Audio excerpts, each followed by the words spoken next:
very close. No. I'm saying, do you want to move? You can go the other side. He's got his tripod there, so I can't go anywhere else. Oh, okay. Okay. Fine. Okay.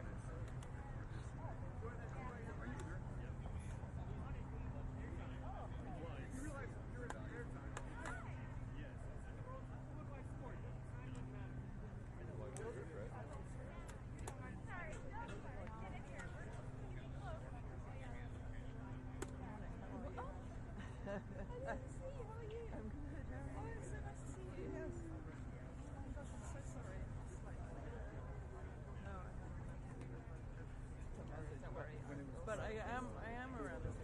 There's a moment where I'm not sort of on a ship off. But yeah.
Play more.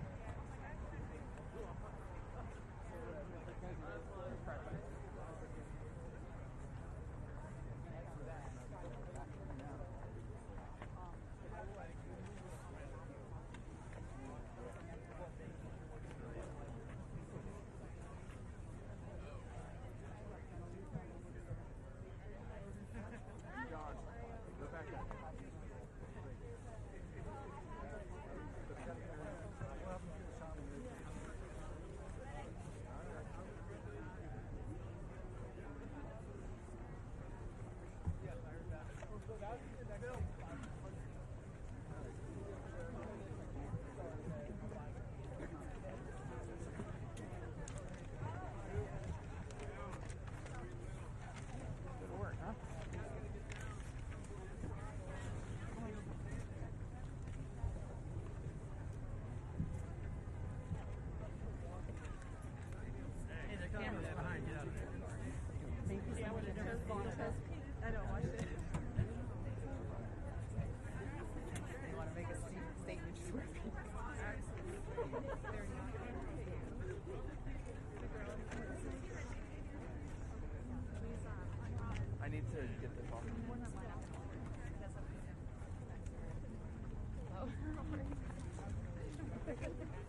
I'm going to say request okay?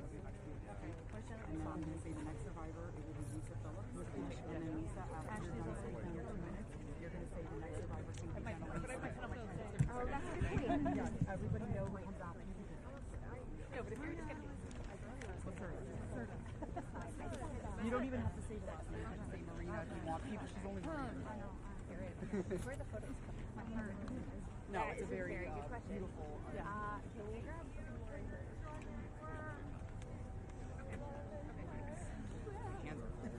I know. I left my pardon me.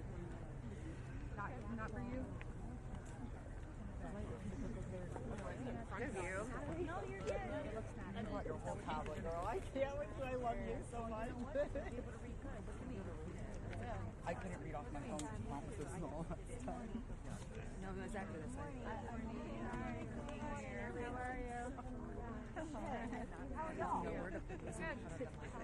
Nice to meet you. Wanted to try something new, interesting, different.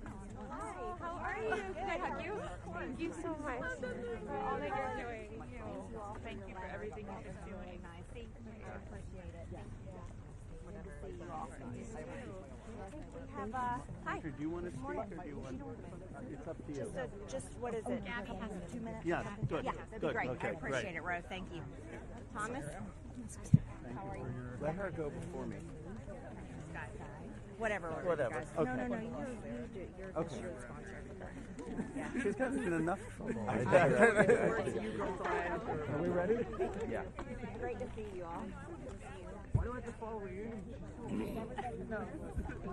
Good morning.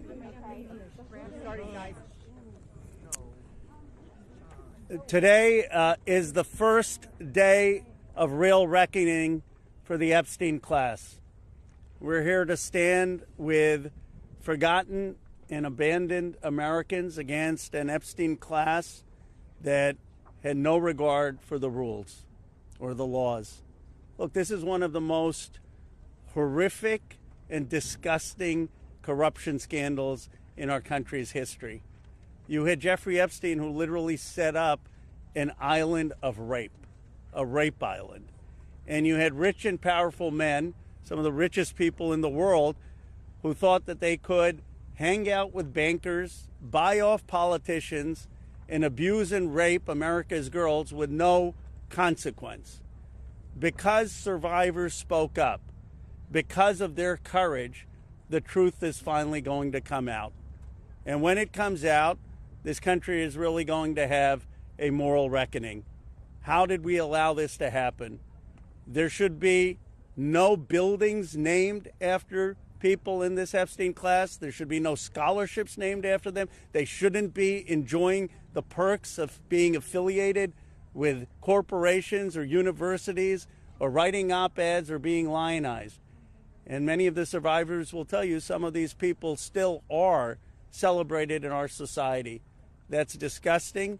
There needs to be accountability. I want to recognize first and foremost the survivors. They are the ones who made today possible. Many of you had forgotten about this issue, and frankly, for decades we have not done enough about this issue, and it's only because of their advocacy, them coming here to the Capitol. They showed up here time and again, and on September 3rd, that the country started to pay attention. And I also want to thank the courage of two of my colleagues in particular. Both of them have suffered, as you know, extraordinary political consequences for what they did. One, my colleague, Congressman Thomas Massie. This would not have been possible if he hadn't led the discharge petition that got 218 signatures and is going to force a vote in the House of Representatives. And this would not have certainly been possible if it were not for the courage of Marjorie Taylor Greene. She signed the petition, and I would keep texting Thomas, is she going to drop off? Is she going to drop off? Because there was so much pressure against us, so much attacks against her. But she stood with the survivors. For Thomas or me, this has never been political. This is not about questions of Trump or Biden. This is a question of doing the right thing for survivors. We're going to get a vote today. I expect an overwhelming vote in the House of Representatives. and I don't want the D.C. swamp playing any games. They need to pass this in the Senate, and they should not amend it. President Trump has said he would sign the Epstein Transparency Act. It's going to get overwhelming support in the House. It should go straight to the Senate, and it should be signed. No amendments, no adding loopholes. Justice is long overdue. And I want to hand it over to my colleague, Representative Thomas Massie. I want to start by thanking the survivors. I mean, they're giving everybody hope in this country. There are survivors of other sex crimes in this country wondering if they should come forward. They're clouded with shame and concerned that law enforcement will do nothing. And these survivors have stepped forth, taking that same risk, worried that they will be defamed themselves. They have been defamed for stepping forward. But we're going to get justice for them. That's going to happen today in the People's House. The founders set up our government with 3 branches and 2 branches of Congress. And I don't think it's any coincidence that this fight is being started and it's being won in the House of Representatives. I have people, other survivors of other sex crimes, who come to me and say, thank you. You give me hope. You give us hope. There is hope here. We fought the president, the Attorney General, the FBI Director, the Speaker of the House, and the Vice President to get this win. But they're on our side today, though. So let's give them some credit as well. They are finally on the side of justice. And as Rose said, don't muck it up in the Senate. Don't get too cute. We're all paying attention. If you want to add some additional protections for these survivors, go for it. But if you do anything that prevents any disclosure, you are not for the people and you are not part of this effort. Do not muck it up in the Senate. So with that, I just want to say I am hopeful too. I didn't know that we would succeed when Ro and I started this effort. Most discharge petitions never make it, maybe only 4%. So we had long odds. But we had some brave women on the Republican side. My colleague Marjorie Taylor Greene is one of them who's here with us today. You cannot even imagine the consequences that they have suffered. My colleague Lauren Boebert and my colleague Nancy Mace, they stood so strong. They put their names on a document in here, and then they were pressured in ways that you cannot even imagine, and they stood strong. And that's why we're here today. And they didn't take us seriously over at the executive branch or in the Senate, because they always thought they could flip one of these women. They could convince them or cajole them or intimidate them into taking their names off of this petition. But they did not succeed. This is a victory for those women and women all over the country today, and I'm just glad to be a part of it. With that, I want to introduce my colleague, Marjorie Taylor Greene. Thank you, Thomas. Thank you, Ro. I woke up this morning and I turned to my weather app to check the temperature, and it was 32 degrees. And my first thought was, hell has froze over. I want to speak goodness and love and hope into the women standing behind me and all of the other survivors whose names you don't even know, but stand with these women. They are survivors, and they are strong, and they are courageous, and they are daughters of God. They are not victims. These women have fought the most horrific fight that no woman should have to fight, and they did it by banding together and never giving up. And that's what we did by fighting so hard against the most powerful people in the world, even the President of the United States, in order to make this vote happen today. I was called a traitor by a man that I fought for 6 years for. And I gave him my loyalty for free. I won my first election without his endorsement, beating 8 men in a primary. And I've never owed him anything, but I fought for him for the policies and for America first. And he called me a traitor for standing with these women and refusing to take my name off the discharge petition. Let me tell you what a traitor is. A traitor is is an American that serves foreign countries and themselves. A patriot is an American that serves the United States of America and Americans like the women standing behind me. And I want to tell you that this only became possible today because the American people whom we serve as representatives here in Congress demanded that this vote happen, and they put more pressure on every single elected politician in this city than has ever been put on them. And today you are going to see probably a unanimous vote in the House to release the Epstein files, but the fight, the real fight, will happen after that. While I want to see every single name released so that these women don't have to live in fear and intimidation, which is something I've had a small taste of in just the past few days, just a small taste. They've been living it for years.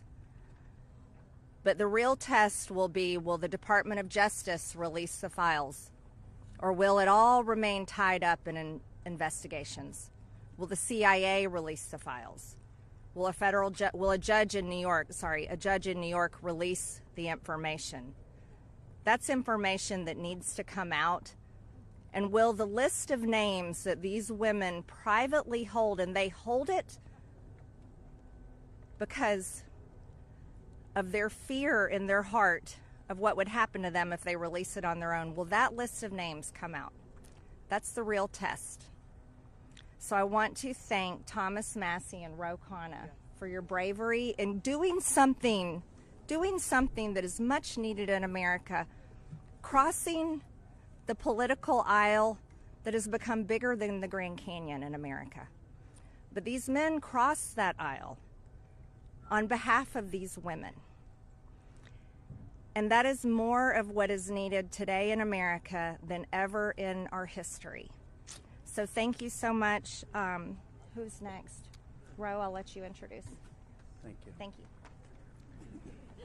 Thank you. Thank you, Marjorie, Representative Greene, for your courage and your words. Before I introduce our survivors, I just want to say that they will make their statements, and then you can ask questions of Representative Massey, myself, or Representative Greene, but we do not want people asking questions and cross-examining the survivors. They're here to tell their stories, and they should be heard by the American people with respect. Of course, Congressman Massey, myself, and Congresswoman Greene would be happy to answer questions after that. With that, let me introduce the survivor who's helped organize a lot of this, and will be telling her own story and introducing the other survivors. Haley Robson, thank you for your courage and leadership. Absolutely. Thank you all. Oh, good morning. It's a little chilly coming from Florida. Not used to it. I want everybody to take a look. I know everybody sees us today as grown adults, but we are fighting for the children that were abandoned and left behind in the reckoning. This is who you're fighting for. This is who Congress is fighting for. This is who the House of Representatives are fighting for, and hopefully the Senate will fight for us too. I want to kick this off right, and I want to address Marjorie Taylor Greene, Thomas Massey, and Ro Khanna. I want to express my gratitude for all three of you, and I know, Ro Khanna, we spoke earlier. This is an incredible thing that I'm watching as a Republican, and this is non-political, but for you to go against your own party and to be ostracized, there's no place for political violence, there's no place for intimidation, and I can say firsthand, stepping out against Epstein and his crimes against children, we have all experienced that ourselves.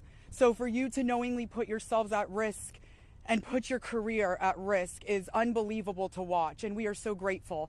I also want to make a proposition for Marjorie Taylor Greene, because you've been an advocate for this.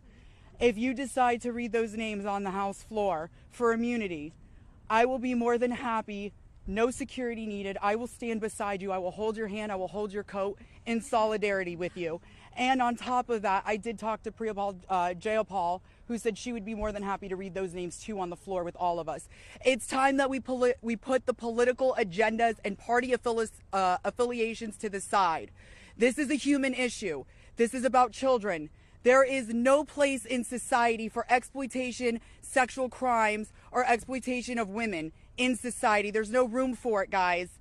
We're not having it. And to the President of the United States of America, who is not here today, I want to send a clear message to you. While I do understand that your position has changed on the Epstein files, and I'm grateful that you have pledged to sign this bill, I can't help to be skeptical of what the agenda is. So with that being said, I want to relay this message to you. I am traumatized. I am not stupid. I am traumatized. I am not stupid. You have put us through so much stress, the lockdowns, the halt of these procedures that were supposed to have happened 50 days ago. The Adelita Grijalva who waited to get sworn in and then get upset when your own party goes against you because what is being done is wrong. It's not right. For your own self-serving purposes, this is America. This is land of the free. Land of the free. In 1863, we have a woman on top of the Capitol building represent freedom. I do not feel free today. I don't know if the women behind me feel free today. So I am begging every member of Congress, every representative to step up and choose the chaos. Choose the survivors. Choose the children. Protect the children. All children. You protect all of us equally. Thank you very much for your time. Following that, Lisa Phillips will be the next survivor.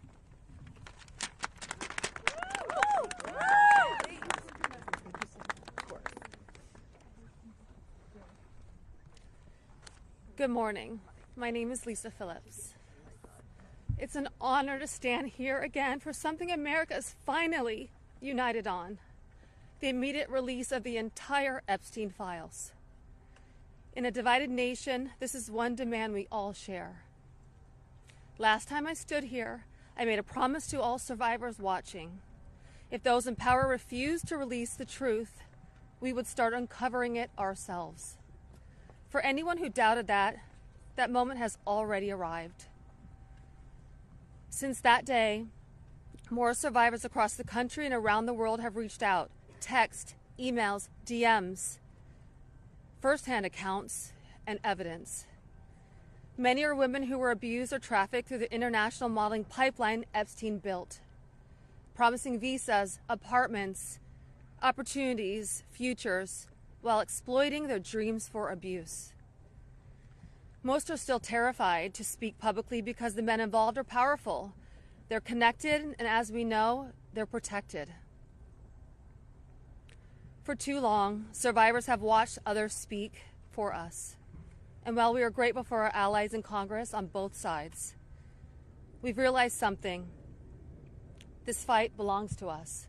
We lived it, and we know the truth. And we will not wait quietly for institutions to decide when we're allowed to speak. The survivors now coming forward have entrusted us with their stories. We are sharing that information with the proper authorities, and when it can safely be made public, it will be. So today, we are launching something historic. The first national, survivor-led political movement in America. Nonpartisan, laser-focused on exposing the systems, the loopholes, power structures, and silencing mechanisms that have protected predators for far too long. We are stepping directly into the halls of power, into the political arena.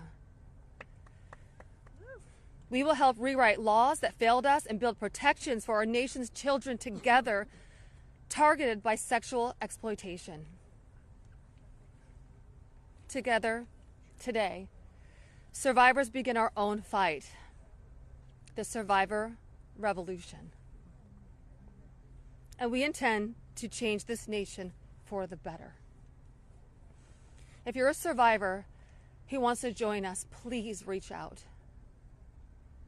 And to anyone who benefits from the current system, intentionally or not, remember this. Alone, yes, we are afraid. But together, we are feared. Thank you.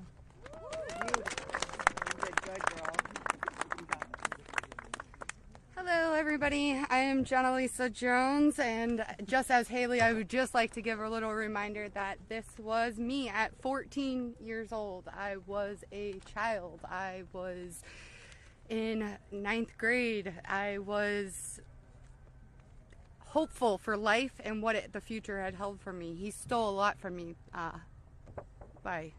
at 14. So just a little reminder there for everybody. Sorry. So,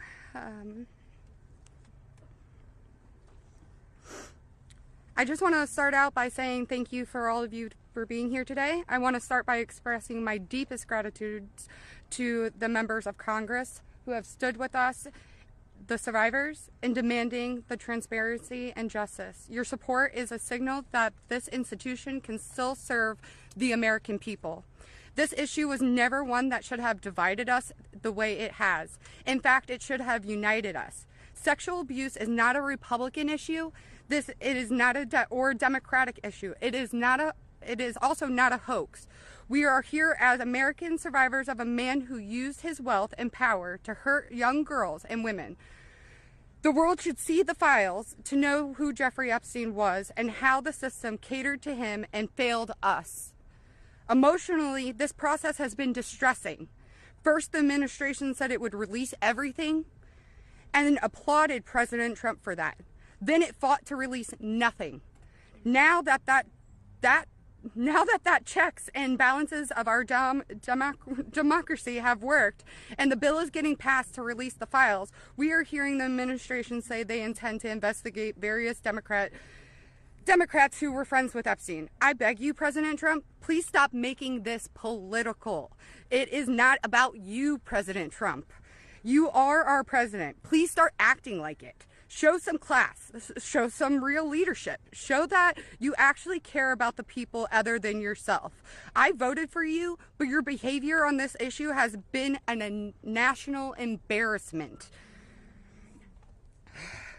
It is time to take the honest, moral ground and support the release of these files, not to weaponize pieces of the files against random political enemies that did nothing wrong, but to understand who Epstein's friends were, who covered for him, what financial institutions allowed his trafficking to continue, who knew what he was doing but was too much of a coward to do anything about it. Jeffrey Epstein and Ghislaine Maxwell were able to recruit and abuse young girls and women. Then the country will learn nothing, and has horrible history will repeat itself if we do not do something about this. Thank you to the brave congressmen and women who have stood by us and recognized our side is the American side, and we should all be proud once again to be Americans. I want to just extend my thank you so much to all three of you, very, very much. The first time we were here, listening to the, people yell shame at you, and when she was here in support of us, really hit home and spoke some volumes, and I just very much appreciative of your support, and we stand by you. Don't let any of them bully you. We're here for you. Thank you, guys.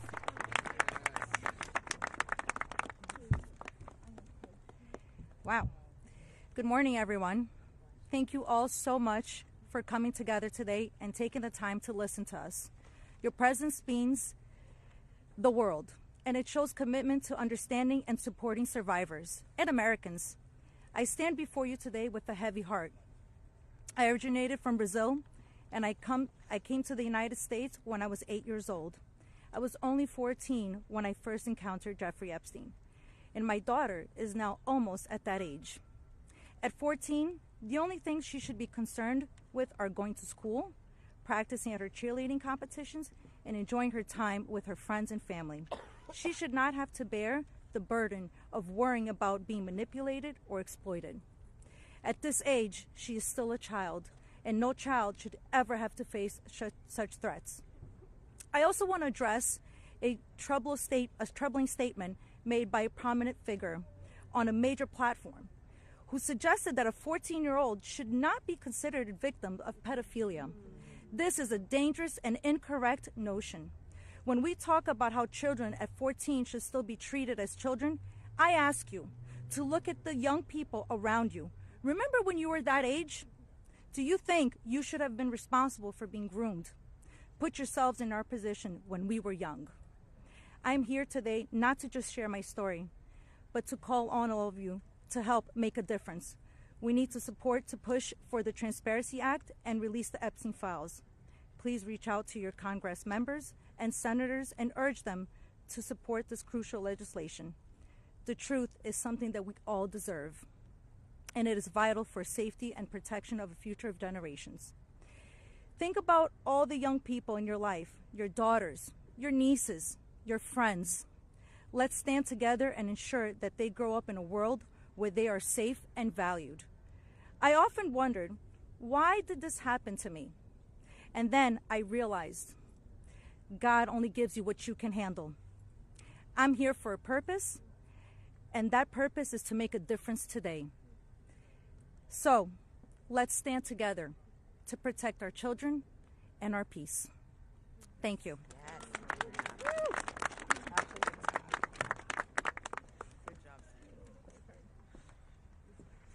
Good morning. I want to say a few things before I begin. My speech may not be great. It was thrown together last minute as I only came here, decided Friday, when one of us, who has spoken several times, decided she couldn't come because of the threats. She was too scared. So I want to say, when you threaten one of us, you're threatening all of us. Yep. We are together now, and that's never going to change. This is me at 16 when I met Jeffrey Epstein.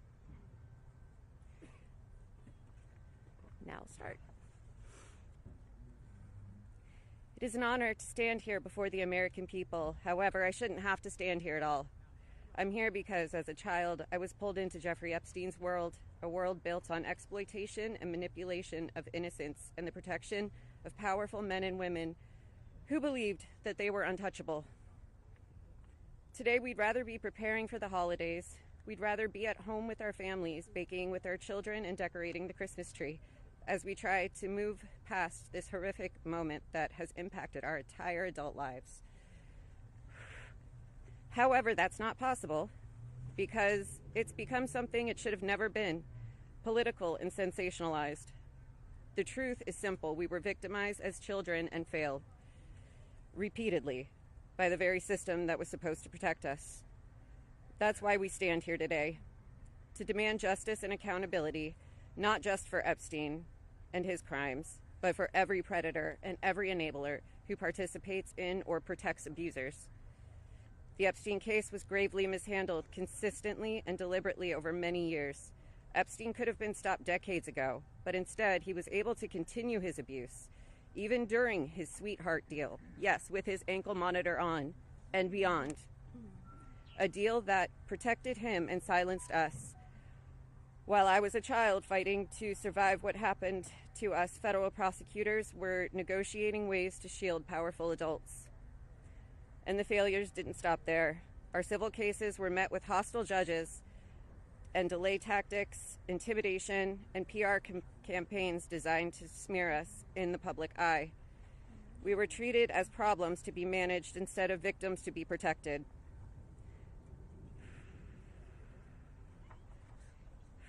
Today, something has changed. Individually, our voices were whispers.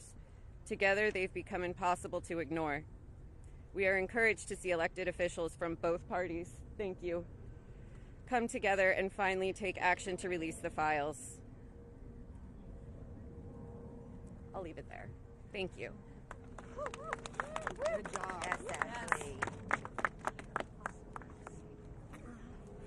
Good morning.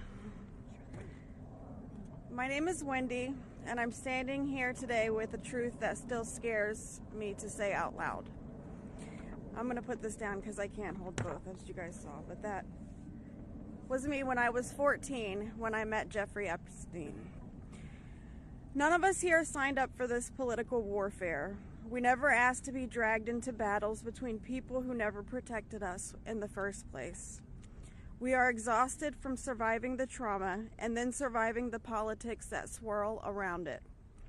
When survivors travel to speak, to advocate, to stand for the truth, we do it with our own money, from our own pockets, carrying our own fear, shaking in our own bodies. There is no team, there is no paycheck. It's just us hoping our voices make a difference.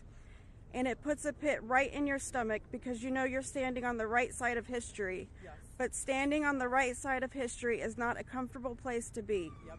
It never has been. And in a sick, heartbreaking way, it's an honor to show up, an honor to speak here, and an honor to stand in light when the world tried to keep us in the dark. And what keeps me standing is, even with all this fear, I have a 14-year-old daughter myself, the same age I was. And when I look at her, I see the little girl I used to be, the one that no one protected. My greatest fear in this entire world is history repeating itself. And I will do anything, absolutely anything, to make sure that she has to never be one of these girls standing in front of a crowd like this today in her life. So today, from the safest and bravest places inside myself, I am asking Congress, please pass the bill. Please release the records. Stop making survivors fight alone for the truth that should have protected us in the first place. To the representatives that support us, thank you. Thank you for standing beside survivors so we don't have to face this fear alone. Thank you for choosing what is right over what is easy. And every survivor who is scared right now, your fear is real. Your courage is real, and even though we're terrified, we keep showing up. Because someone has to tell the truth. Someone has to protect these children. We deserve safety then, we deserve it now. And we are done being afraid so others can stay comfortable. So with that, I want to say thank you guys for having us. And I just hope that people can remember that as survivors, our story never leaves us, but the choice that you make to pass this bill, your career is in front of you. And that choice will follow you. Everybody will know. So thank you. Good job, Wendy. Well said, Wendy. You're incredible. Hello, everybody. My name is Danny Benki. This was me at 17 years old.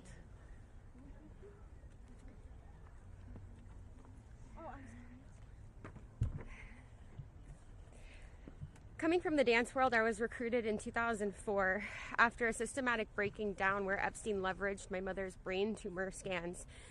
He threatened me to withhold care for her. He trapped me in a year-long cycle of abuse. The last time I was here in Washington, D.C., I talked about being a part of this beautiful mosaic of women behind me, and they are exactly that. They are a beautiful mosaic of energy and passion and love and life. I am one story of 1,000. You think of that number, 1,000. I spoke of how big our hopes and dreams once were, and I talked about how they were completely shattered at the hands of Ghislaine Maxwell and Jeffrey Epstein. Now, I look at this amazing community behind me. They are survivor sisters. We are together. We stand together in this. And I realize that we are a representation of women across America. We come from different backgrounds. We have different religions. We are different races, different creeds, different ethnicities. We have different political affiliations. Some of us don't want to be political at all. And yet we stand here together for this cause. We're united in the call for transparency, complete transparency, to find justice. Justice for our younger selves. These pictures that you see, they're real people. I wish I could go back and give my former self a hug and say, this matters and it's going to change, and mean it. We are standing here for justice for the youth of tomorrow. and justice for those who are no longer with us, like the beautiful, brave Virginia Giuffre. We understand that the road is long, but I implore you to stay the course, please. Living in an age where you can get news in 10-second clips on your phone, I know that this is a big task for us, but it's a very personal one for survivors. It's a very personal one for us as a country. So I'd like to ask you to try something right now. I'd like everybody to close their eyes or soften their gaze just for a moment, and I want everybody to think of a child that is close to them between the ages of 14 and 18 years old. It could be your daughter, it could be your niece, it could be a friend's kids, it could be you at a former age, it could be your mother at that age. But really envision that for a second, 14 to 18 years old. Once you think of that person, I want you to think about what they feel like. What is their energy? What do they smell like? What sound do they make when they laugh? Really think about that child just for a moment.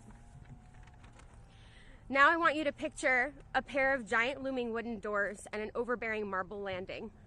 Those are the doors to Jeffrey Epstein's house. Do you allow that child to enter or not? If the answer is yes, you would allow entrance. You stand with predators. If the answer is no, then congratulations, you're on the right side of justice. Now you have homework. I am calling for the American people. You have homework. Call your congressional leaders. Call your senators. Please support this bill. Let's get it all released. Thank you very much.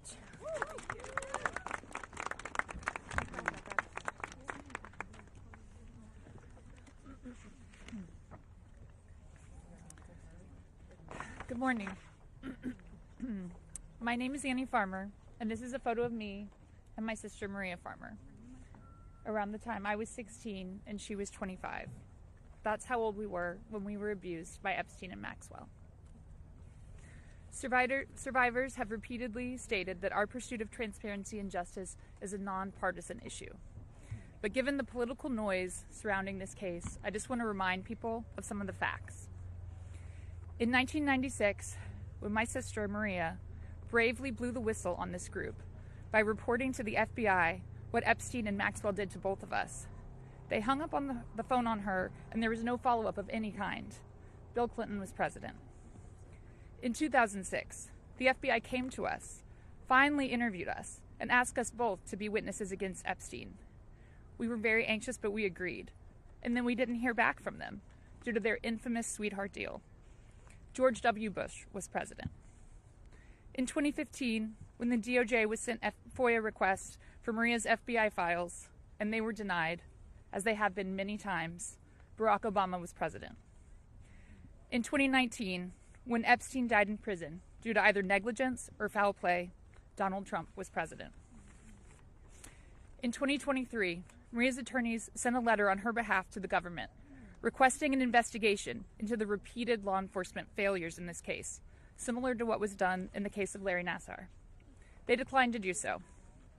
Consequently, my sister filed notice that she would be suing the government for failing to uphold its legal, ethical, and moral duties in this case.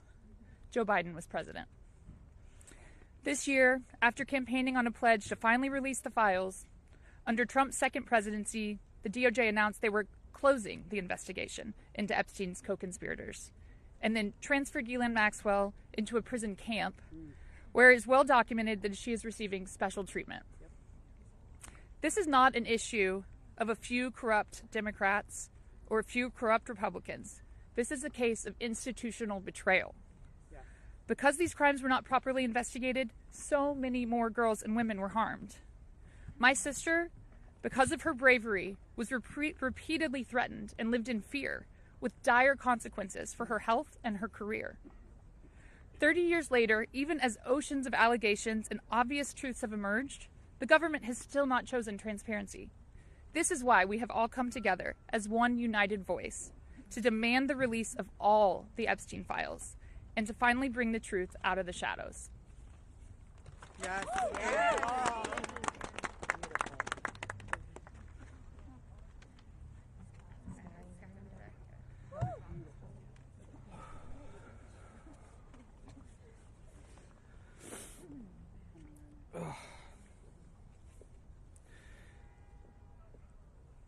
Ladies and gentlemen, esteemed members of Congress, and everyone gathered here today, I want to start by thanking the three of you. Thank you. It takes a lot of bravery to do what you're doing. We hear you. We see you. It means a lot for you to be here with us, and I know my sister would be incredibly proud. This is the moment she was fighting for and the moment that all survivors are fighting for, so thank you. My name is Sky Roberts, and I stand before you as the brother of Virginia Roberts Giuffre, a warrior, a mother, and a sister whose legacy will forever resonate in the hearts of those who understand the fight against injustice. Today we find ourselves in a place of deep sorrow, shattered by the loss of our beloved sister. Yet, we are honored and privileged to carry her voice forward and continue her relentless fight alongside her fellow survivor sisters. Virginia's story is one that should have been filled with promise, but instead it became a harrowing tale of exploitation and survival. At just 16 years old, she took a job at Mar-a-Lago, believing she had secured a dream summer position. But that dream quickly morphed into a nightmare when Ghislaine Maxwell preyed upon her innocence. This isn't just the story of one girl. It's a story about the insidious nature of power and abuse, a dark chapter in our society that must be told. Virginia was no stranger to trauma. In her memoir, Nobody's Girl, she shares the painful truth that she had already suffered abuse at the hands of our father and a family friend. But what happened next was unfathomable. Epstein and Maxwell didn't just abuse her, they trafficked her to a network of the rich and powerful. Princes, prime ministers, politicians, financiers, and lawyers. These men committed unspeakable acts against her will, and against the will of countless survivors who stand united with us today. Virginia's strength was tested in many ways that most of us can hardly imagine. She was manipulated, coerced, and threatened, forced into complicity in her own devastation. She often spoke of psychological scars that ran deeper than the physical ones. From the start, she wrote, "They manipulated me into participating in behaviors that ate away at me, eroding my ability to comprehend reality and preventing me from defending myself. The most destructive wound they inflicted was that of forced complicity, a betrayal of self that was crafted by her abusers. But I stand here today to declare that their tactics of fear and intimidation did not work. Virginia's spirit could not be broken. She became a beacon of hope, a warrior, fighting not just for herself, but for every survivor who suffered in silence. She said, "I felt it was my duty to stand up to predators like Epstein and Maxwell. I would put my neck on the line to make sure my daughter never has to go through what I had to endure." These survivors, like Virginia, have transformed into mothers and strong women, fierce in the face of adversity. Many of them have daughters the same age they were when they faced their own abuse. They are determined to break the cycle, to shatter the silence that has kept so many in the shadows. Virginia quoted in her memoir, "There I was, as the mother of 3 children. I felt it was my duty to stand up to predators like Epstein and Maxwell. I mentioned to Ellie in particular,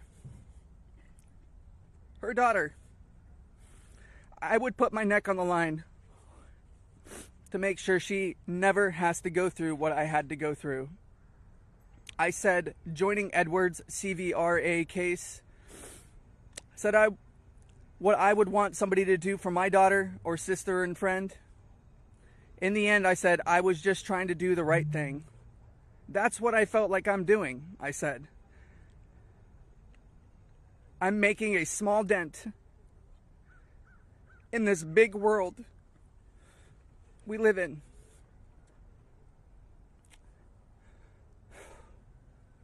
Well, sissy,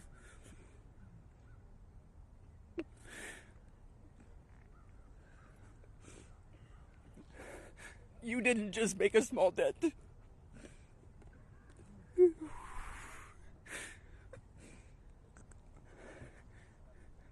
You made a monumental impact, a resounding statement that echoed across the world. You built an unbreakable wall, a barrier that will protect future generations from the horrors of abuse. As we gather here today, I urge each of you, members of Congress, advocates, and all those who hear this message to join us in this fight. We demand justice, accountability, and support for survivors. And we keep getting asked this. What does justice mean, you ask? It starts with acknowledgement. That's the first step. Acknowledge in the face of survivors that this happened and that this is true.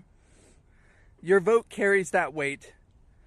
My sister is not a political tool for you to use. These survivors are not political tools for you to use. These are real stories, real trauma, and it's time for you to stop just talking about it and act. Vote yes.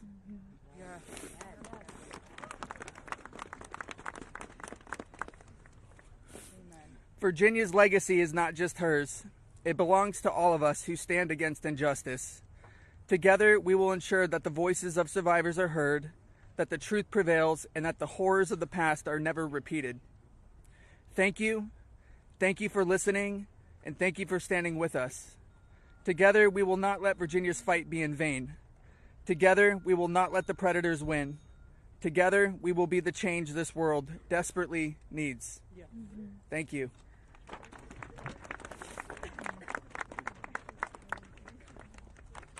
So beautiful.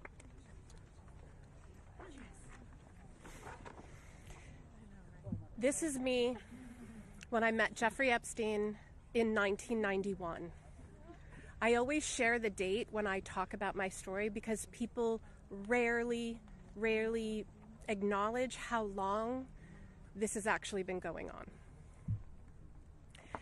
And for too long, truth has been buried, survivors have been silenced, and powerful people have been protected. And today we stand in a moment that will decide whether our government still belongs to the American people or to those who prey on them. Because when mountains of evidence and decades of victim reports across 5 administrations still lead to sweetheart deals or no prosecution at all, this isn't just one case gone wrong. It's an institutional failure on a historic scale, and every member of Congress in this administration must answer for that failure. Millions of sexual abuse survivors know the pain of speaking up and watching the institutions that are meant to protect them look away. We're not alone in this. Epstein may be the headline, but the betrayal reaches every corner of our country. And if our justice system can collapse this completely for so long, then Congress cannot pretend that the system is working. Not for us, and not for the generations that will live with the consequences of what they choose now. One long overdue step towards repairing this damage is the Epstein Files Transparency Act. Because without transparency, there's no accountability. Without accountability, there is no justice. And without justice, democracy dies. Yeah. So representatives, you have a choice to show millions of Americans whether you stand with us or with the powerful predators that are counting on your complicity. Thank you. Yeah, good job.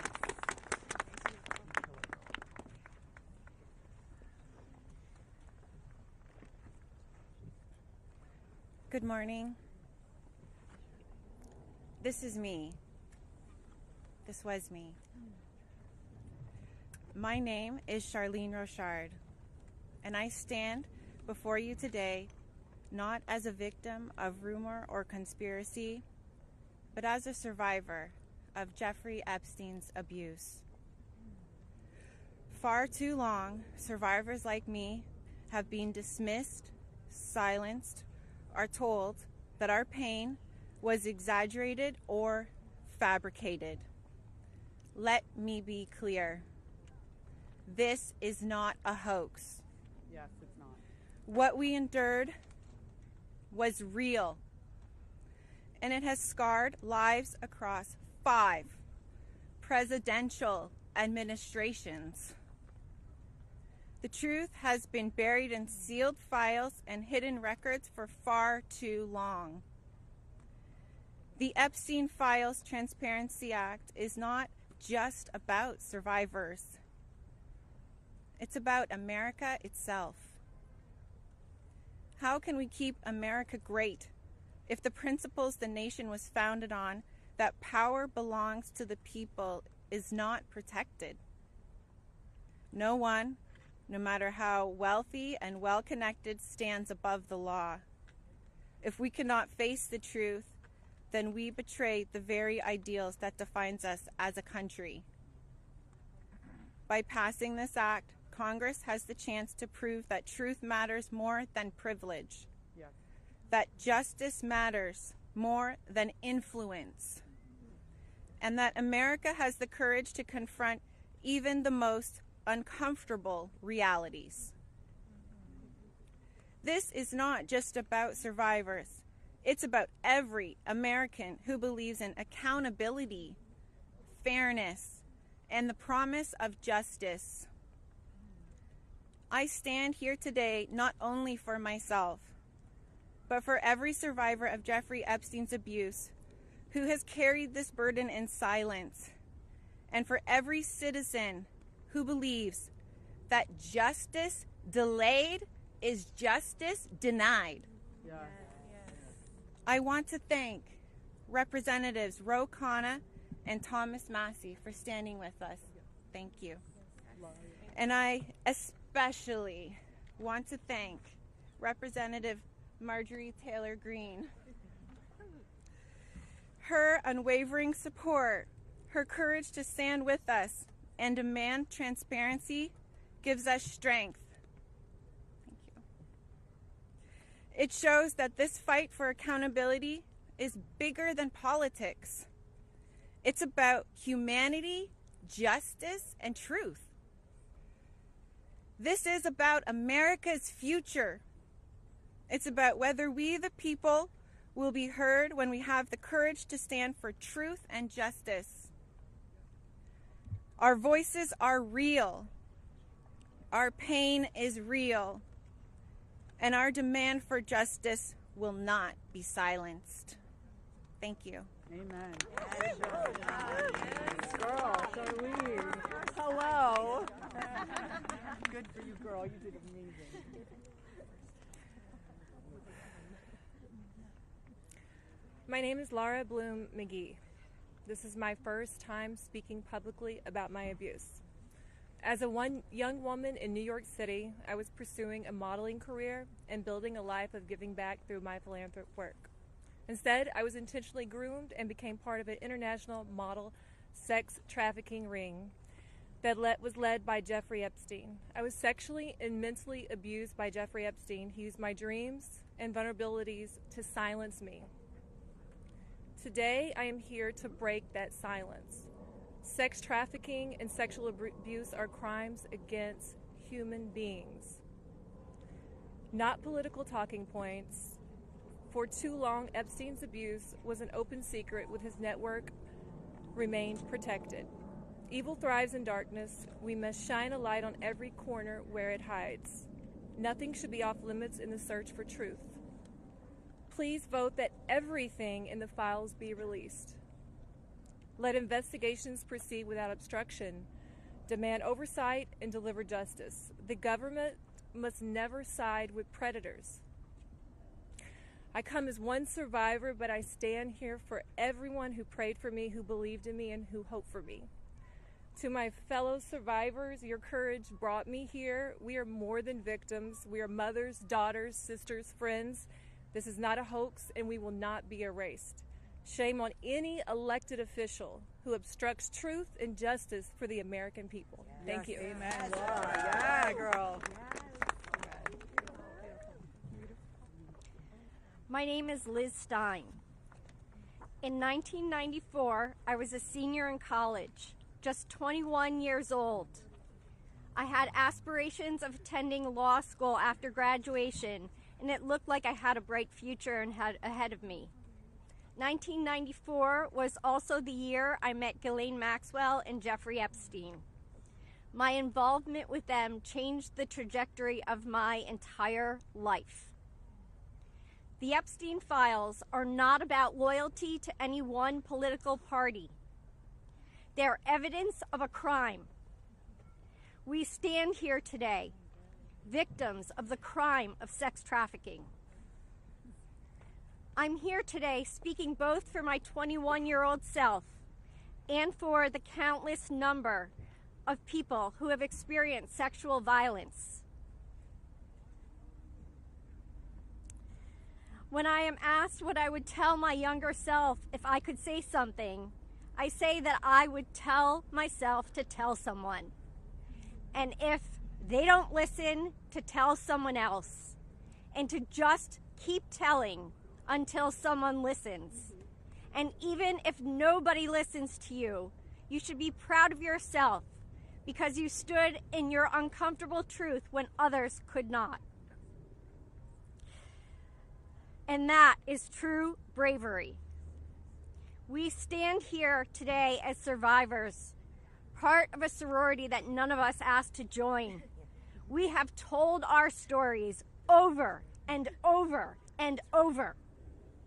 Now it's time to see who was listening.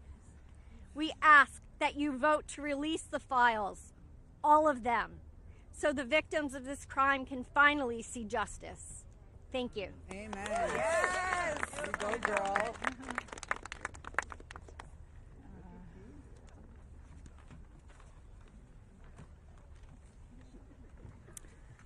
Well, hello, everyone, and I want to first say thank you for your ongoing leadership.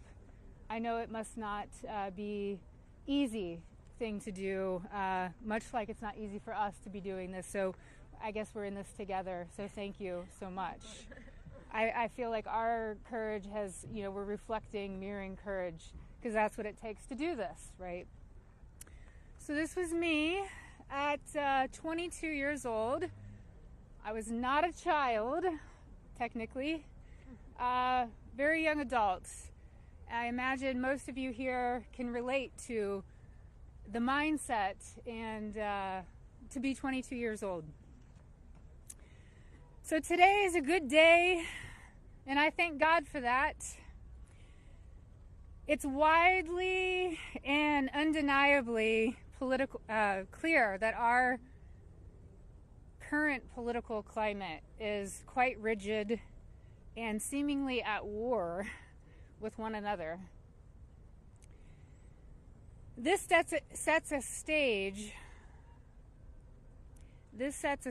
for voices, survivor voices, to get spoken over and drowned out by the political darts whizzing by. Not today, though. Today, our truth and our power have steadily risen up. We are at the peak. Our voices prevail today. Our voices initiated the coming together of both political parties. That's pretty big, I think. Republicans and Democrats, we all stand together today. We all stand together for justice, and we must continue to do so to protect the integrity of our country and our democracy. truth and justice must prevail. The children today are those that will lead this nation one day. Think about that. What does that mean to each of you? If anyone doubts that this does not directly contribute to the fate of our country and democracy, I challenge you and I urge you to think again. Our voices are a fundamental pillar of future generations. Today, that's what we stand here for. Accountability, action, and justice. Let's get this vote done today. Let's send it through the Senate and straight to President Trump's desk for signing. I'd like to be there that day that he signs. I'd like to be there. Today is a good day, and let's keep moving forward. Thank you so much. I just want to give you a hug. Okay. Hey guys, we're actually pressed for time, so we are not going to be taking questions going further. I bring back Rokana. He's going to do our closing conversation and comments. Well, thank you, Haley. Teresa is right. It's pretty big what the survivors have accomplished today. And I just want to say how eloquent, strong, and admirable they were. Let's give them a round of applause for their courage. Thomas and Marjorie and I will take a few questions from people who haven't. Yeah. Go ahead. Is basically right now calling on the Senate to make revisions to this bill because he says it doesn't adequately protect the survivors, the victims that are standing behind you. Your response to that? That's been a red herring all along. The survivors have always been in favor of this legislation, and there's a provision in there you can read if he would just read it that protects them. Now, if he wants to offer more protections in the Senate, that's fine with us, but here's the problem. Now we have to vote on it again in the House. And so, as you heard, justice delayed is justice denied. It could be just another delay tactic. But we want to... Is that what you think? That's the motivation? I think the Speaker wants to save face. He's going to vote for a piece of legislation today that he's disparaged for 4 months. And however he needs to come on board, we want him on board. So we appreciate that. Did you want to? Go ahead. Go ahead.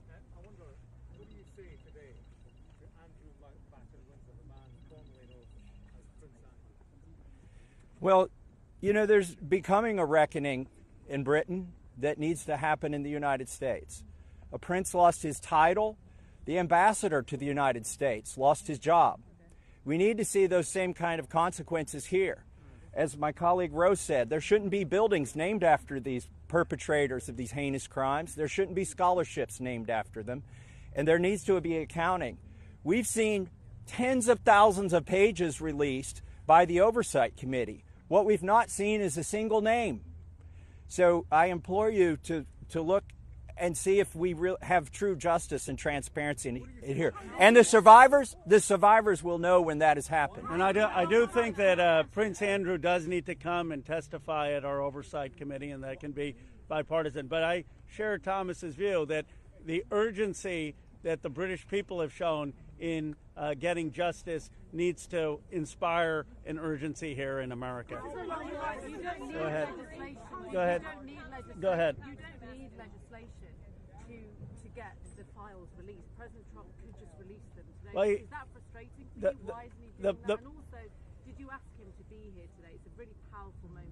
Look, I'll let my colleague speak. I hope the president meets the survivors, and I hope when he signs the bill, the survivors are there. I don't care if I'm there, Thomas Massey's there, Representative Greene's there, but the survivors should be there. But I hope he meets them, because I think if anyone who meets them and sees their emotion will be moved. And my goal is to get justice here. So I hope he will meet them and really hear what's happened and actually take action. But the broader point is, yes, the president could order the Justice Department to release the files, but what in a constitutional democracy, what we're supposed to have is Congress says that the files should be released, and then it's not on the whim of any president. Then the Justice Department is compelled to release those files because that's the law of the land. Let's just take a, yeah. Take.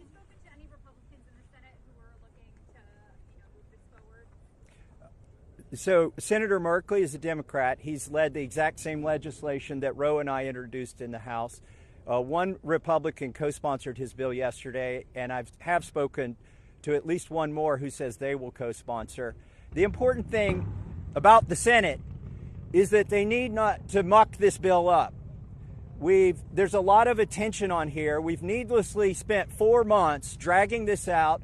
A representative, a duly elected representative, was denied her seat in Congress for 49 days, and it's time to pull the Band-Aid off. The Senate, it may be tempting for them to get cute and to do things that will limit the release of these documents. They are afraid that people will be embarrassed. Well, that's the whole point here. They need to be brought to justice, and embarrassment is no reason to stop it. So the Senate, John Thune, it's up to him. He needs to bring this to the floor of the Senate, and I think the vote today will show that in the House. And the president, look, the president has said he would sign the bill. You're going to get almost a unanimous vote here. So you have the president and a unanimous Congress believing that this protects the survivors and is calling for the release. There's no reason for the Senate now to, as Representative Massey puts it, muck around with it. They need to put it up, have a vote, have the president sign it. If there's any further protections, they can do that through the DOJ process. But what they should not do is delay a vote on a bill that the House is going to vote overwhelmingly for and that the president supports. On the release of these files, Congresswoman Greene, you raised the question of whether or not the Justice Department will actually release these files. Do you take the president at his word when he says he's going to sign this bill, and do you have confidence that these files will actually be released? I only take people's actions seriously, no longer words. And what do you think the president's And I'll tell you, because I wasn't a Johnny-come-lately to the MAGA train. I was day one 2015, and there's a big difference in those Americans and those that decided to support President Trump later on. And I'll tell you right now, this has been one of the most destructive things to MAGA, is watching the man that we supported early on, 3 elections, for people that stood hours, slept in their cars to go to rallies, have fought for truth and transparency and to hold what we consider a corrupt government accountable. Watching this actually turn into a fight has ripped MAGA apart. And the only thing that will speak to the powerful, courageous women behind me is when action is actually taken to release these files, and the American people won't tolerate any other bullshit. That's where we are today. Thank you. Go ahead. Last, 2 more questions, and then we're around all day. Is this a watershed? How would you sum up today in terms of your battle to get to the truth? I would say that these survivors have been fighting for decades, and they finally are being heard by the American people, and we're finally going to have a reckoning for this Epstein class that has gotten away with horrific things. Look, I grew up in Bucks County, Pennsylvania. People went to church, they played Little League, they went to their neighbors for barbecue. They didn't go to a rape island and abuse young girls or traffic young girls. And people with extreme wealth have thought for Lincoln's veteran population. Victory Park combines housing, healthcare, supportive services in one location, a community that restores independence, connection, and pride for those who once served our nation. Through efforts like these, Lisa Roskins has demonstrated that what it means to not only be a successful business leader, but also somebody that deeply committed to making a difference in the communities where her organization operates. With that, I yield back the balance of my time. Gentleman yields. The chair recognizes the gentleman from Rhode Island, Mr. Magaziner, for 5 minutes.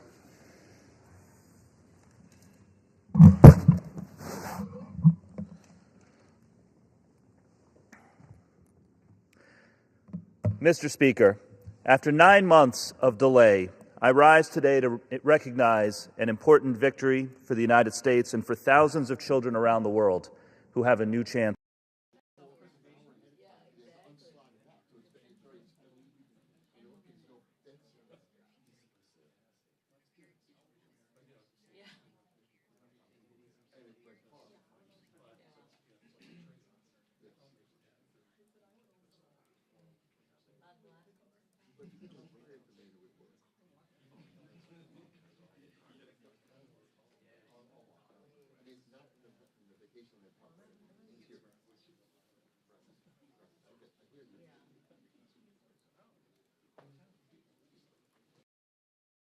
Eventually end, and in the meantime, there's not enough investigations to cover up 1,000 different crimes, 1,000 different rapes, 1,000 different sex trafficking instances, and this is not a moot point, even though they are doing that. And once this bill is signed into law, any career official at the DOJ or the FBI who does not comply with the law is at legal risk. It's no longer just up to the president.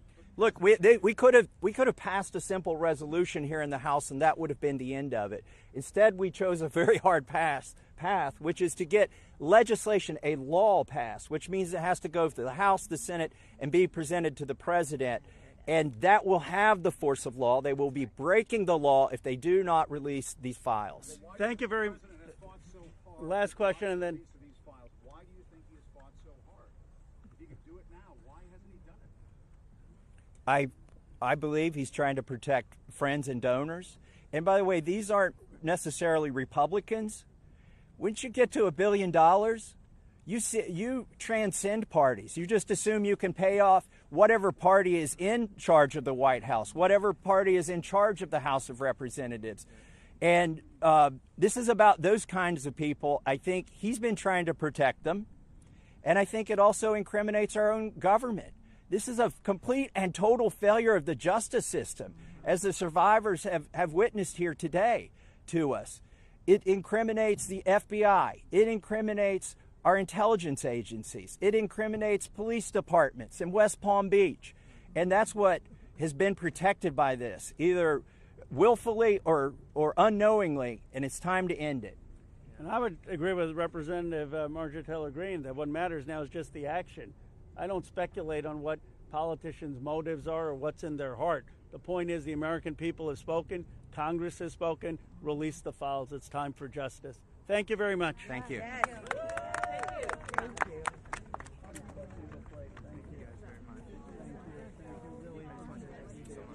Very brave. Incredible. I appreciated your work. Very well. Charlene. Great. Thank you. Said bullshit on TV the other day, and I love that you just said bullshit. I was like,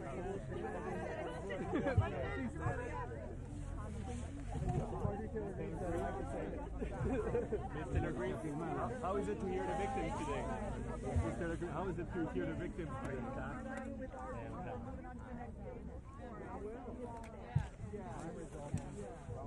Mr. Greene?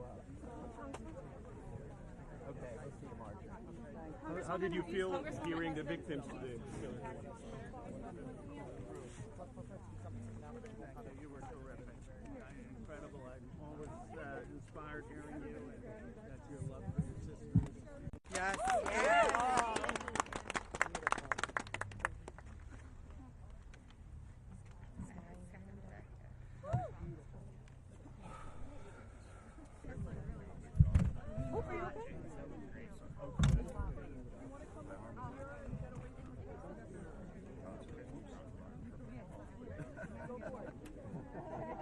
Representative Mancy, how do you feel hearing victims today? You in the picture, though.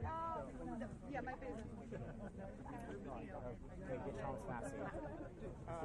Did you speak with him? Or just keep it this way? Not in the last one. What would you message to him? Thank you for supporting the legislation. You have trust that the Senate will move to this way? No. Best bet is go to Getty or AP.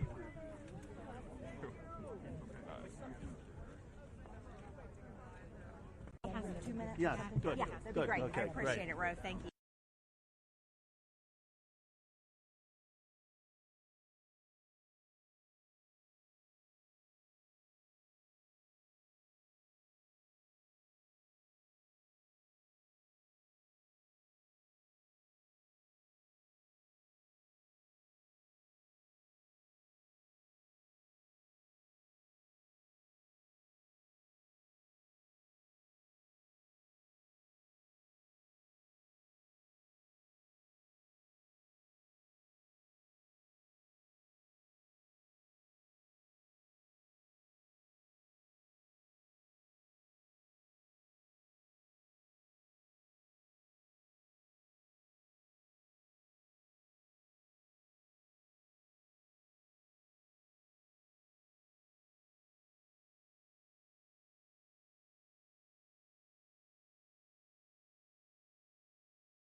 There's a counter. I can put it all on there.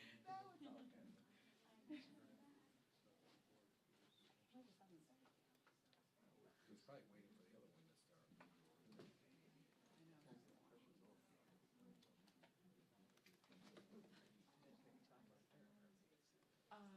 I left early after I got a question because it was just like going on forever, but the survivors didn't take a question.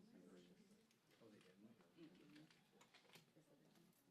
a question. But maybe they do after. Well, what sometimes that, I think I got it from the salon. I think I got it from Macy's on where that is downtown. So I have like an amazing coat sale, like at the end of winter. Okay. Like I got this coat for like $100. It was like it's like innate, which is like something expensive, but like it was like yeah, it was like really good. They have a really good coat sale. I know.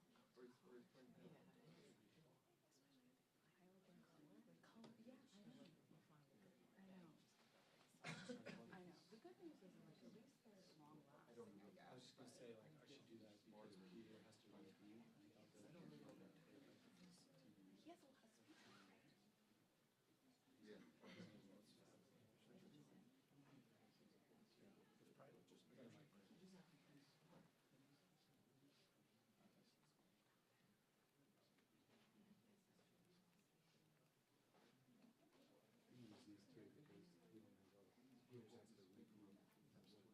Okay. Okay. So that's all good. I might have to dip out. I'm asking him what's the latest I could take. it was a choice of you. Okay. If they can give you some discretion now, and I'll push it back a little bit. 10:45.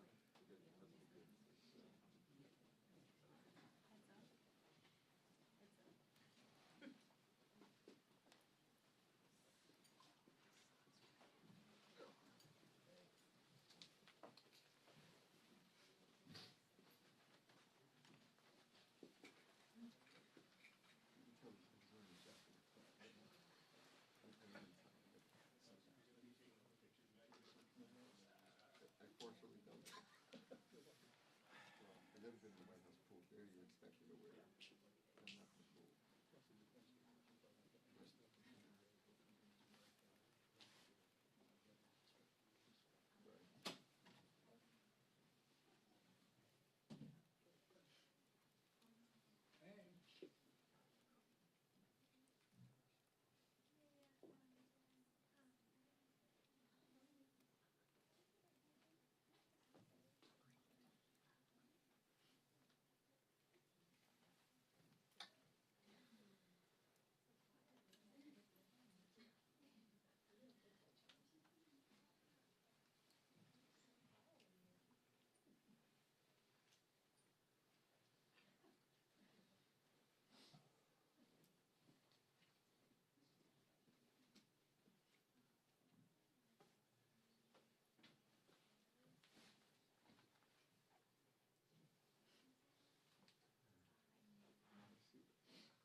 Good morning, everybody. It's good to see you back. After 43 long days of the Democrat shutdown, we are finally back in regular legislative session. We have been very anxious to get here. We spent the last 6 weeks in our districts, most of the members of the House, at least the House Republicans did at least, 6 weeks they spent in their district, and many of them will tell you, and they've said publicly and privately, they did some of the best work of their career because they were right there with their constituents at home, in their districts, in their counties, and their parishes, in our case in Louisiana, working with their constituents and helping them navigate the consequences of the Democrats' pointless political games in the shutdown. They did some really important work. And we are ready and eager now to get back to the legislative session work, the other side of this job, so that we can deliver on our promises to the American people. The Republican Party has been doing this, and we will continue. We're going to continue to reduce the cost of health care.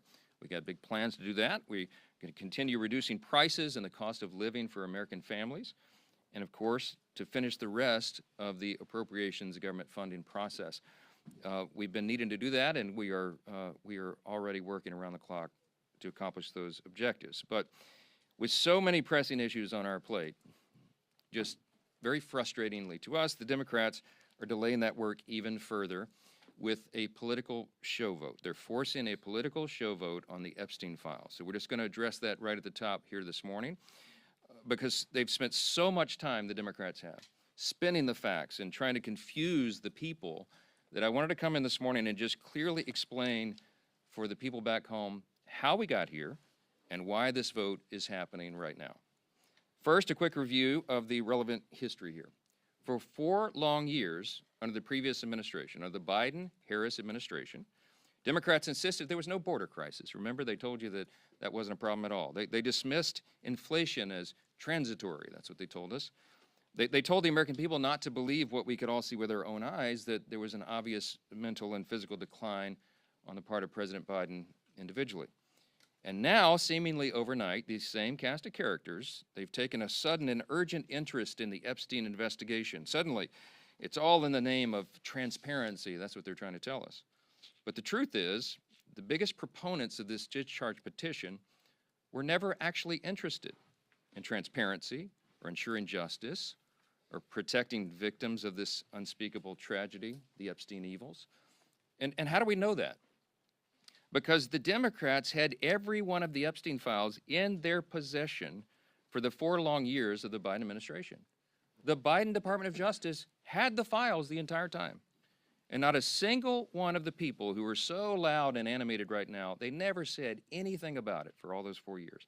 None of them held press conferences. None of them demanded the release of the documents. And under Biden's DOJ, when they prosecuted just Epstein and Ghislaine Maxwell, not a single one of these Democrats or any of the proponents of the discharge ever made any noise about that at all. So it's fair for the American people to ask the question, why now? Why suddenly are they so interested? They have such an urgent interest in the Jeffrey Epstein matter. The truth is simple and straightforward and obvious for anyone who is willing to look at it objectively. Clearly, this is a political exercise for Democrats and a few others, sadly, and it is as deceitful and dishonest as their pointless stunt to shut down the government. Same ideology behind this. Democrats are trying to use the Epstein matter as a political weapon to distract from their own party's failures. And in a desperate attempt, they're trying to somehow tie President Trump to the scandal. President Trump has nothing to do with it. He has said himself he has nothing to hide. And that's clearly what they've been trying to do. They're trying to attack President Trump. This is what they've done. They weaponized the justice system over the last several years to go after him, and this is their latest attempt. And they don't have a platform or a principle to defend on the Democrat Party side, so they put all their eggs in this basket. And that's why you hear endlessly about Epstein, Epstein, Epstein. Everything's about Epstein. Now, this was an unspeakable tragedy, we said that. And we have great compassion for the victims. And I'm heartened that I met with the victims, our House Oversight Committee members met with the victims, and they deserve justice. It has been too long delayed. Not just justice for what they were made to endure, but also we need answers on why it took so long for the Department of Justice itself to do that job under previous leadership. Republicans, meanwhile, are working in earnest to deliver transparency to the American people, and we're working to do that in a responsible manner that does no further harm to these innocent people and the victims who have been wrapped into this. There are a few key facts here that everybody needs to understand. First, I mentioned the House Oversight Committee doing its work. That is a bipartisan effort. They are already producing far more than the discharge petition even anticipates. Chairman Comer is our chair of oversight. Some of the biggest bulldogs in Congress serve on that committee, you all know, and I've mentioned this so many times. They have been, on the Republican and Democrat side, they're deeply dug in. They've been working around the clock. They worked even through the government shutdown, and there were tranches of documents that were released even over that period. So far, by last count, it's over 65,000 documents, Epstein file documents, that are now out in the public for everyone to review. That includes tens of thousands of pages from the Epstein estate. And that includes Epstein's flight logs, his personal financial records and ledgers, his daily calendars, and so much more. And none of that is even written or included in the discharge petition. So in other words, the Oversight Committee is doing far more than the discharge even anticipates, and the most valuable information thus far has come from the Epstein estate files. That was produced because of the work of the Oversight Committee that is doing that in a professional, robust manner, using the full subpoena authority of the U.S. Congress. From the very beginning, our side has been insistent that this matter must be handled very carefully and with utmost caution and care for the victims. We want maximum transparency. We have always been about that. We want every single person who had any scintilla, there's any scintilla of evidence that they were involved in the Epstein evils, they need to be brought to justice, and it should have been done a long time ago. We need to find out who those people are. But in the meantime, you have to remember there are real people's, innocent people's lives at stake here, and young victims who don't want to be dragged into this political game because it could hurt further what they've already endured. They would be made to suffer more harm if Congress is not careful in what we're doing. And unlike our very important work that's underway in the House Oversight Committee, the Democrat-led discharge petition would carelessly dump thousands of documents without proper protections for the innocent. I brought a chart in here this morning. I want to illustrate for you what we are concerned with. Now, I was a federal court litigator. The members of our House Judiciary Committee, Republicans in particular, have many of these concerns. You have Chairman Jim Jordan and attorneys like Chip Roy, who's running for Attorney General of Texas now. You have Brad Knott, who's a former federal prosecutor, many members on the committee. Andy Biggs is running for governor of Arizona. They're lawyers, and they understand that the way the discharge petition was drafted is haphazard and dangerous. This is why we have been opposed to this point, okay? And I could be here for a long time going through all the details of it, but the big concern we've all had all along is that the House bill, if it's passed in its current form and it was signed into law, it is dangerously flawed. And our problem and our frustration is there's no way for us in the House to amend it or correct these problems because the authors of the discharge will not allow it. And that's one of our great frustrations. Let me just very quickly, we have a legal document that the lawyers, we have all drafted to explain all this, but let me give you maybe the top 5 concerns about it, and there are more. But as drafted, the discharge petition, it fails to fully protect victim privacy. I'm going to read you an excerpt out of our legal document we put together to explain all this. Congress should give the Attorney General broader authority to redact all the victim information. The discharge doesn't do that. This would prevent the release of information that could be used to unmask victims who have chosen to remain anonymous. Now, you have some very brave women who have come forward and put their names and faces out there and done press conferences and explained that justice is overdue, and our hearts go out to them, and they are heroes. But you have as many as 1,000 women, by some of the accounts, who may be caught up in this. And the vast majority of them have not come forward, probably for obvious reasons. They don't want to be unmasked. But the discharge petition doesn't have adequate protections. It risks re-victimizing those who were trafficked and exploited. And the courts have recognized this concern, by the way. I'll read you a quick excerpt. On August 20th of this year, Judge Richard Berman of the Southern District of New York issued an order denying the DOJ's request to release Epstein grand jury materials, noting, quote, names and identifying information of victims appear in the subject materials, unquote. Judge Berman then quoted a letter related to the victims' concerns, which stated the following, quote, transparency cannot come at the expense of the very people whom the justice system is sworn to protect, unquote. And importantly, the judge quoted a letter from one of the victims, In the proceedings, she is named as Jane Doe 2. She said this is one of the victims, quote, "I beg the court to make sure it is of the utmost priority that in any sort of release, all and every detail that could possibly reveal our identities be redacted. The victims of Epstein's evils deserve that protection, and the discharge does not currently provide it." Okay? Number 2, the discharge petition could create new victims, okay? Because it requires the DOJ to release information even in cases where the DOJ or the FBI has already reviewed it and determined it is not credible, it is false information. Doing this and requiring this to come out could ruin the reputations of completely innocent people, such as those who have may just have known Epstein but knew nothing of his crimes, or whose names he exploited. Think of this, innocent people whose names he exploited and used to try to get close to his intended victims. Their names may be in these files, and they had nothing to do with this.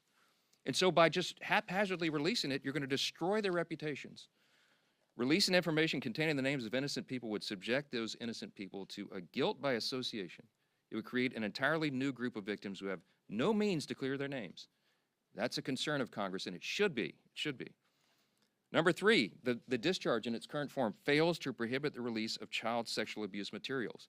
That is a term of art. It's called CSAM, okay? It's defined in the U.S. Code. The discharge is so haphazardly written, because remember, it's just a political exercise for these guys. They don't seem to care about this, but they cited the wrong section of the U.S. Code. So when they say that we don't want child pornography to come out, child sexual abuse materials, of course, we don't want that released.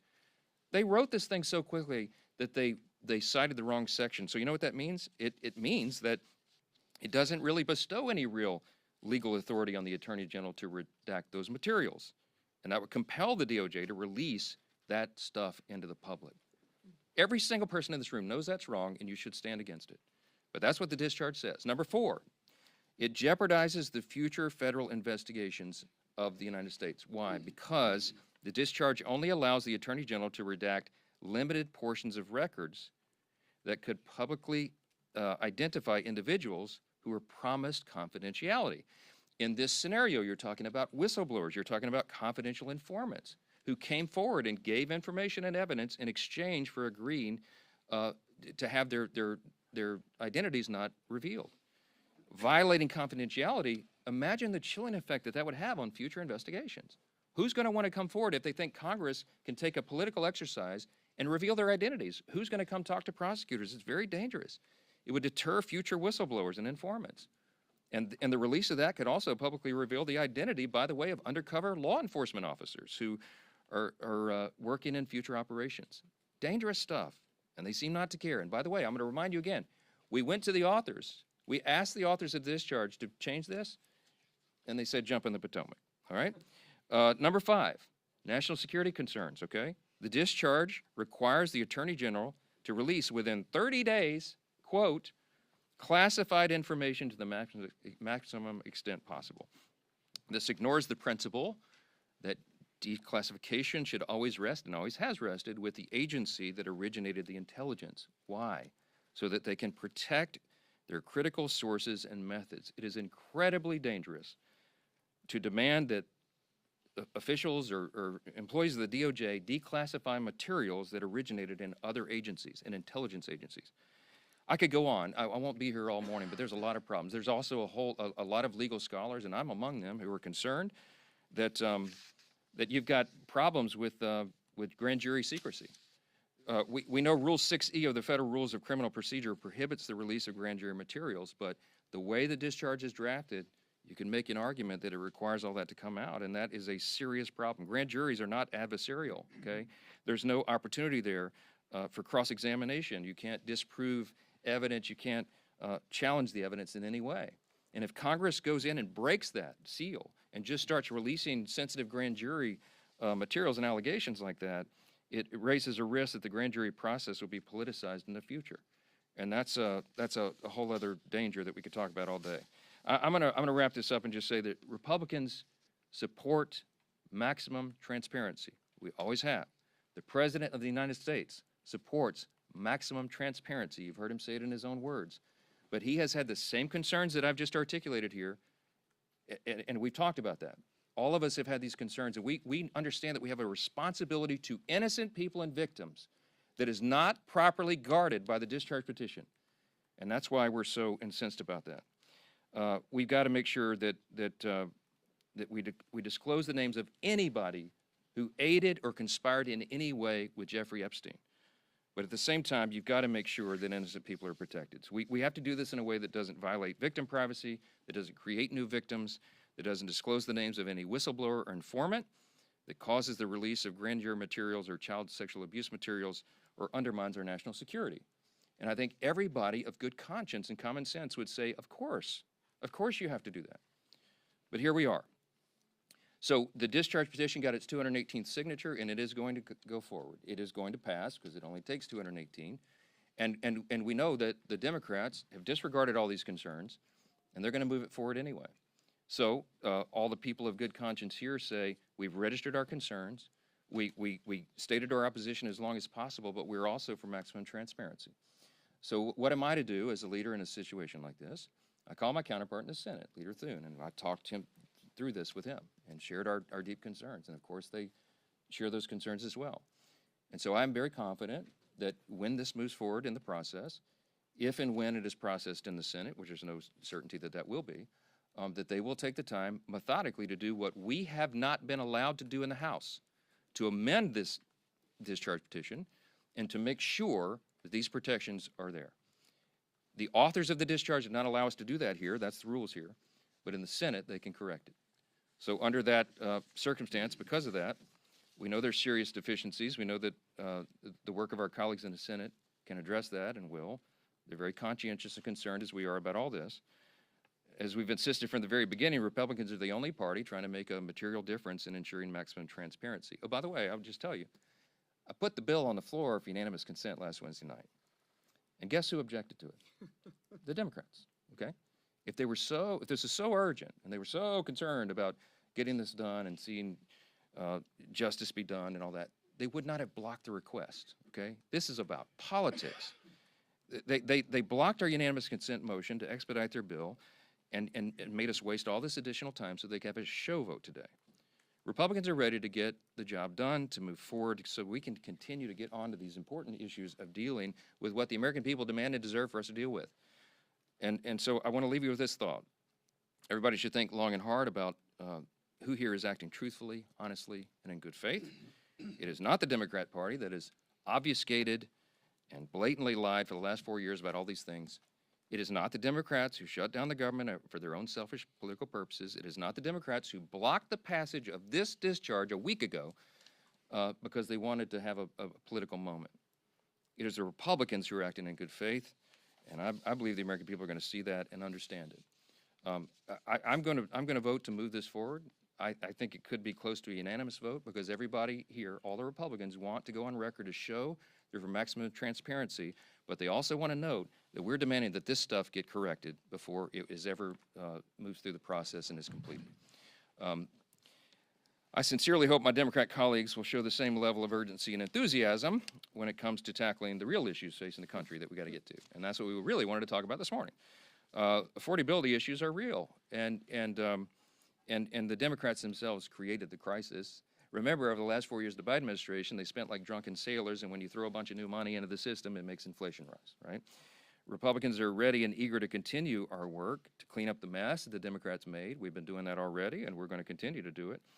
Joining the leadership team this morning to discuss our record-setting success and our continued efforts to bring back affordability, to lower the cost of living, to lower the cost of health care, and have abundant American energy are two of our Republican colleagues who are leading the charge on this issue. And Chairman Brett Guthrie, you'll hear from in a moment, from Energy and Commerce, will speak with you, and Congressman Nick Begich of Alaska, great state of Alaska, is going to address it as well. But I'll first turn it over to our chair of our conference, Lisa McClain. Thank you. Well, good morning, everybody, and welcome back. So let me start with this. House Republicans will not allow Democrats to distract us. And we will not allow any more obstructions to stop us from doing the work of the American people. Because the American people sent us here to do a job, and that's what we intend to do. The Democrats shut down never stopped us. The countless witch hunts against President Trump never stopped us either. And the latest discharge petition is just another Democrat distraction.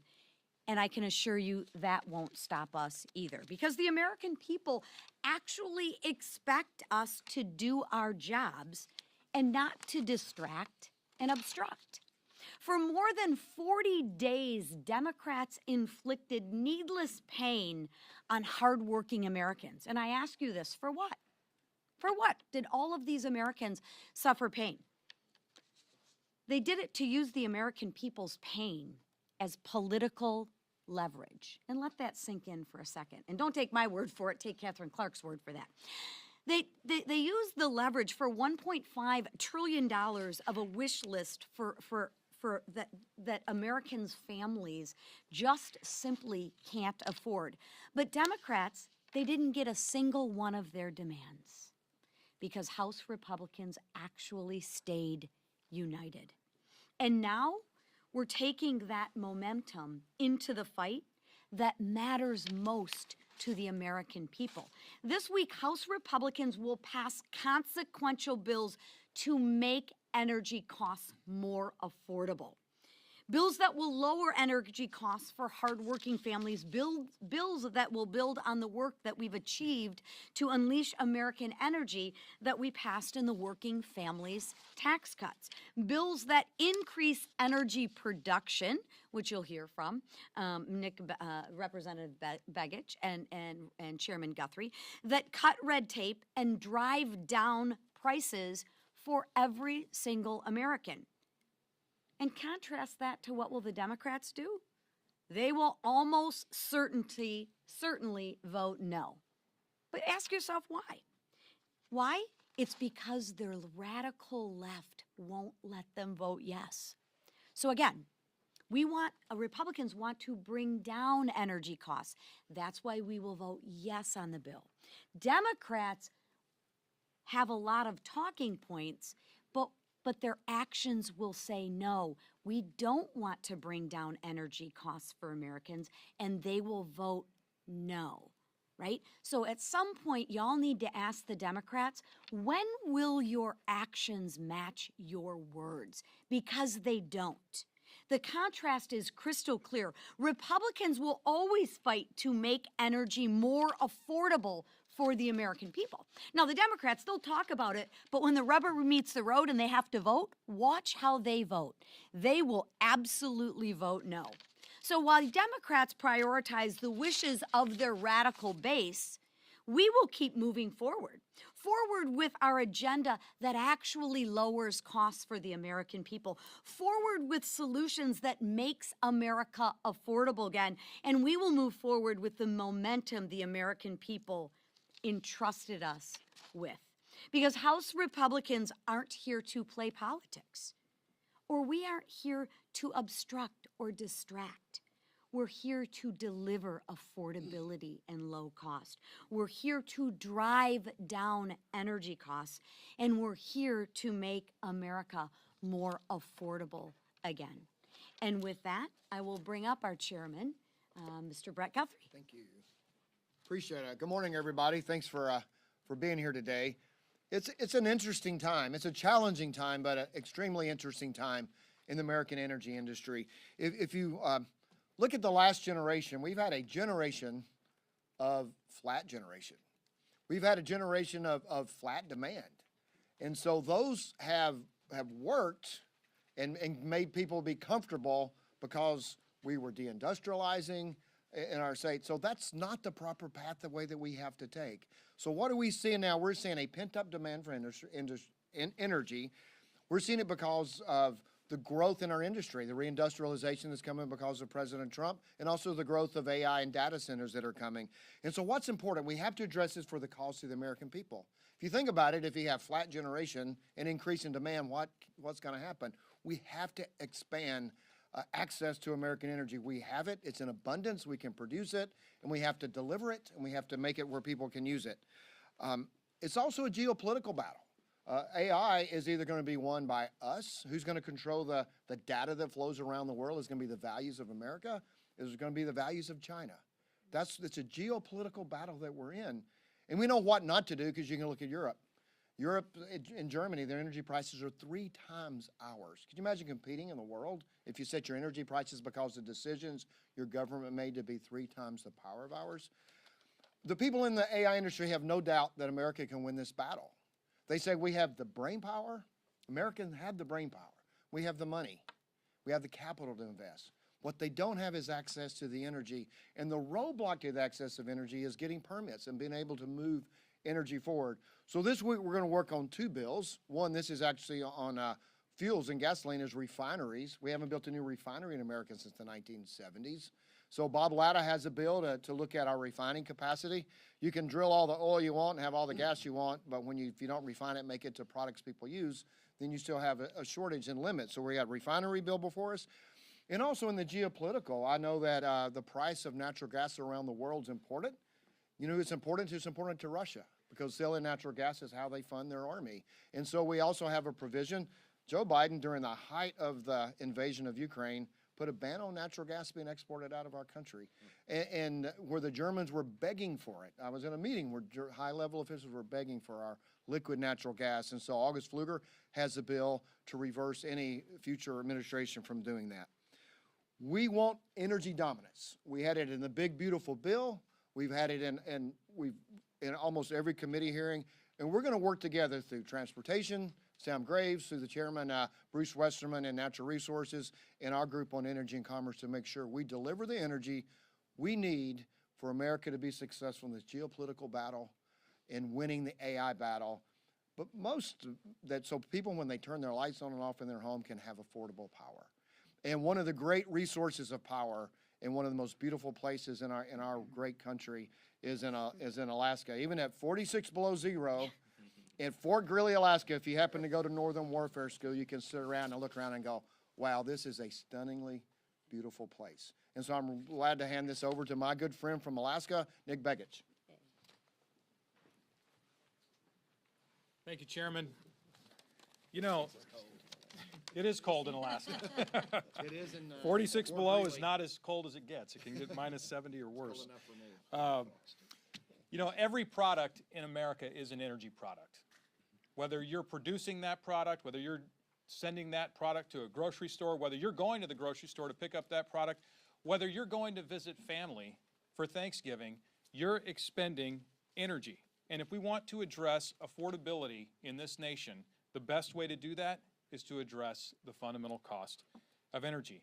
If we're going to do that, we've got to produce more of it. And I happen to be from the great state of Alaska, where we do have abundant natural gas, where we do have abundant oil reserves. But in the previous 4 years, under the Biden administration, we were not allowed to access those important resources for the American people. In fact, under Joe Biden, there were more than 70 executive orders and actions that specifically targeted Alaska, preventing us from developing the oil and gas resources of the state and the critical minerals that we're hearing so much about today. Today's bills help unlock the resources of Alaska for the benefit of the American people and do so in a durable fashion. In the National Petroleum Reserve of Alaska and the 1002 area of our North Slope. That's 20 million acres unlocked for the benefit of the people of this nation. And I want to thank the leadership team who has prioritized affordability in this country again, who understands that affordability begins with resources and our ability to add value to those resources. Alaska is ready to be a part of that solution, and I'm proud today to introduce these bills, get them passed, and send them over to the Senate. Thank you, and I turn it over to our great whip, Emmer. Thank you. These days, anti-Trump temper tantrums seem to be the Democrat Party's MO. Instead of helping us, Republicans in the House, the President in the White House, and the Senate majority, instead of helping us secure our border, cut taxes, and make life more affordable for the American people, Democrats have shown time and time again that they're more interested in opposing President Trump and his successful agenda at every turn. but their obstruction and partisan games will not deter our efforts to deliver countless wins for the American people. This week, House Republicans are returning to Washington with a packed agenda, full of promises kept. Where the Biden administration and climate alarmists stifled our nation's energy production and caused prices to skyrocket, House Republicans and President Trump are restoring America's energy security and ensuring affordability. Where Democrats put violent criminals above innocent Americans, Republicans are ensuring our communities are safe from dangerous offenders. And where Democrats chase headlines and mislead the public, Republicans are actually pursuing transparency and justice. The contrast could not be more clear. Republicans govern, Democrats obstruct. We already passed the largest middle-class tax cut in American history with absolutely no help from Democrats. And that was just the beginning. Now, as you see, that we're back from this ridiculous, needless shutdown caused by Democrats, we're moving full steam ahead to make up for the days that they have taken away with their delusional shutdown. And with that, I'll turn it over to our leader, Steve Scalise. Well, thank you, Whip. And it's good to be back. It's good to have the Democrat shutdown ended and the pain, the suffering that went on for way too long finally be over. And now to see the House back doing its business. And of course, we missed a few weeks, and so we're making up for lost time. We have a very robust schedule this week. As you can see, full 5-day work week. We're going to be working and having some late night votes. Today we have 3 vote series going into the night, and our members have rolled up their sleeves and are ready to get back to work too. The committees are going to be meeting into the night this week and beyond to catch up and get back to focusing on those issues that we've been fighting for this entire Congress, and that is fighting for those families who have been struggling under the failed Biden agenda. All we saw under the Biden and Democrat agenda was higher costs for families, higher inflation, higher interest rates, open borders, chaos around the world. And President Trump has reversed that quickly. As you look at all of the things that this president has done, working with this Congress, we have been focused on fixing the problems that Biden created and then really setting a new course, getting this country back on track, lowering costs for families. You heard Chairman Guthrie and Congressman Begich talk about this great energy agenda that we're continuing to deliver on. Of course, in the working families tax cut, so we had a lot of provisions in that bill, in fact, that Congressman Begich himself brought forward to open up areas in Alaska. I walked the Alaskan pipeline in Section 1002 of the North Slope, and to see all of the ability to produce energy in America that had been shut down under Joe Biden. We couldn't even produce the energy we know we have here in America because of stupid policies by the Biden administration. And we've been reversing that. Many of those provisions that Congressman Begich campaigned on, he already delivered on in the working families tax cut, but there's more to do.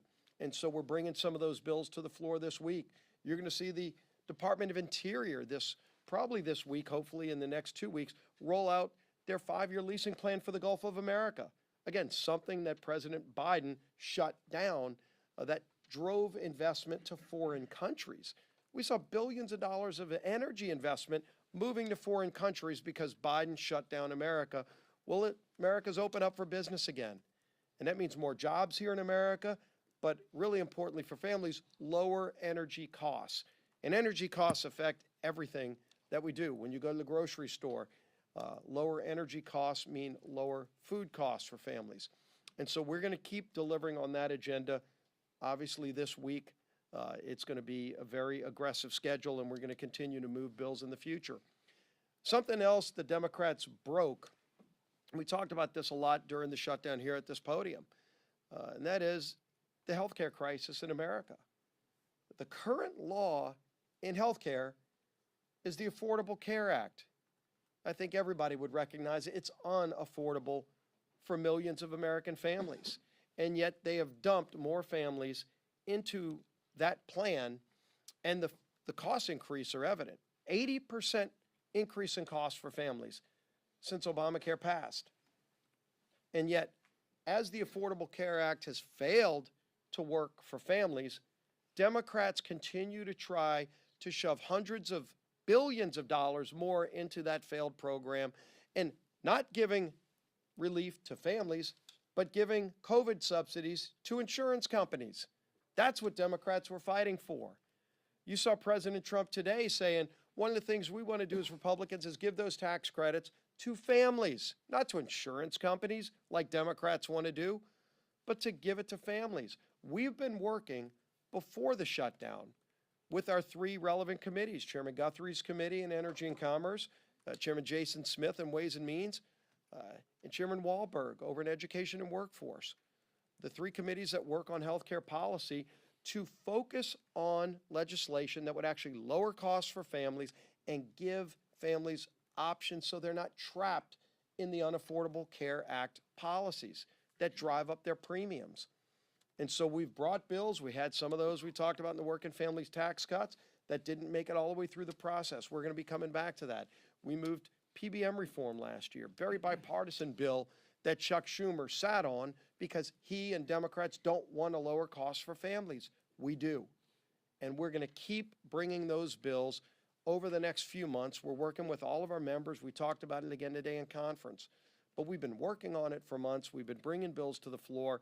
And Democrats, sadly, have walked away from this because all they want to do is force people into unaffordable products. The Unaffordable Care Act, they want families to have to pay more in premiums because they want a single-payer, government-run healthcare system. It has failed the American people, and they deserve better, and we're going to deliver better for American families.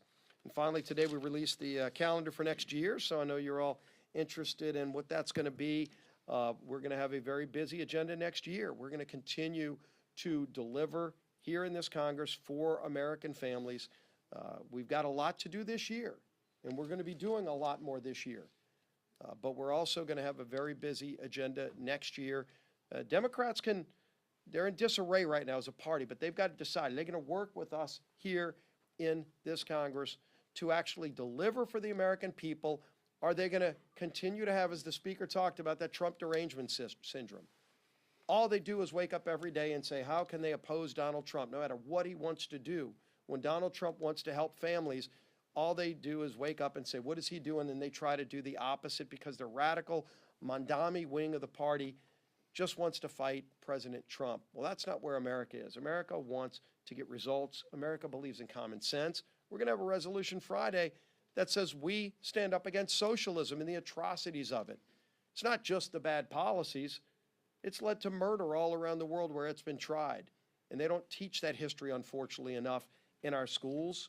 And so a lot of young people don't even get exposed to the atrocities of socialism, but we'll surely be talking about it and voting on it this Friday. A pretty easy vote, I think, for most people. Hopefully they say, no, we believe in freedom, opportunity, and we stand against socialism. We're going to have that opportunity this week as well, while we're also focusing on affordability. With that, I'm sure you may have a couple of questions for the Speaker of the House, Mike Johnson. Thanks, sir. Speaker Johnson. Speaker Johnson, the president campaigned on this idea of transparency. In the name of transparency, he released the MLK files. In the name of transparency, he released the JFK files.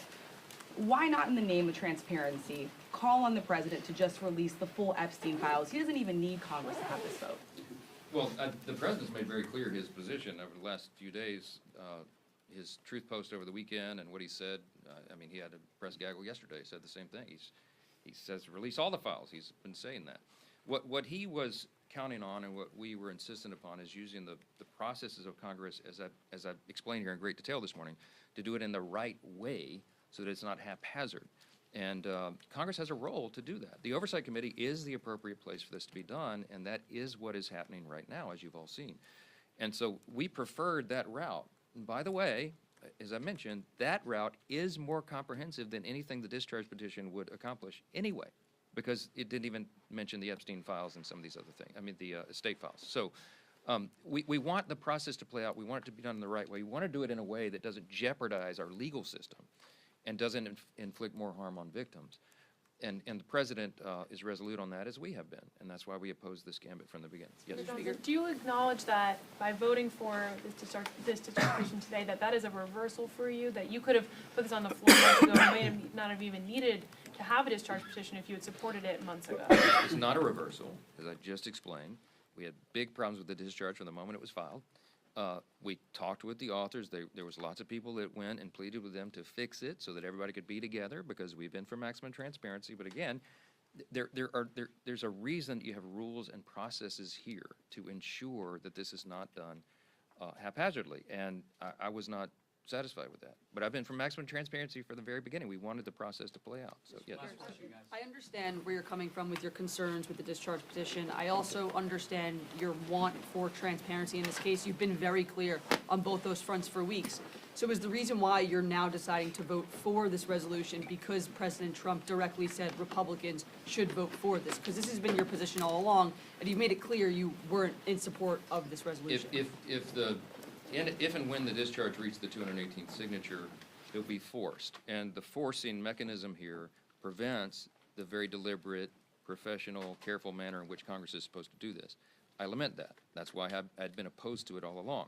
But having now forced the vote, none of us want to go on record and in any way be accused of not being for maximum transparency. So the only intellectually consistent position to have right now, the only way to ensure that both those things are true at the same time, is to allow for everyone to vote their conscience and to go on record to say, of course, we're for maximum transparency. Now, I'll tell you, there's a handful of Republicans, Judiciary Committee members, and a few others who are really struggling, as I have been, about whether or not they could even vote yes today because of this, because we don't have an absolute guarantee that this will be fixed in the Senate. I have a high degree of confidence in that, and that's why. That's why I'll be voting yes today. And I've talked about that in great detail. We had an hour and a half long conference call on Sunday with Judiciary Committee members who are really, really concerned. I mean, they're all for maximum transparency, but they're really, really concerned about protecting the victims, and I am as well. And that's why we have gone through this whole long process. Last one, On that, James Blair today at a Bloomberg event said that they're looking at ways to send millions of Americans checks from tariff dividend revenue, but without Congress being involved. Do you have concerns about them not running that sort of process through Congress? Well, I'm not sure that's possible, and James Blair and I will have some intense fellowship about that, I'm sure. He's a good friend. We collaborate on strategy all the time, but this is an idea, I think, that makes sense. The President was talking about it as recently as yesterday. I think what I heard him say, and I haven't talked to him about it because he and I have both been so busy the last 24 hours, I'll see him in a little while, but I think what I heard him say yesterday is he's thinking about something maybe midway into next year when the tariff revenue is realized and we can figure out what that looks like. But I think it would require an act of Congress, so we'll have to see how. I'm not sure what's being proposed. So it's sort of a on your Last doubts one. about getting specifically into the substance here, reading through the bill though, I guess I'm confused because the bill specifically says that the Attorney General may withhold or redact portions related to child sexual abuse materials as defined in the law, anything jeopardizing federal investigations. It specifically says they can withhold anything containing personal identifiable information of victims' personal medical files. We know the survivors are comfortable with that. All of these things are actually in this bill. That's why I'm confused. Let me give you an example. Okay, we could be up here for a long time. I'll litigate it with you. Let's do it. Like, what specifically is missing? So the first one you mentioned. Yeah. Okay, so here's HRS 581. This is the discharge. Okay. It says on page 5, redact anything that depicts or quote depicts or contains child sexual abuse material, CSAM, as defined under 18 U.S.C. 2256. Okay. All right. So you go to 18 U.S.C. 2256. Definitions of the chapter. Nowhere in this section, okay, go look it up, all right, does it contain the definition of child sexual abuse material. So I used to litigate federal cases, and I would challenge statutes in court, okay? The language is very important and very precise. If it's not listed here and this were to become law, child sexual abuse materials are not included. They're not included for redaction, which means the Attorney General and someone there, if they interpret the discharge in the statute that it passes directly and literally, as they're supposed to do, they're required to do under the law, then you're going to have things that that would qualify under child sexual abuse materials. You have child pornography included in the distribution of this stuff. We can't go for that. And It's why up did- to why the did- Attorney General. No, Like, it's not what up do to the, you no, it's know? not up to the Attorney General because the way it's listed Under the in the bill. document. No, it's not. It's not because it doesn't reference the right code section. So we could go through every one of these things. We have had a small army of lawyers going through it because I want to make sure that all of my concerns, because I read it the first time initially and I thought, whoa, this is way out of bounds. We have in fact, we'll put on the speaker.gov, I'll put it on the website here when we leave. You'll see the summary of the legal analysis, and it goes through point by point, and it points to the specific sections in the discharge. Guys, we're not making this up, and you can take it to your counsel at your outlet's offices and have them review it, and they'll tell you the same thing. This should have been done in a much more careful manner, and it was not. And I'm going to point out again, when the authors were asked to fix it, they said they weren't interested in doing that. Okay, why? Because this is a raw and obvious political exercise. Again, I'm just going to leave you with this question. You should go ask them all. If you were so concerned about the Epstein files and protecting the victims, why didn't you do a darn thing about it for the 4 years of the Biden administration? All this stuff was sitting in a warehouse, and nobody said a word about it. They didn't care. Now they're doing it.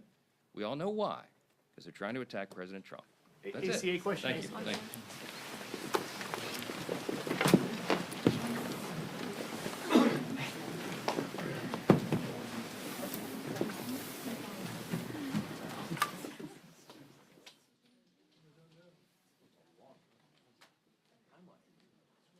Then tell us the law that's supposed to be.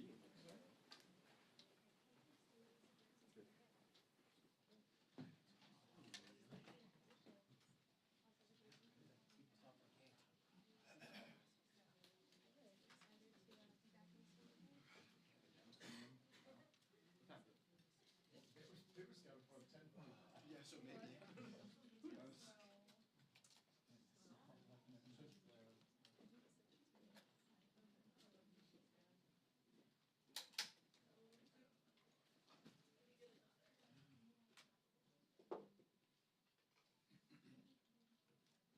For anyone planning to stay on for Dems, they are pushing back until noon. Noon? Noon. Okay. Noon? Noon here? Yes.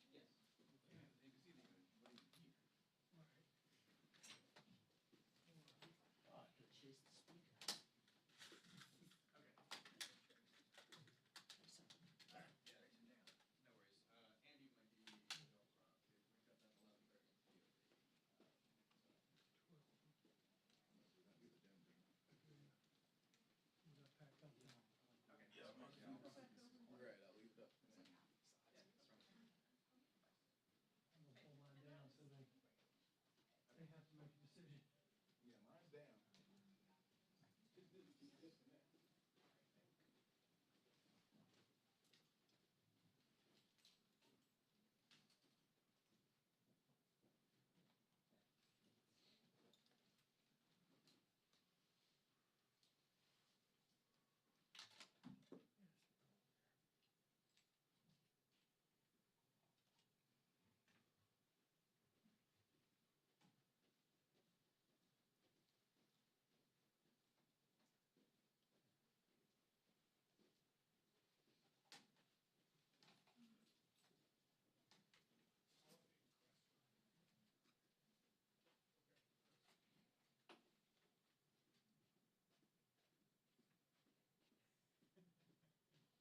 Does Jay have to leave at 1? Oh, you're right. Yeah, I thought.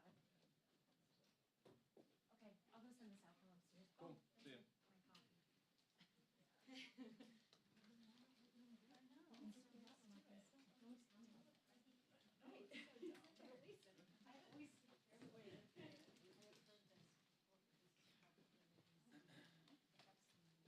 I know if this person doesn't show up, I'll be moving. Yeah, my plan is I'm pulling out, Charles. Unplug this one?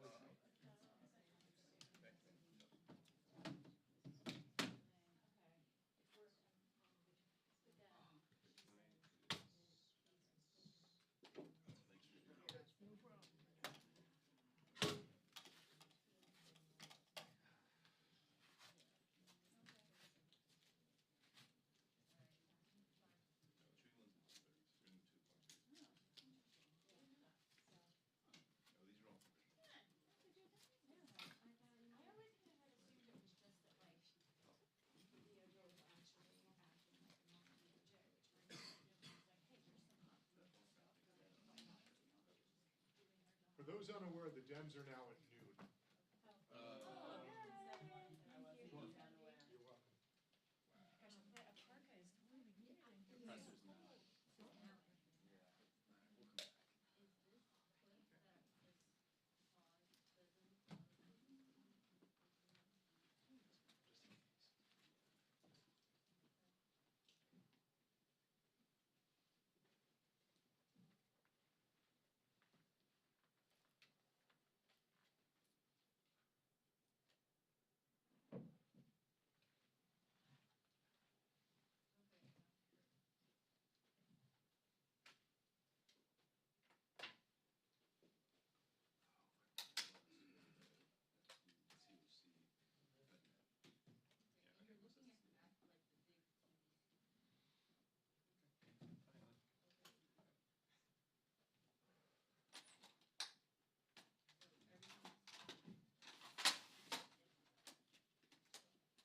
You're not shooting like 720 or something like that, are you? You're shooting 1080.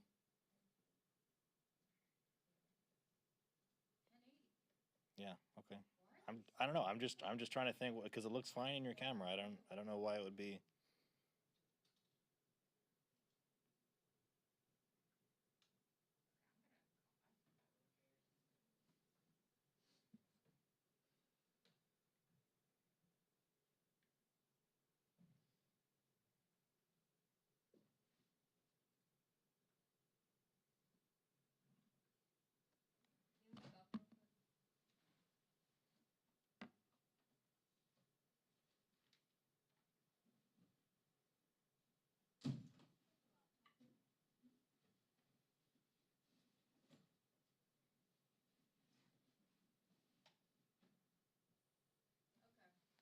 Let me get this sign. Is this writing on the back?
Hi.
Hi.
Oh, okay. A, B, C, D, E, F, G, H.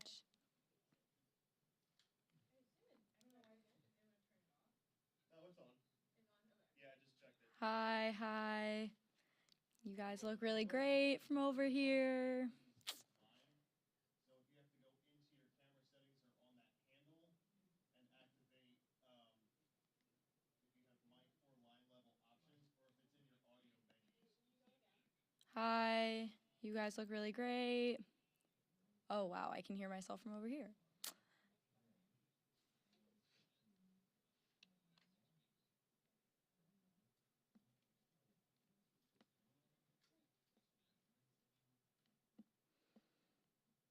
Hello.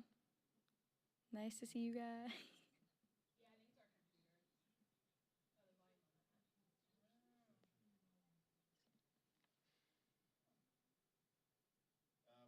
Romeo and Juliet from start to finish, please. Oh my God. I don't know. I don't know Romeo and Juliet from start to finish.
So we got about Yeah, well, this, now it definitely does look outdated.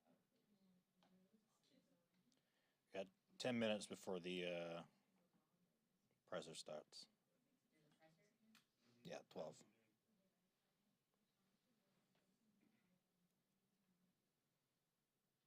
You tighten this up.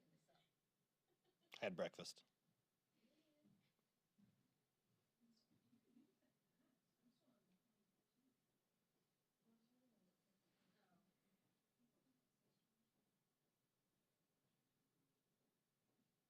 Can you get it?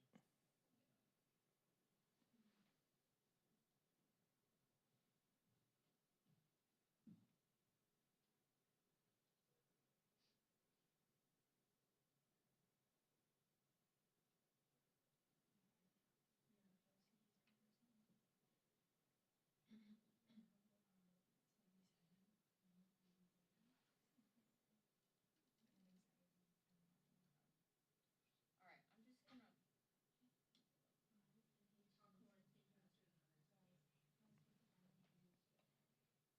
All right, you're good. You're good. Yeah. He said to just send the lens in. Said to do what? Take the lens. We're gonna send the lens into like wherever. Oh. Shipping it out. Okay. Oh, the lens people. We're going to send it to the lens people.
Good morning and welcome back.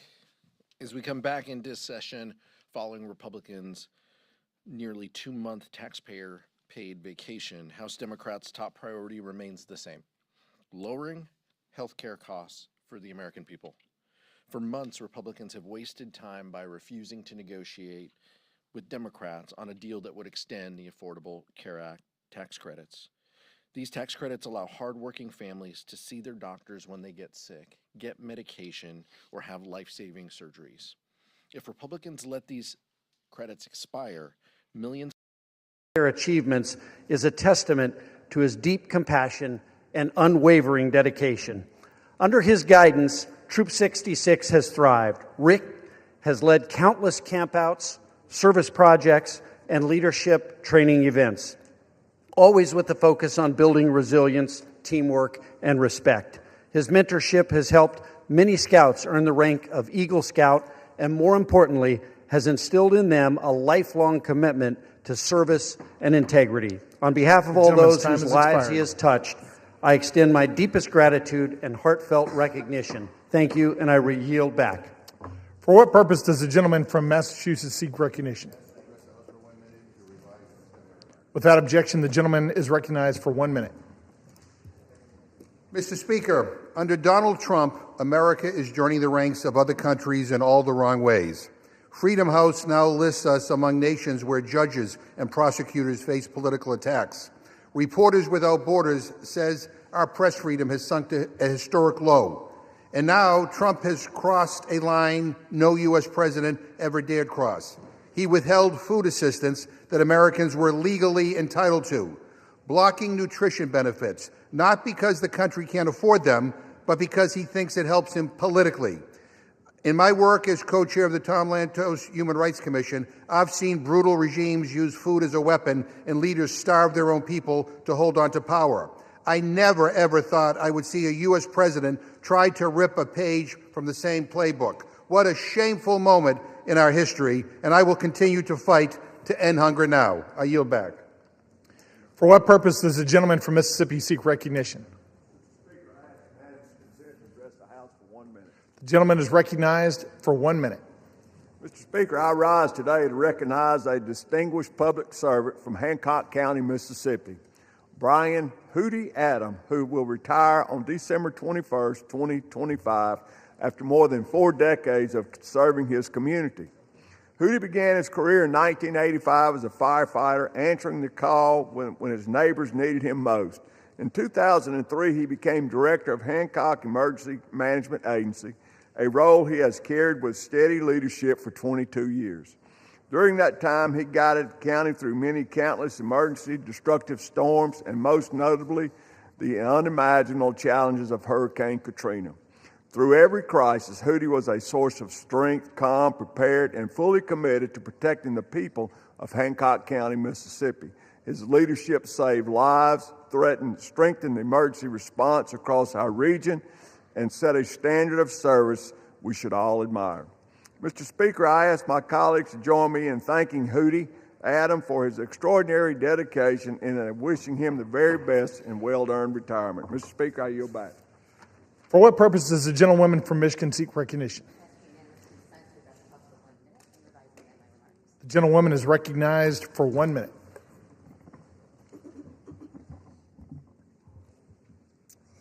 Mr. Speaker, I rise to celebrate Midland High School Principal Tila Sherman for being named the Michigan 2026 High School Principal of the Year.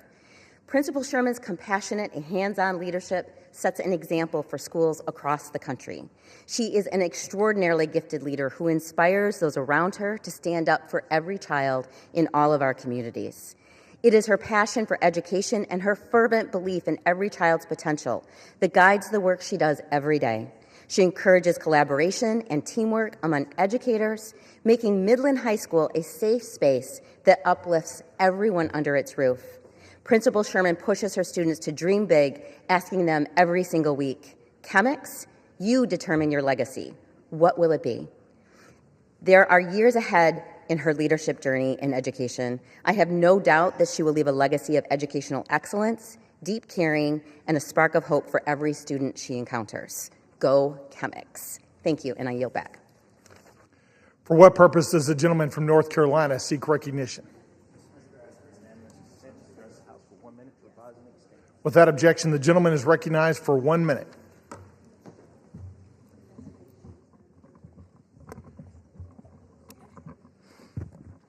Mr. Speaker, as we recently celebrated veterans across the country, H.R. 5939, the USMC Helicopter Support in Vietnam Congressional Gold Medal Act, would award a Congressional Gold Medal to the Vietnam-era Marine Corps and Navy veterans who performed vital helicopter support missions. These flight crews executed incredibly risky and dangerous operations. They successfully carried out life-saving medical evacuations, transporting approximately 189,000 service members. Recognizing those who put their lives in harm's way to help out our wounded is long overdue. With the enactment of this bill, Congress can and must take the crucial step towards finally giving these brave veterans the heroes welcome they so deserve.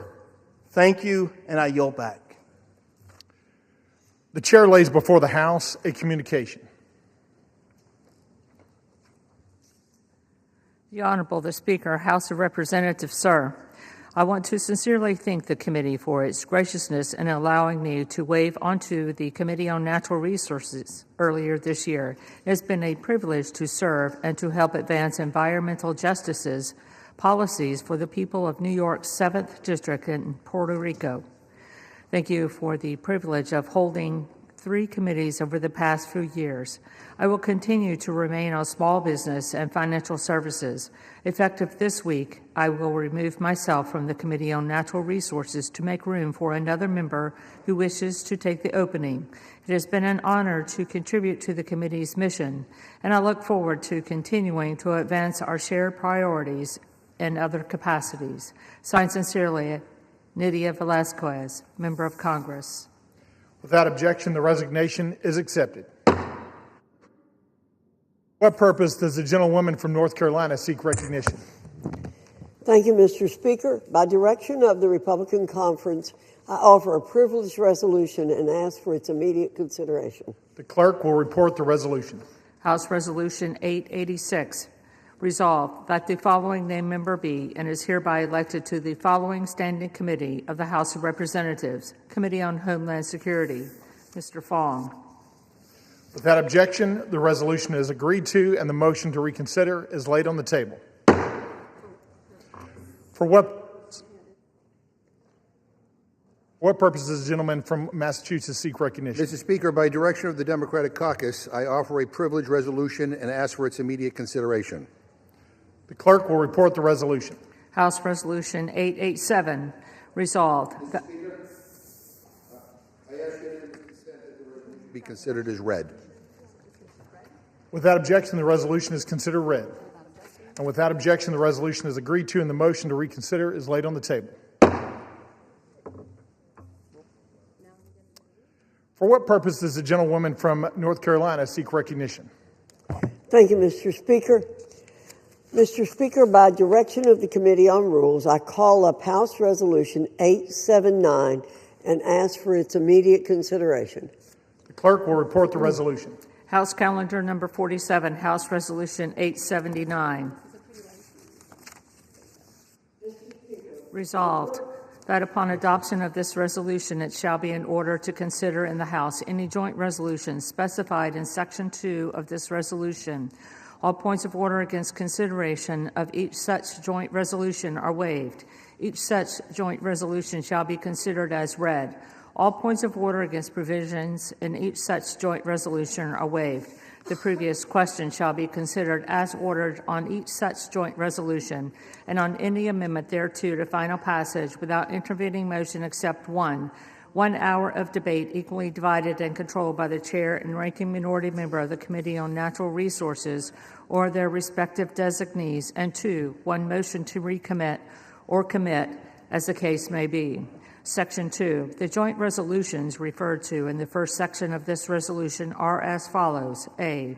The joint resolution, Senate Joint Resolution 80, providing for congressional disapproval under Chapter 8 of Title V United States Code of the rules submitted by the Bureau of Land Management relating to National Petroleum Reserve and Alaska Integrated Activity Plan Record of Decision.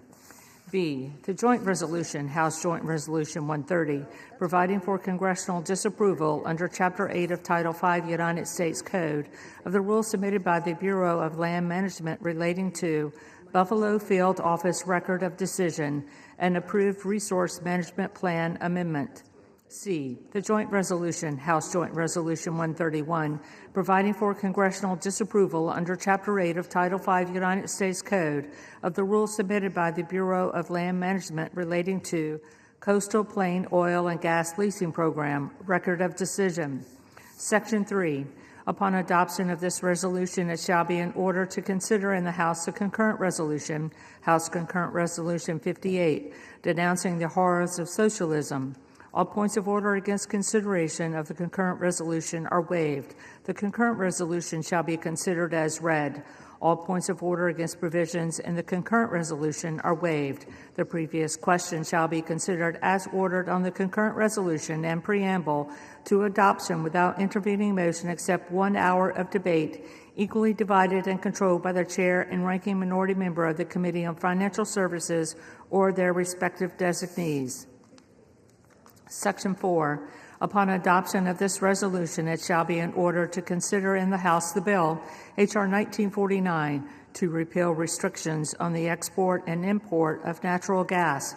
All points of order against consideration of the bill are waived. The bill shall be considered as read. All points of order against provisions in the bill are waived. The previous question shall be considered as ordered on the bill and on any amendment thereto to final passage without intervening motion except 1 hour of debate equally divided and controlled by the chair and ranking minority member of the Committee on Energy and Commerce or their respective designees, and 2, 1 motion to recommit. Section 5. Upon adoption of this resolution, it shall be in order to consider in the House the bill H.R. 3109 to require the Secretary of Energy to direct the National Petroleum Council to issue a report with respect to petrochemical refineries in the United States and for other purposes. All points of order against consideration of the bill are waived. The bill shall be considered as read. All points of order against provisions in the bill are waived. The previous question shall be considered as ordered on the bill and on any amendment thereto to final passage without intervening motion except 1 hour of debate equally divided and controlled by the chair and ranking minority member of the Committee on Energy and Commerce or their respective designees, and 2, 1 motion to recommit. Section 6. Upon adoption of this resolution, it shall be in order to consider in the House the bill H.R. 5107 to repeal the Comprehensive Policing and Justice Reform Amendment Act of 2022 enacted by the District of Columbia Council. All points of order against consideration of the bill are waived. The amendment in the nature of a substitute recommended by the Committee on Oversight and Government Reform, now printed in the bill, shall be considered as adopted. The bill, as amended, shall be considered as read. All points of order against provisions in the bill as amended are waived. The previous question shall be considered as ordered on the bill as amended and on any further amendment thereto to final passage without intervening motion, except 1 hour of debate, equally divided and controlled by the chair and ranking minority member of the Committee on Oversight and Government Reform or their respective designees, and 2, 1 motion to recommit. Section 7. Upon adoption of this resolution, it shall be in order to consider in the House the bill H.R. 5214 to require mandatory pretrial and post-conviction detention for crimes of violence and dangerous crimes and require mandatory cash bail for certain offenses that pose a threat to the public safety or order in the District of Columbia and for other purposes.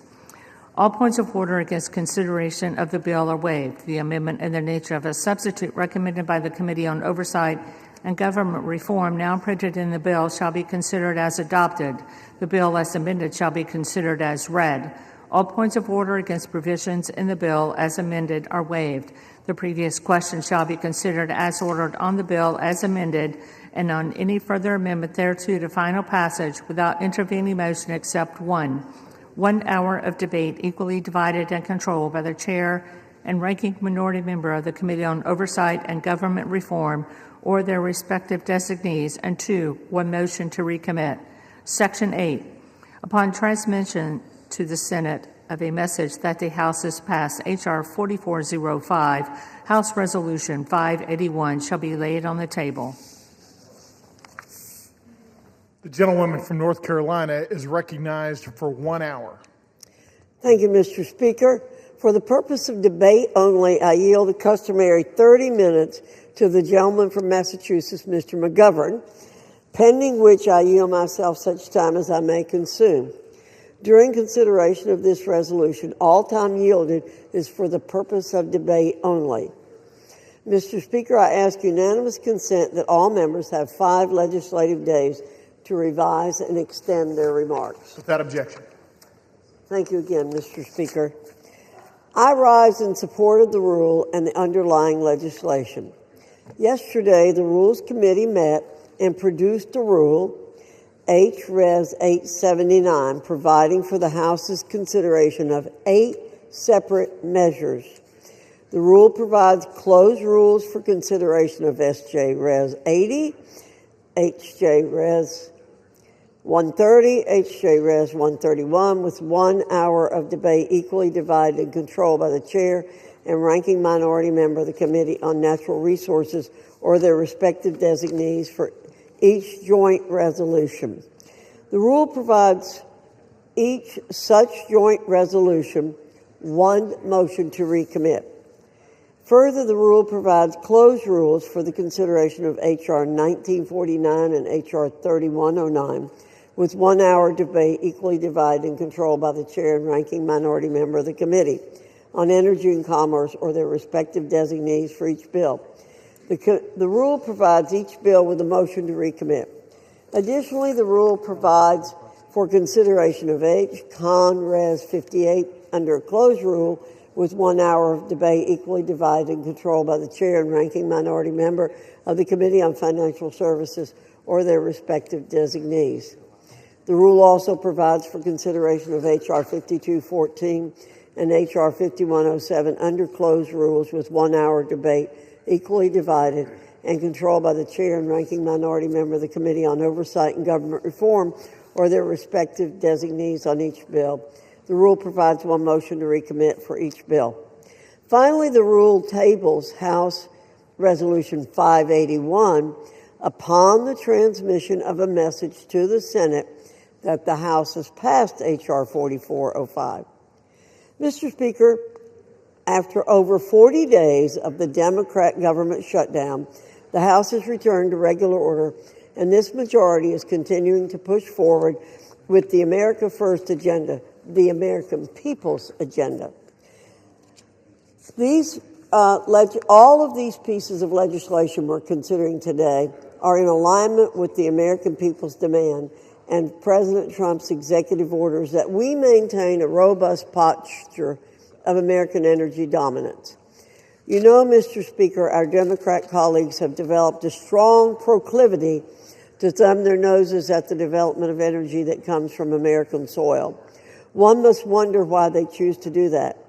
They pay lip service to environmental protections and reducing greenhouse gas emissions, but it's just a fact that American oil and American natural gas are cleaner and more environmentally friendly than any of our global competitors. Why would they cede our dominance on the global stage in favor of hostile actors who lack even the most basic environmental protections? We are blessed as a nation to have vast repositories of natural resources that we can draw from and utilize accordingly. When we ignore the opportunities to harness these resources for our benefit, we deny ourselves the opportunity to grow more self-sufficient. H.R. 5214 and H.R. 5107, 2 measures reported from the Oversight Committee, focus on restoring law and order in our nation's capital city. a city that ought to be a model for the rest of the nation to follow.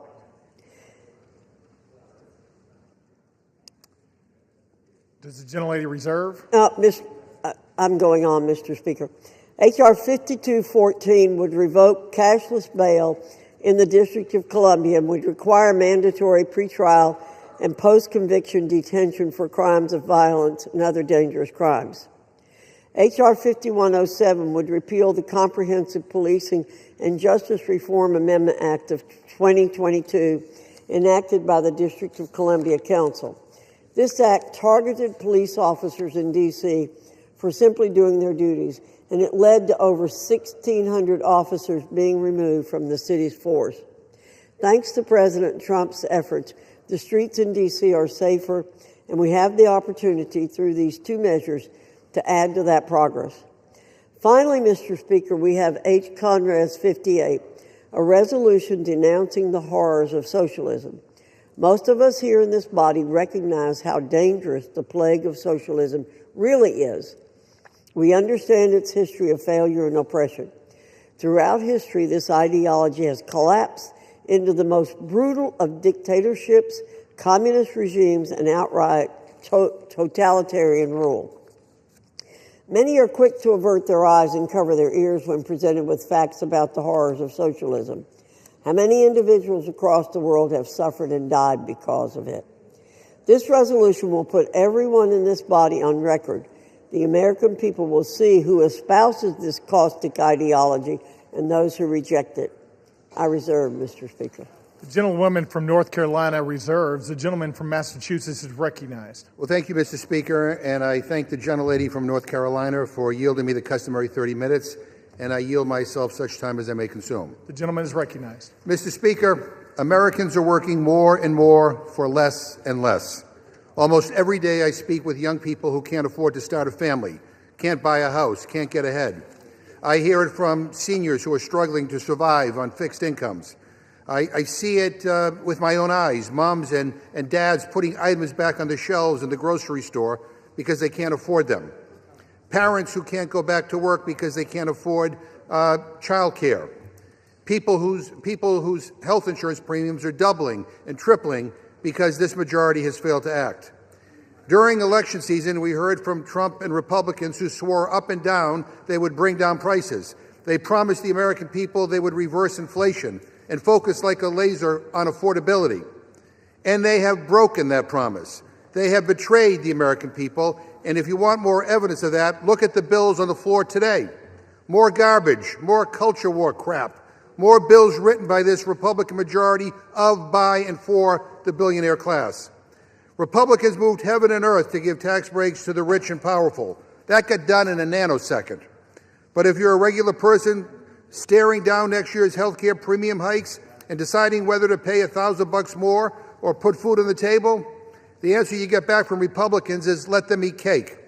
We are barreling toward another shutdown at the end of January. We could have spent the last 2 months working on passing the 9 appropriations bills Republicans still need to pass to stop another shutdown. And instead, they went on a taxpayer-funded paid vacation for 8 weeks. And let me just say, because we are debating a rule to consider these 8 bills, this rule sucks. 8 closed rules, no amendments, no changes allowed on the floor. Take it or leave it. And if you're keeping count at home, that's 80 completely closed rules this Congress, the most ever in a year. And I want to correct the gentlelady because last night in the Rules Committee, she said 5 of these bills didn't receive any amendments. That's because she didn't ask for any. And when you don't send an amendment deadline, everyone knows you're doing a closed rule. And I just want to say to my Republican colleagues, you have been complicit in these 80 closed rules nearly 9 out of 10 times. You, the majority party, have not been allowed to bring amendments to the floor. You're getting blocked by your own leadership time and time again. How does that feel? Again, this is a terrible rule, and I urge a no vote, and I reserve my time. Gentleman from Massachusetts reserves. The gentlelady from North Carolina is recognized. Thank you, Mr. Speaker. While it's true there have been 80 closed measures, this number needs context.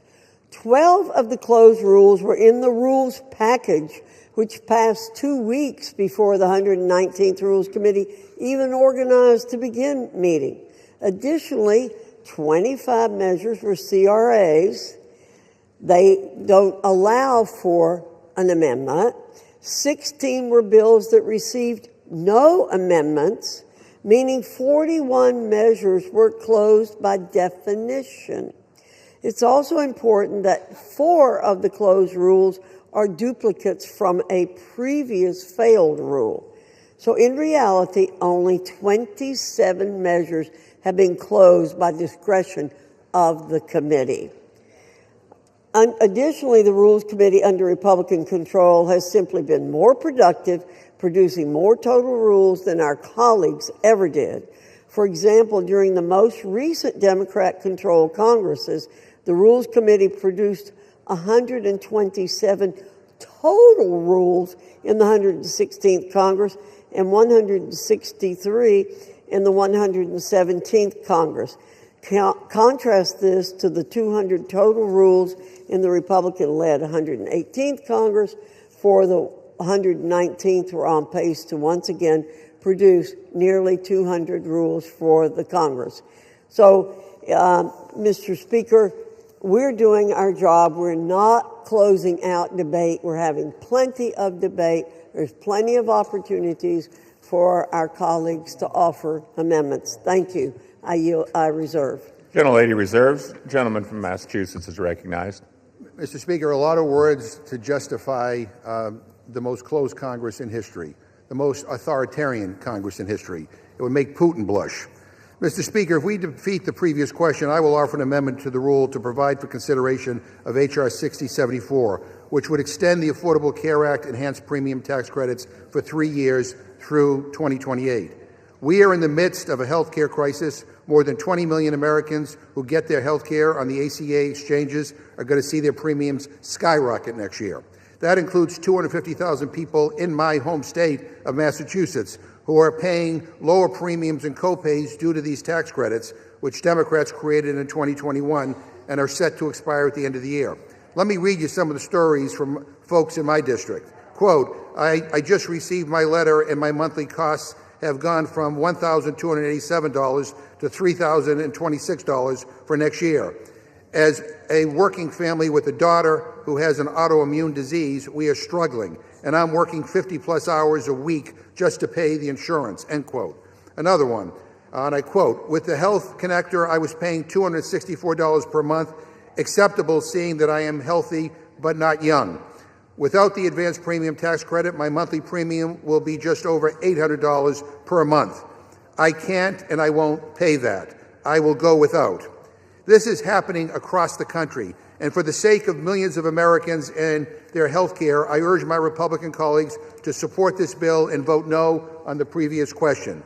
Mr. Speaker, I ask unanimous consent to insert the text of my amendment into the record along with any extraneous material immediately prior to the vote on the previous question. And I reserve. Without objection.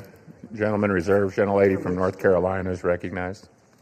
Thank you, Mr. Speaker. I yield 2 minutes to the distinguished gentleman from Utah, Mr. Owens. Gentleman is recognized for 2 minutes.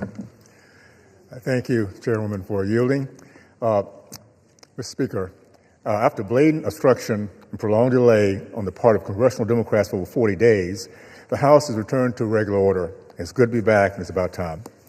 Today, we're here to advance 8 separate measures that meet the demands of the American people and strengthen President Trump's successful America First agenda.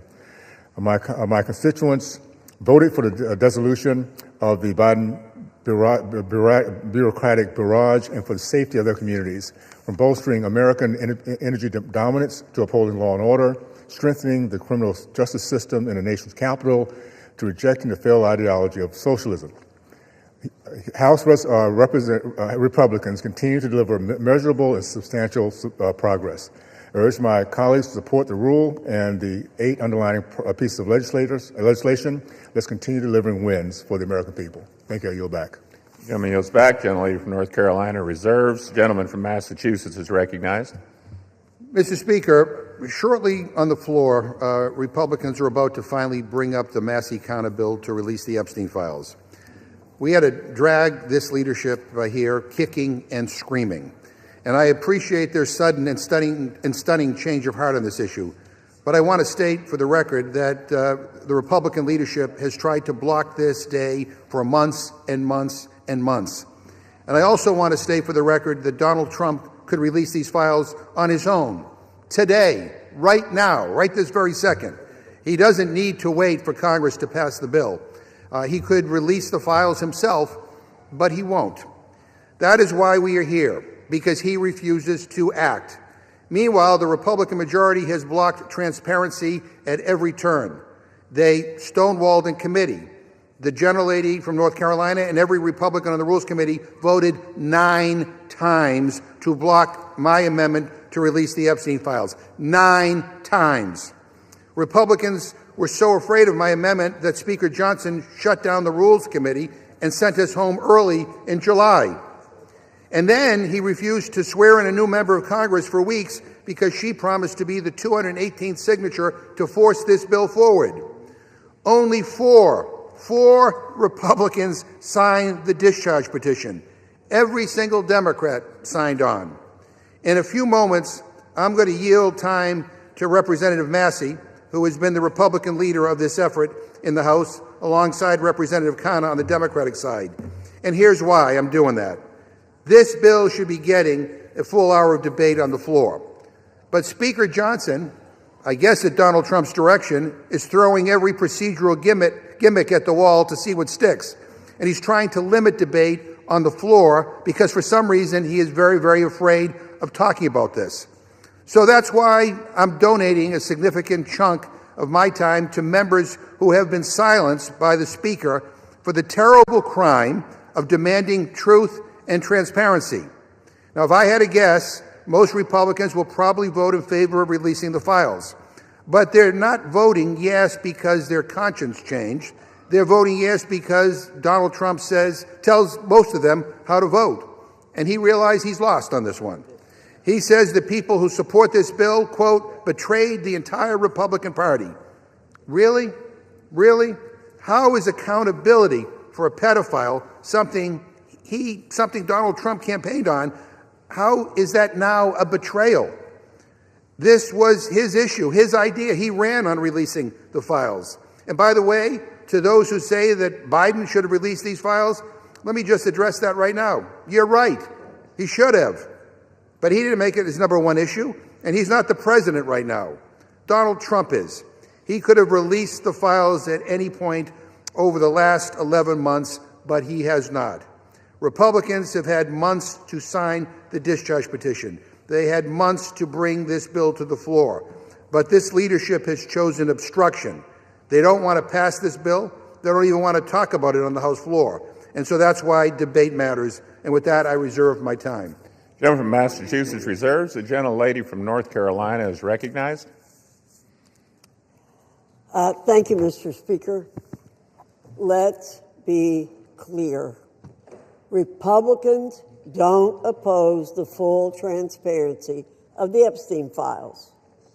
We embrace the Oversight Committee's task of doing just that. We embrace Representative Massey's legislation here today by putting it up for a vote under suspension. I'll be voting for it. We already have a House investigation that carries the full force of law, and there's no opposition to respecting the majority's wishes to get this codified into law. Let's get to it.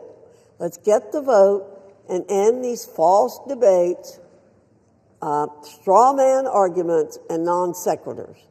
We tried to pass this bill last week, but Democrats wouldn't agree to doing so. Let's vote now. Democrats should stop, listen, and take yes for an answer. I reserve. Gentlelady reserves. The gentleman from Massachusetts is recognized. Mr. Speaker, the gentlelady doesn't oppose this? Boy, you have a funny way of showing it. I gave the gentlelady 9 opportunities in the Rules Committee to bring this measure to the floor. 9 opportunities. And every time I brought up an amendment, she voted it down. 9 opportunities. So to say that somehow this is always what you wanted, I don't know. That doesn't pass the smell test. Mr. Speaker, I yield 3 minutes to the gentleman from California, Mr. Khanna.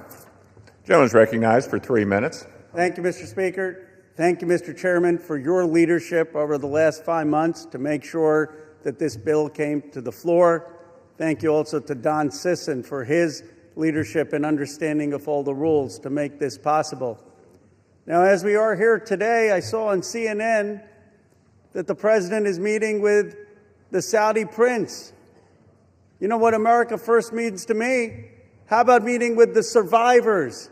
How about making sure that America's girls are not being raped? That's what it means to be America First, not going and just meeting with Saudi princes. You know, I am so honored to be here and working together with Congressman Thomas Massie, who's shown so much courage and principle, and I'm so honored to be here next to Congresswoman Marjorie Taylor Greene and Congresswoman Nancy Mace. I was telling someone, they said, what did you learn through this process? I said, sometimes we have to see people not just through their caricature. And I had caricatures of Representative Greene and Representative Massey and Representative Mace. But what I saw is they cared as Americans and human beings, and they stood with courage. And they looked at this not from politics, they looked at this as what is right. And I'm proud today to be a member of Congress. I'm proud to work with them. And I'm proud of what we are showing this country is possible. That if we actually care about American values, maybe we can overcome some of the bitter divides in this country. If we don't care about just getting the credit and maybe work together, we could actually care about forgotten and abandoned Americans like the survivors that testified today. I was so moved by their testimony. How can you hear their testimony, as all of us have heard, see their tears, see them holding up photos at the age of 14, and think that they're not telling the truth? This is not politics, this is humanity. Sometimes we get into these chambers and we forget what happened, of how we grew up. Most of us, we grew up, we went to barbecue, we went to Little League games, we went to church or temple. We didn't fly around in private jets and go to a rape island. We didn't buy off politicians and tell them to keep quiet. We didn't think that it was normal to abuse or rape young girls. And then they're saying, well, we don't know if they were 18 or 22. Come on. It's rotten. Then they say, well, just care about the price of eggs. Just care about the price of health care. You know what's more important than that? American values. These rich, greedy men abused American values. They abused what's sacred about this country. They abused what built this country. I yield the gentleman additional minute. And it is time that they're going to have a reckoning. The Epstein class is going to go.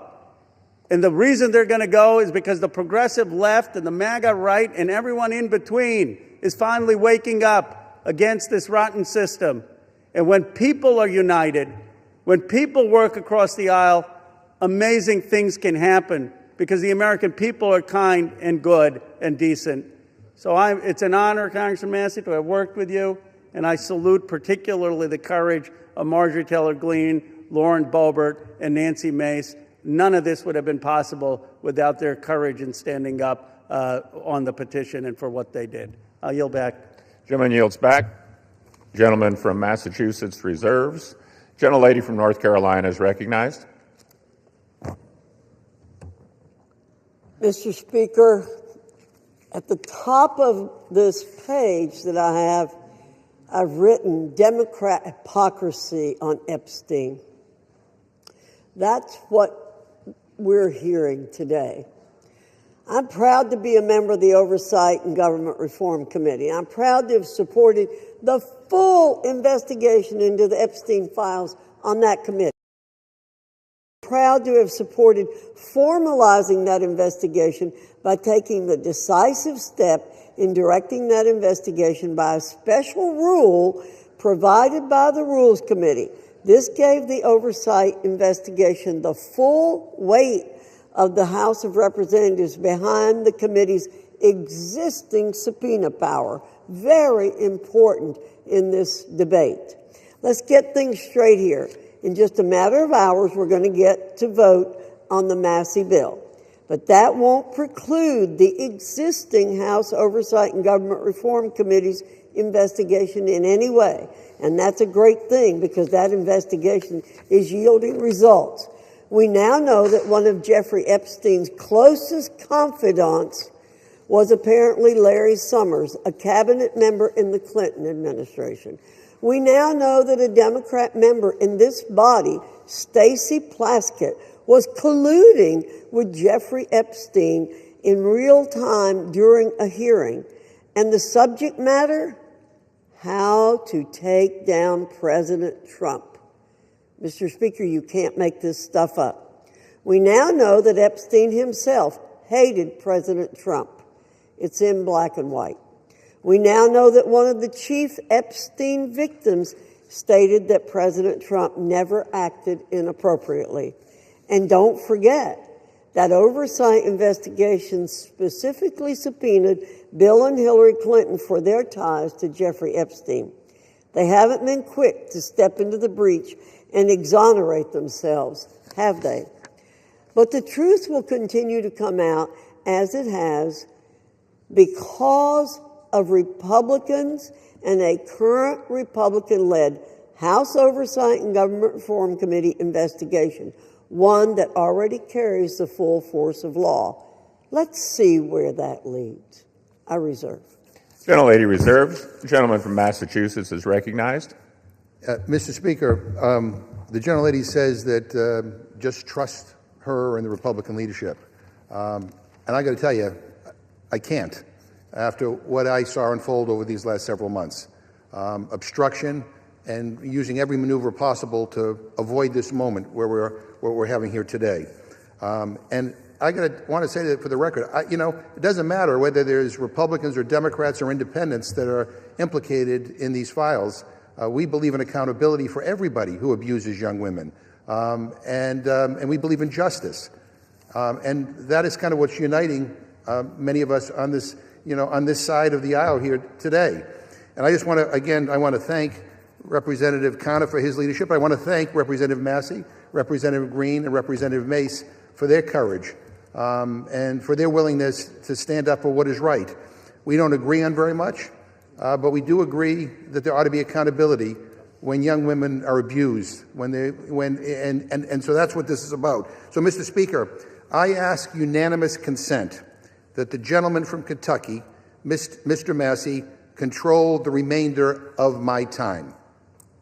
Without objection. The gentleman from Kentucky is recognized. Mr. Chairman, may I inquire as to how much time I have? You have 17 minutes remaining. I yield myself 2 minutes. The gentleman is recognized for 2 minutes. Mr. Speaker, today's an extraordinary day in this chamber. If my colleagues will vote for this measure, we'll see justice triumph over politics. Truth will triumph over deception and obfuscation. Transparency will triumph over dark money. Partisanship will fall away to bipartisanship. Grassroots, the people, will reclaim the people's house with this vote. It's going to be a victory for survivors, not just survivors of the Epstein sex trafficking scandal, the 1,000 survivors that exist. Some of them are victims. They're no longer alive. Some have committed suicide.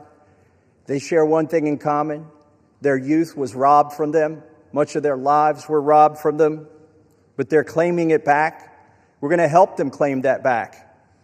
But it's not just a victory today, if this vote prevails for those survivors. It's a victory for every person, man or woman, boy or girl, who's been victimized sexually in this country. Anybody who's been a victim of sexual assault. Or maybe they've been victimized by a family member. Maybe it's not a billionaire. But they're all waiting and watching to see what we do today. They're wondering, if I go to mom or dad, will anything happen? If I go to the sheriff, will anything happen? Well, we have a chance today to make something happen. Something that's not happened, something that should have happened decades ago, and that is to get justice for these victims and survivors and transparency for America. That's what this vote is about today. And I reserve the balance of my time. Gentleman from Kentucky reserves. The gentlelady from North Carolina is recognized. I reserve. Gentlelady reserves. Gentleman from Kentucky is recognized. I now yield 5 minutes to the gentlewoman from Georgia, Mrs. Greene. The gentlelady from Georgia is recognized for 5 minutes. Thank you, Mr. Speaker. I proudly rise today in a bipartisan effort to release the Epstein files finally, after 5 administrations have covered it up. Earlier today, I attended the press conference where the survivors, they're not victims, the survivors of Jeffrey Epstein's sexual abuse and sex trafficking told their stories. And they told stories about how it started back in 1991, 1996, and they continued on through the decades. And they told stories about how they told someone and tried to get help. They told the FBI, and they weren't listened to. And they told law enforcement, and no one did anything. And these women don't just number a few. These women number around 1,000 women. And they are victims of something that's unthinkable. And this should have never, ever happened. This was the biggest fight I think I've seen in Washington, D.C. This is my 5th year here. And this was a fight that we should have never had to wage. It should have been the easiest thing for every single member of Congress. It should have been the easiest thing for the Speaker of the House. It should have been the easiest thing for the President of the United States to release all the information, every single file, on behalf of these American women. These American women aren't rich, powerful elites.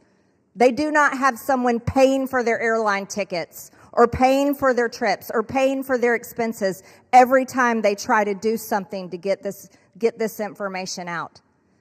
These are your average Americans. And you want to know what the Epstein files represent? The cover-up represents to average Americans. It represents the failures of the federal government and Congress to the American people.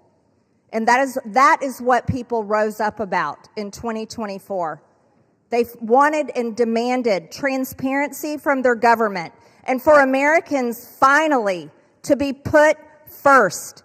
And today, with this vote, we are finally putting these victims and these survivors of Jeffrey Epstein and the cabal of rich, powerful elites that expands not just here in the United States of America, but to other countries as well. We're putting them last. And that is exactly what Americans want. You see, for far too long, Americans have been put last. And they're sick of it. They're sick and tired of it. And this is why they don't trust Congress. This is why they don't trust the government. And here's the problem. All of these women who have suffered in shame for years and years and years, women who were terrified, women who were intimidated, women who were threatened, just like Virginia Giuffre. And now she's dead. And these women should have never faced that, for this information to come out. And we, especially the 4 Republican members of the House of Representatives, we should have never faced intimidation and threats for us to get this vote to come to the floor. Never forget, there were 4. Thomas Massie, myself, Nancy Mace, and Lauren Boebert. We had to sign a discharge petition, and we had to fight through intimidation, and we had to endure it for months to push that discharge petition finally to 218 to get this vote to come out. This is what the American people are sick of, and rightfully so. Now, where does this go from here? The question will remain, Will the Department of Justice release all the information? Will a judge in New York release the information? Will the CIA release the information? And will foreign governments release their information? Or will this continue after this vote today be a cover-up? A cover-up of the rich, powerful elites that bond together in sex and human trafficking abuse and all types of global business that enriches them but never serves Americans. The American people will know, and the victims, actually the survivors of Jeffrey Epstein, will know because they know the list of names. And I remain dedicated to my promise to read those names here on the House floor if those women ever find them in a place that it needs to be done. I yield back to Mr. Gentlelady from Georgia yields back. Gentleman from Kentucky reserves. Gentlelady from North Carolina is recognized. I reserve, Mr. Gentlelady reserves. Gentleman from Kentucky is recognized. I yield myself a minute and 30 seconds. Gentleman's recognized for a minute. I want to thank the generosity of Jim McGovern, Representative McGovern, for granting us this time. I'm embarrassed for my own party today. I'm embarrassed we withheld signing in, swearing in a duly representative of the people for 49 days just to avoid this vote that's finally going to happen today. I'm embarrassed that my own party isn't going to yield me time to debate this, even though they say they support it and I authored it. They don't even want to yield me time to debate this during the bill debate. But I'm thankful. Let me tell you who I'm thankful to. These three brave women, Marjorie Taylor Greene, Nancy Mace, and Lauren Boebert. They have been threatened. They have been intimidated. Physically, politically, it's disgusting. And not by the far left. They have been intimidated by people in our own party. And for what? For seeking justice for these victims. So my hat's off. I congratulate them for standing strong. I've always wondered, where were the Republican men during this battle? We've taken 5 months. These three women and I have had to drag our party to this floor today to even vote on this. And Ro Khanna is the most to be thanked here in an extraordinary display of bipartisanship. He did not hesitate when I asked if we wanted to bring this bill to the floor together, if he would stand in the trenches with me. He said yes. With that, I reserve. Gentleman reserves. Gentlelady from North Carolina is recognized. Thank you, Mr. Speaker. I yield myself such time as I may consume. Gentlelady is recognized. Boy, we need to get facts straight here. President Trump's DOJ, in his first term, arrested and prosecuted Jeffrey Epstein. We, on our side, want justice to prevail in this case and in every case. Speaker Johnson has always been clear that if the discharge petition reached the necessary signatures, that the House would consider the legislation, and that's what we're providing for in our rule today. In fact, as soon as the petition hit 218 votes last Wednesday, House Republicans offered a unanimous consent request to pass the legislation then. However, the Democrat leader would not give consent to do that last week. Why? Because they're not really interested in this. They're interested in some other things. And, Mr. Speaker, I have to correct the record. Mr. Massey did not request time from me. I'm the person who controls the time on the Republican side, and he did not request time from me, or I would have given him time. I reserve. Gentlelady reserves. Gentleman from Kentucky is recognized. I'd like to now recognize the gentlelady from South Carolina for 5 minutes, Nancy Mace. Gentlelady from South Carolina is recognized for 5 minutes. Thank you, Mr. Speaker. And I want to thank my colleagues today for the time, Mr. McGovern and Mr. Khanna for the 5 minutes on the floor to speak about an issue that is not political for me. Helping the survivors of Jeffrey Epstein and his horrific, gruesome, brutal sex trafficking ring is deeply personal. And while we often have many disagreements about a lot of issues, maybe most issues, today they are allowing us to speak on the floor, and I want to thank my colleagues, Congressman Massey, Marjorie Taylor Greene, and Lauren Boebert, the four of us making history today over the discharge petition and delivering justice for those who have desperately fought for it for, in some cases, almost 30 years.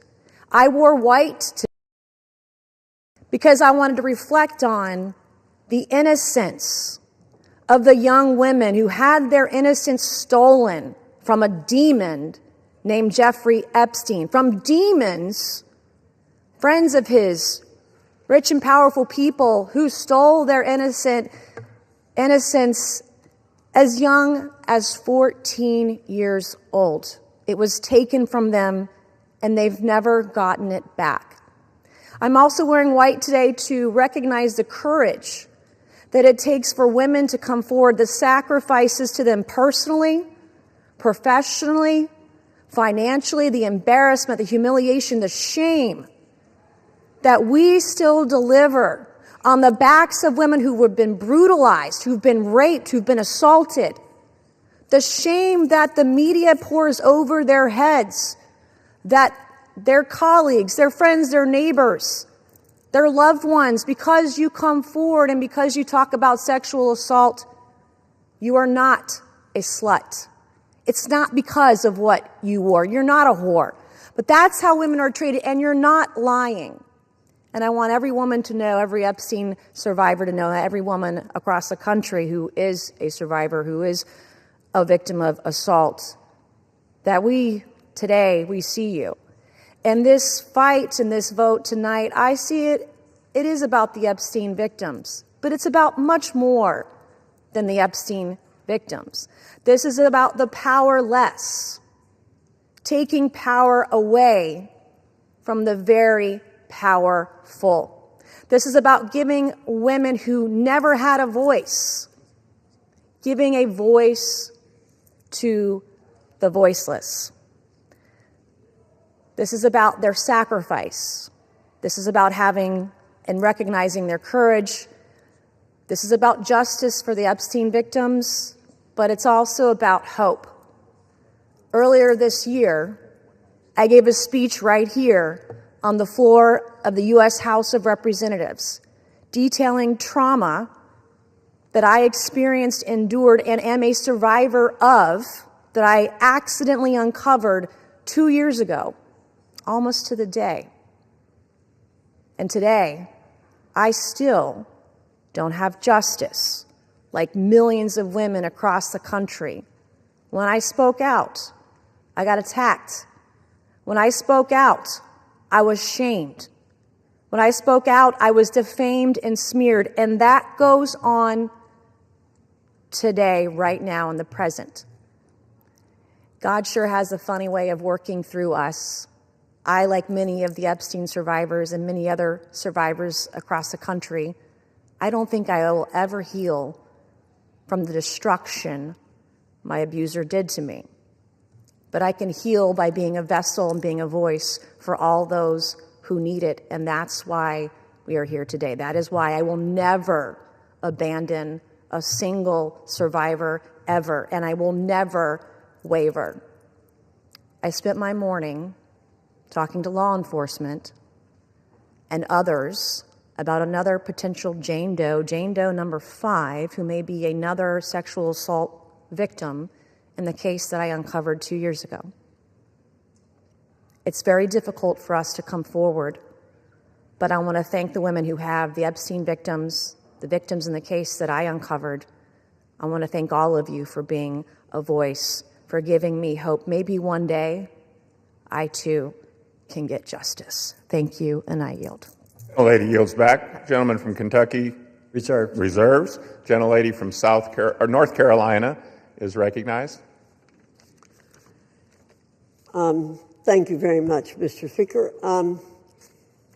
Our colleagues want Americans to believe that this discharge petition and underlying legislation are the be-all and end-all in this investigation. However, it's House Republicans who've worked tirelessly to achieve true justice for victims. To date, the significant information that has come out has come from the Oversight and Government Reform Committee as a result of its issuing 13 subpoenas. We've released 65,000 pages of documents from the Department of Justice, the Epstein estate, which was not mentioned in the underlying legislation, former U.S. attorney, and others. Let me state again, the unanimous consent request to pass the legislation immediately last week was blocked by the minority leader. Full stop. If Democrats truly cared about finding justice immediately for victims, this legislation would have been passed last week. Instead, they want political theater to capitalize on. House Republicans, on the other hand, remain focused on truth, accountability, and delivering real justice for Epstein's victims, not political points. I reserve. Reserves. The gentleman from Kentucky is recognized. Mr. Speaker, may I inquire as to how much time I have remaining? Gentleman has 5.5 minutes remaining. I yield myself 3.5 minutes. Gentleman is recognized. Mr. Speaker, all that is necessary for evil to prevail is for good men to do nothing. And we've had a lot of good men doing a lot of nothing on the other side of the aisle until we did something. 3 brave women and myself and the Democrat caucus. We did something. And then what did they do? They've opposed us every step of the way. They've lied about the legislation. Let me tell you some of the lies they've told. They've said that it doesn't protect victims. Well, if that is so, why were dozens of victims with us today at a press conference urging this body to pass this legislation? It's because this legislation specifically protects victims. They've said this legislation does not prevent the release of child pornography. Of course it does. We have a specific provision in our legislation to prevent that.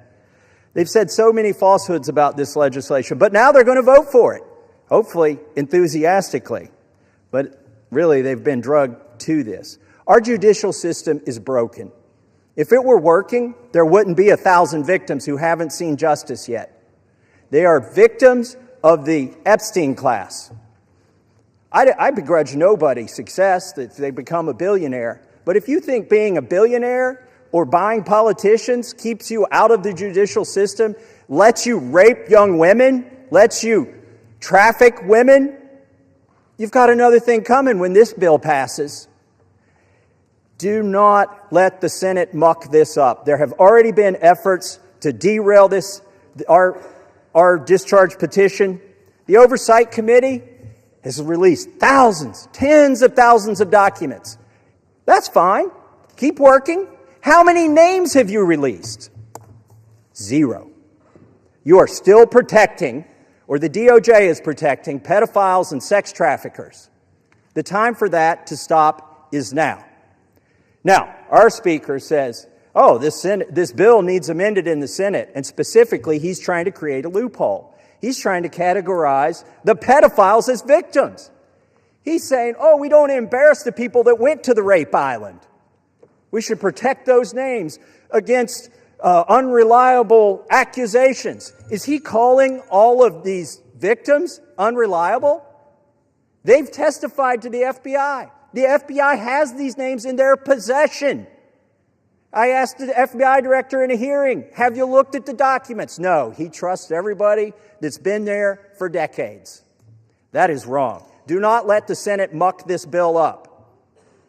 And if you're a party to that in the Senate, you are part of this cover-up that we are trying to expose. I am sorry if one of your billionaire donors is going to get embarrassed because he went to Rape Island. That is what they have coming. In fact, they need to be on the other side of bars, a lot of them. Some of them will be embarrassed, but some of them need to go to prison, and the survivors know that. So how will we know if this bill has been successful? We will know when there are men, rich men, in handcuffs being perp-walked to the jail.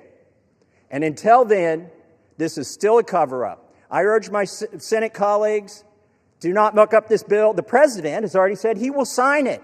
That means he will sign the bill that we have here today. Do not change this bill. He is ready to sign it. Give it to him. Put it on his desk. Let's get justice for these victims. With that, I reserve. The gentleman from Kentucky reserves. The gentlelady from North Carolina is recognized. Reserve. The gentlelady reserves. Is the gentlelady prepared to close? Yes, I am, Mr. Speaker. The gentleman from Kentucky is recognized. I yield the remainder of my time to Ranking Member Mr. McGovern. The gentleman from Massachusetts is recognized. Thank you. First, let me say how much I admire the courage of my Republican colleagues who are beside me here today. Mr. Speaker, at the end of the day, this is not about us, and it's not about politics. This is about the survivors, young girls who were exploited by powerful men who use money and power to take advantage of girls, some as young as 11 years old. The President of the United States calls it all a hoax. Can you imagine that? What an evil and disgusting thing to say. These young girls, now women, the survivors, what happened to them was horrific. They were sexually abused, many of them for years, and the President of the United States calls it all a hoax. What kind of messed up, sick in the head, immoral person says something like that? This bill is about making sure powerful men are held accountable. It's about demanding truth and transparency for the American people. Now, Republican leaders in this House lost control of the story. They lost the ability to hide behind procedure, and they lost the luxury of pretending that they were ever on the right side. The American people see it, survivors see it, and history will see it. And listening to the Speaker of the House's press conference today, I mean, it sounds like he basically wants to kill this whole thing. He's trying to obstruct and derail the process. Why the hell is he fighting so hard to do the opposite of what the survivors want? What an awful, awful thing to do. So let us release the files. Let's give survivors the transparency they've long been denied. Let us take back power from the rich billionaire elites who think they can do whatever they want with no justice or accountability. And let's remember exactly who had to be dragged here under duress and who stood up from day one demanding the truth. And with that, I yield back. Members are reminded to refrain from engaging in personalities towards the president. The gentleman yields back. The gentlelady from North Carolina is recognized. Thank you, Mr. Speaker. Mr. Speaker,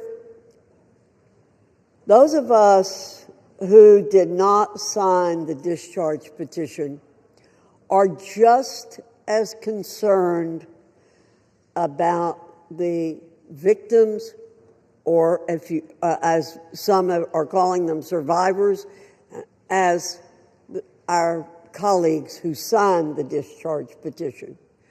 We share contempt for anyone who abused anyone else. I've stood on this floor many times, Mr. Speaker, to speak out for victims and survivors of people who have been abused, and against anyone who breaks the law or takes advantage of an innocent person. We will not be characterized as insensitive to that. But what House Republicans who didn't sign the discharge petition remain focused on truth, accountability, and delivering real justice for Epstein victims. Again, I'll point out that it was under President Trump's Department of Justice that Jeffrey Epstein was arrested and tried. We have not tried to avoid this situation. We want things done the right way. We want maximum justice for these victims and survivors. Our rule today simply expedites consideration of the Massey Kana legislation. And as I said, we would have liked to have seen it pass last week when we gave an opportunity for it, but it was blocked by the Democrat minority leader. I ask for support for this rule, the underlying legislation. With that, I urge my colleagues to vote yes on the previous question, yes on the rule, and Mr. Speaker, I yield back the balance of my time and move the previous question on the resolution. The gentlelady yields back the balance of her time. The question is on ordering the previous question on the resolution. Those in favor say aye. Those opposed, no. In the opinion of the chair, the noes have it. Mr. Speaker, request the yeas and nays. The yeas and nays are requested. Those favoring a vote by the yeas and nays will rise. A sufficient number having risen, the yeas and nays are ordered. Pursuant to Clause 8 of Rule 20, further proceedings on this question will be postponed.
Pursuant to Clause 8 of Rule 20, the chair will postpone further proceedings today on motions to suspend the rules on which a recorded vote or the yeas and nays are ordered, or votes objected to under Clause 6 of Rule 20.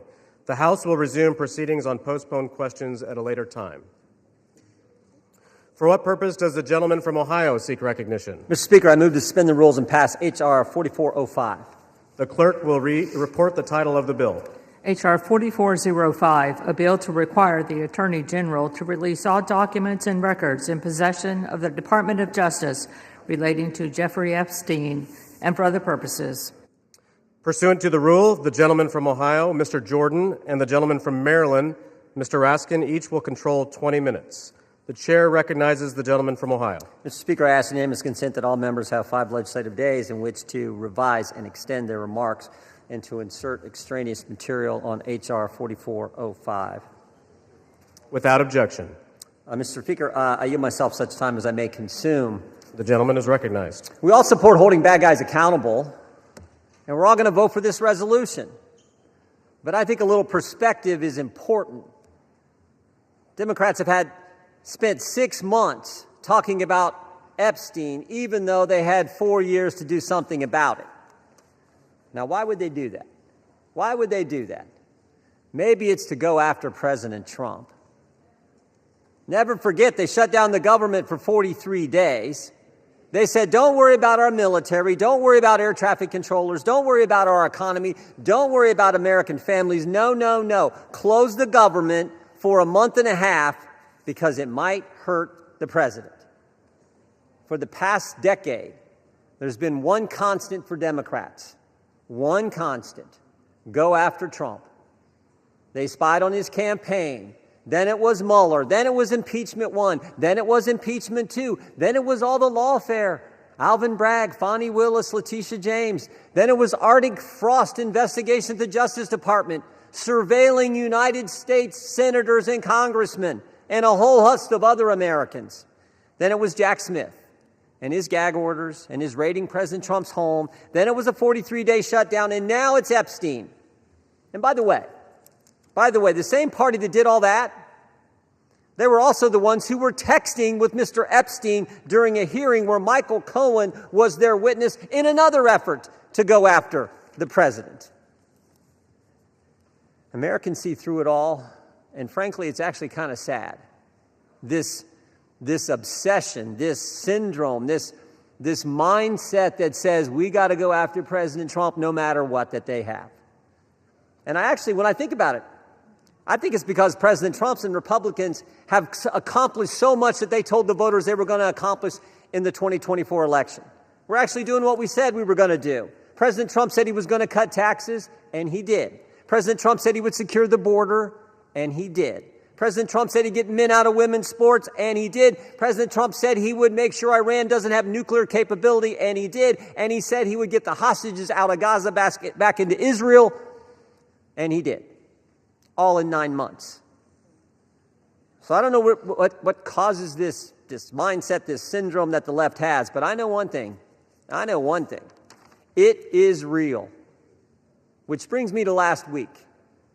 Think about what the Democrats did last week. The Democrats released an email that the Oversight Committee had obtained from the estate. An email from Mr. Epstein to Ms. Maxwell. When the Democrats released it, they redacted the victim's name. Something we all support. Something everyone supports. Except in this case, no court had ordered that name redacted, no agency had redacted it, and the estate didn't redact it. And the victim had already went public. So why black out her name? Why black out her name? Because she had said in her book and had testified under oath that she never saw any wrongdoing by President Trump. So think about what they did.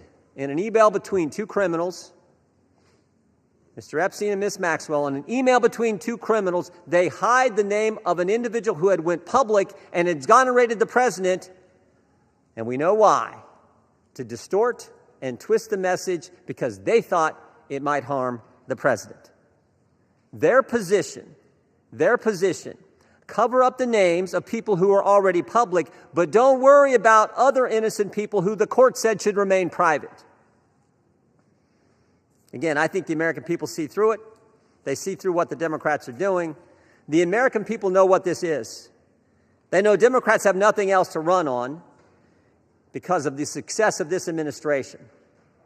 So I say let's vote yes on this resolution, and then let's get focused on making sure we're doing what the American families elected us to do. With that, I reserve. The gentleman reserves. The gentleman from Maryland is recognized. Thank you, Mr. Speaker. I yield myself such time as I may consume.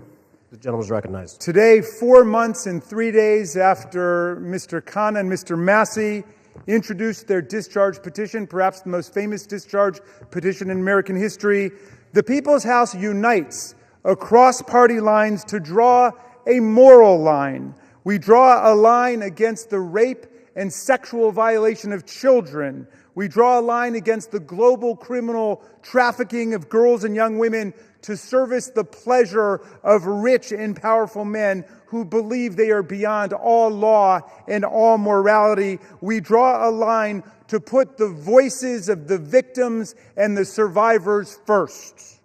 We ask the Senate to join us without changes rather than obstruct this bill with dilatory amendments, legislative graffiti, and self-dealing million-dollar jackpot provisions for lucky senators. Just pass the bill.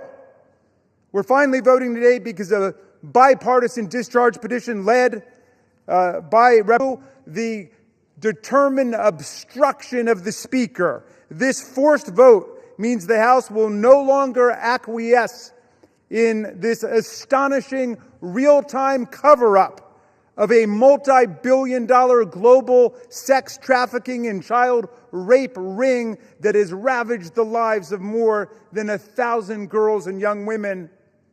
We are here today because these victims, these survivors, these citizens, these inspiring women who have come to Washington are demanding nothing less than justice and the complete truth about who is responsible for their vicious abuse, including those responsible for enabling it, ignoring it, bankrolling it, and covering it up.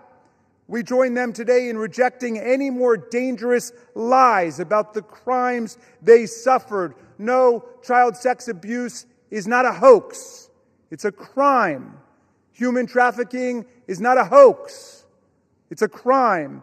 These crimes are a curse on children and young people across America, in universities and elementary schools, in churches and mosques and synagogues, in Boy Scout troops and college sports teams and summer camps. Anywhere the powerful and the rich believe they've got the opportunity and the impunity to exploit the young, the poor, the powerless, and the vulnerable. We must face the truth and find the co-conspirators still at large in one of America's most extensive and sophisticated sex trafficking and child abuse rings in history.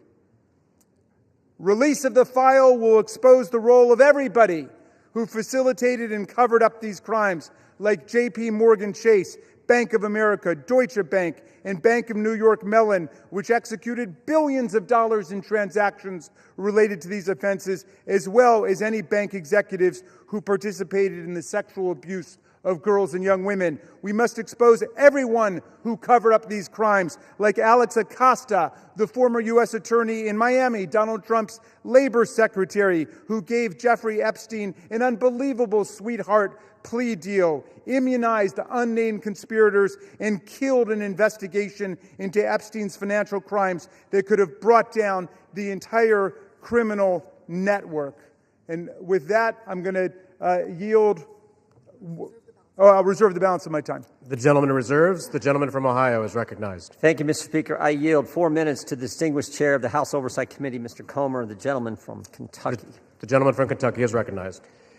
Thank you, Mr. Speaker. As chairman of the House Oversight Committee, I've always believed that sunshine is the best disinfectant. For years, the American people have demanded transparency about Jeffrey Epstein and Ghislaine Maxwell's horrific crimes and about the federal government's failure to protect the victims. The House Oversight Committee is conducting a thorough review of the federal government's investigation into Epstein. Our work goes far beyond the legislation before us today. We are committed to accountability, transparency, and justice for the American people and for the survivors of these appalling crimes. To date, the Oversight Committee has released more than 65,000 pages of documents, issued 13 subpoenas, and conducted interviews with 2 key witnesses, both of whom were Republicans. The Trump administration has provided us with Department of Justice materials and access to suspicious activity reports. Unfortunately, throughout this investigation, Democrats have chosen to manufacture yet another anti-Trump hoax instead of pursuing justice. They have mischaracterized witness testimony and selectively released documents complete with targeted redactions in an effort to smear President Trump. For example, former U.S. Attorney General Bill Barr, who oversaw the 2019 Epstein investigation, stated clearly under oath that the prosecution team found no evidence that President Trump committed wrongdoing. Despite this simple and straightforward fact, Ranking Member Robert Garcia, moments after that deposition, tiptoed out and publicly claimed that, quote, Barr could not clear Trump of wrongdoing. That was a lie, and we have the transcript to prove it. I invite the media to read the transcript. When the Oversight Committee interviewed former U.S. Attorney for the Southern District of Florida, Alex Acosta, Democrats whipped themselves into a frenzy trying to manufacture a gotcha moment, but they failed. Mr. Acosta dismantled the Democrats' narrative. His testimony confirmed there was no contact between President Trump and Mr. Acosta and no connection between President Trump in the Epstein case. Next, Democrats resorted to selective leaks and doctored documents to mislead the American people. Oversight Committee Republicans have posted 65,000 pages of documents we have received to date.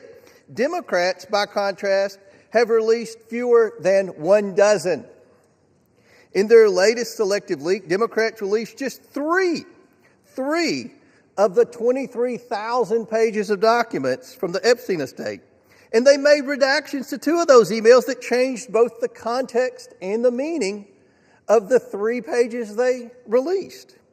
When CNN called them out for their deceptive redactions, Representatives Stansbury and Crockett tried to blame Republicans for their own edits, for the Democrat Oversight Committee edits. After Democrats released only 3 emails, Republicans released over 23,000 pages. And what did Democrats say in response when we released every single document that we got? They claimed full transparency was meant to, quote, disorient or distract from their manufactured narrative. These are the same Democrats who chant, release the files every day until the files contradict the story they want to tell. That is the definition of hypocrisy. In contrast, full transparency exposed how Epstein appears to be TDS patient zero. The emails reveal a journalist coached Epstein to blackmail then presidential candidate Donald Trump. The gentleman is recognized. The files also show that a House Democrat colluded with Epstein during the 2019 oversight hearing to discredit witness with a vendetta against President Trump. And unsurprisingly, Democrats have been silent about their colleagues' coordination with Epstein. Another email shows Democrat fundraisers invited Epstein to an event or to meet privately with Hakeem Jeffries as part of their 2013 effort to win a majority. So Hakeem Jeffries' campaign solicited money from Jeffrey Epstein. That's what we found in the last document batch. The files underscore why former President Trump must appear for his deposition. We've subpoenaed him. To date, the Democrats have done nothing to help us secure his appearance. I support full transparency. The Oversight Committee will continue to work to get the truth to the American people and to get justice for the victims. That's our goal of this investigation. With that, I yield back. The gentleman yields back. Yeah, Mr. Speaker, we reserve. The gentleman reserves. The gentleman from Maryland is recognized. Thank you, Mr. Chairman.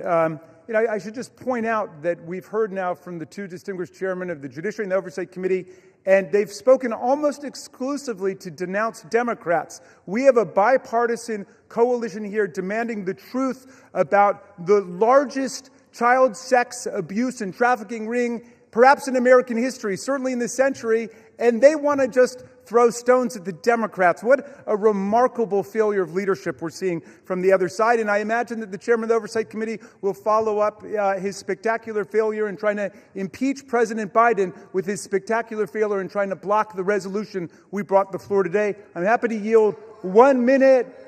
Excuse me, you're not recognized, whoever's speaking. And I'd like to yield 1 minute to the very distinguished minority leader on the House Oversight Committee. The gentleman is recognized.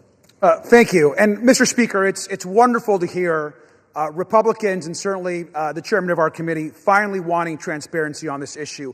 It is time to end this White House cover-up now.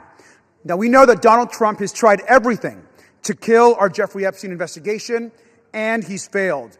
And now he's panicking.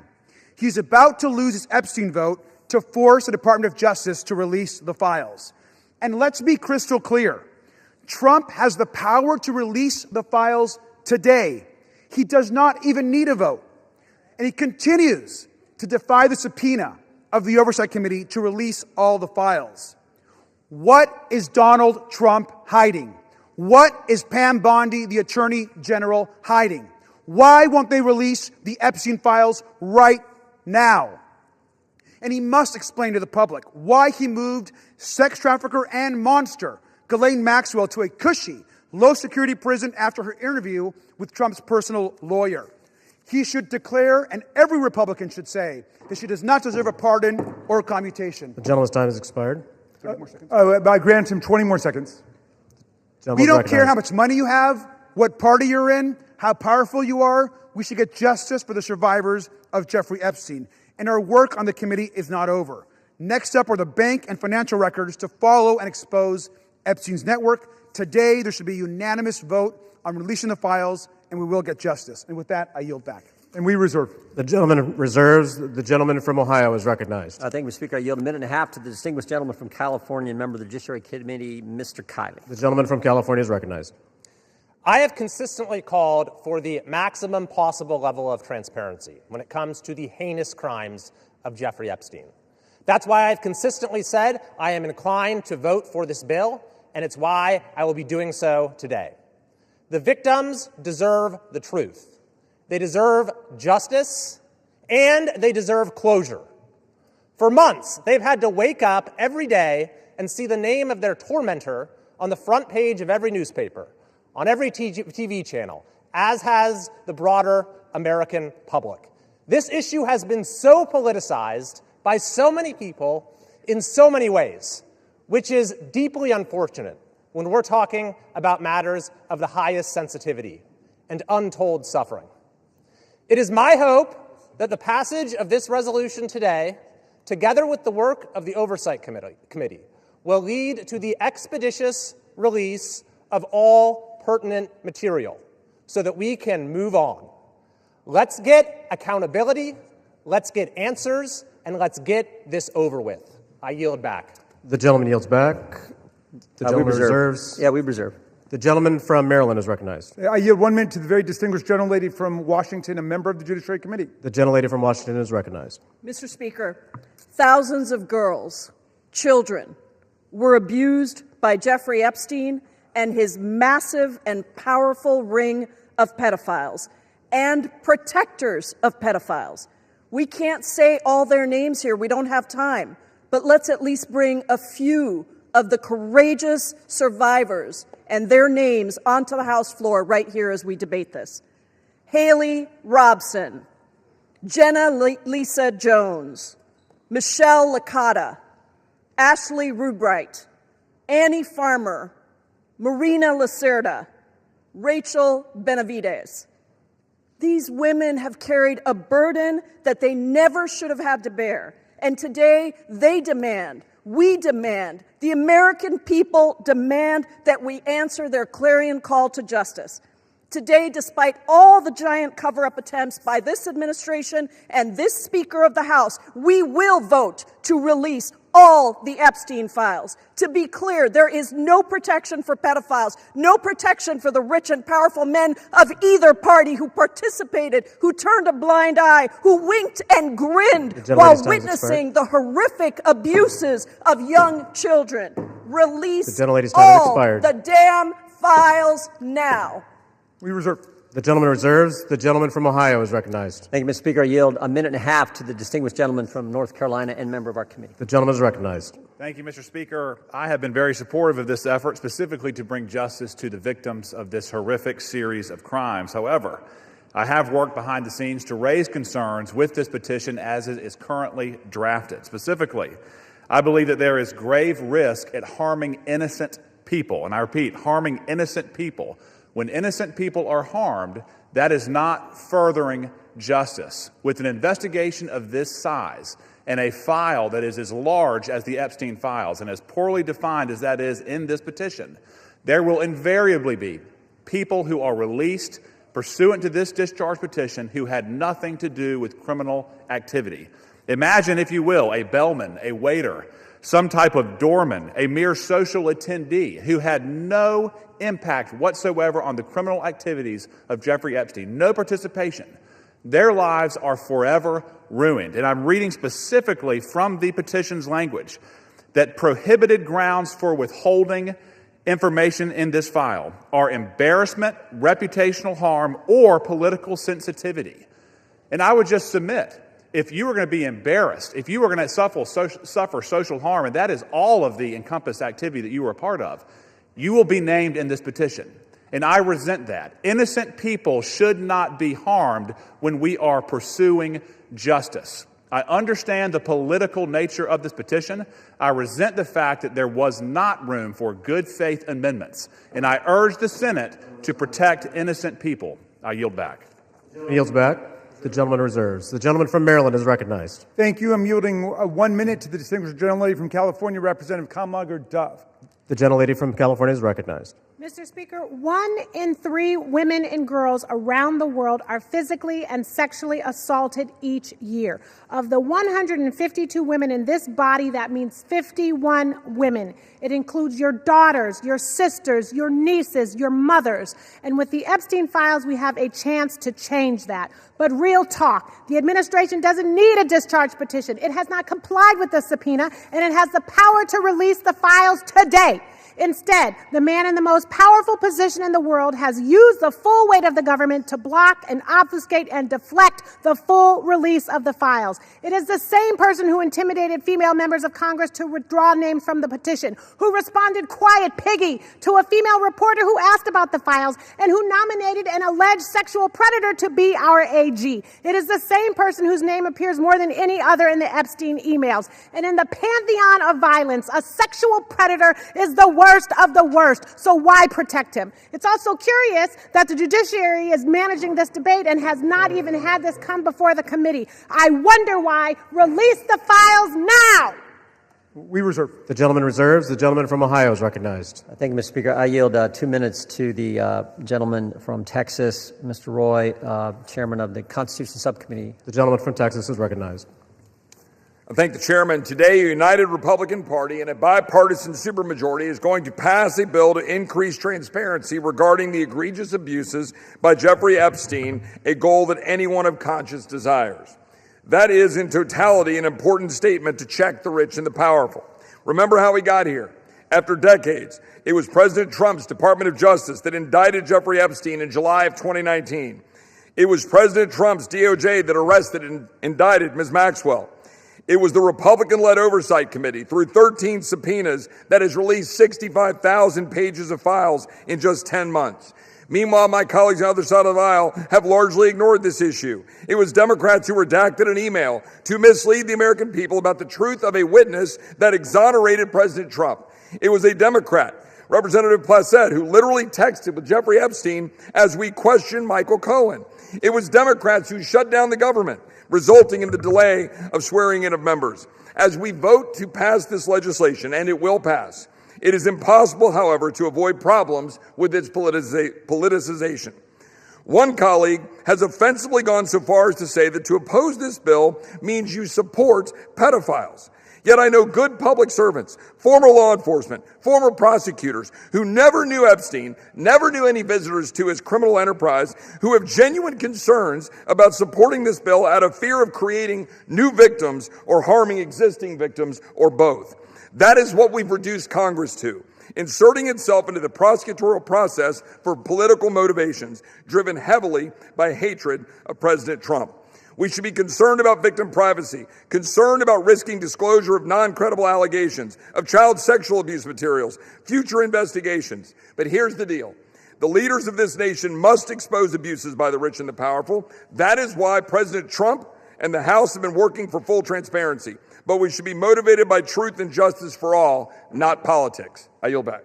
The gentleman yields back. The gentleman reserves. The gentleman from Maryland is recognized. Thank you. I yield 1 minute to the distinguished gentlelady from Massachusetts, Representative Clark, the minority whip. The gentlelady is recognized.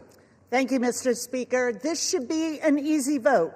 This is about justice for the victims and survivors of Jeffrey Epstein. This is about every victim of trafficking and sexual abuse, monstrous crimes that thrive in secrecy and fear.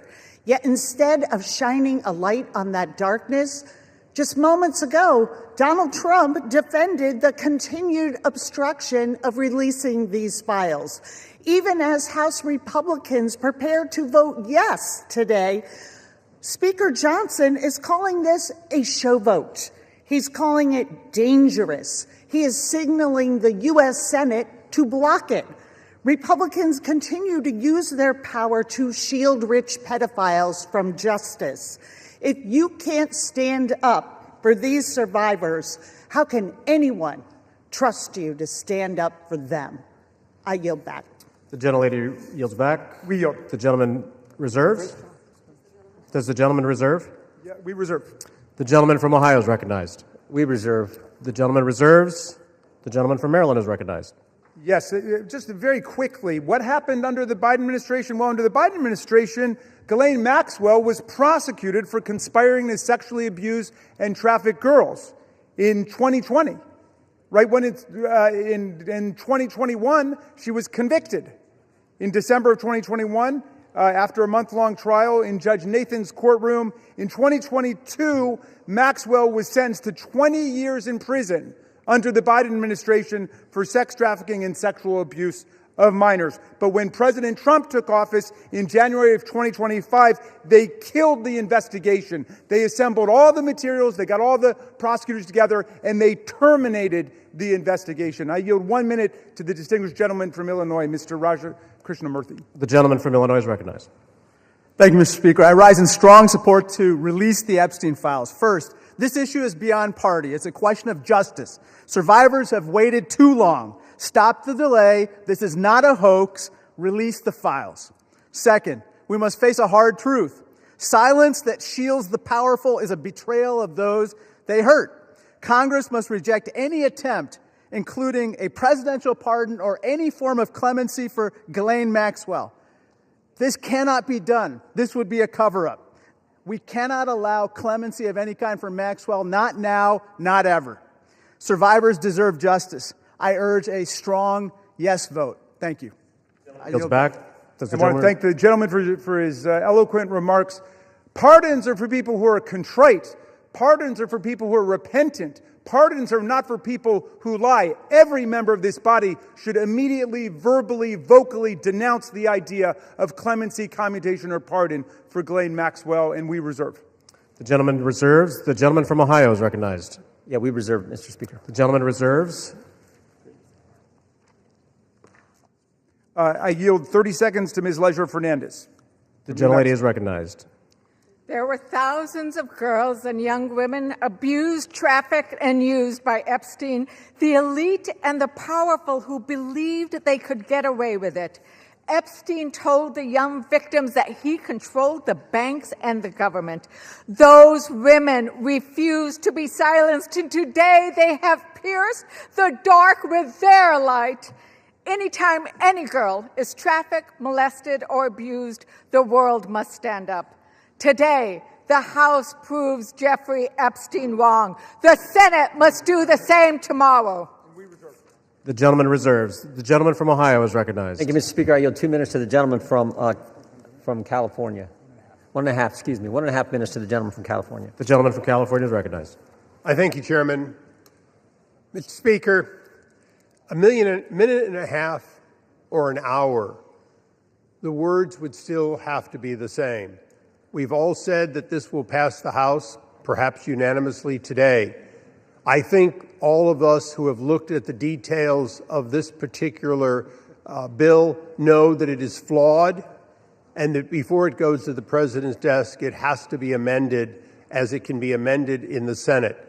And we call on the Senate to amend it so that we protect the innocent, so that we have the provisions that were intended perhaps to be in this bill but are not properly written. With that, President Trump has said, get it to his desk, he will sign it. President Trump has said he will do it. But I'm going to say to all of us, it is also important that we remember that Epstein is dead, but people live on, people who were innocent, people who in fact should not be named. We're not talking about the rich and the powerful. We're talking about the very victims.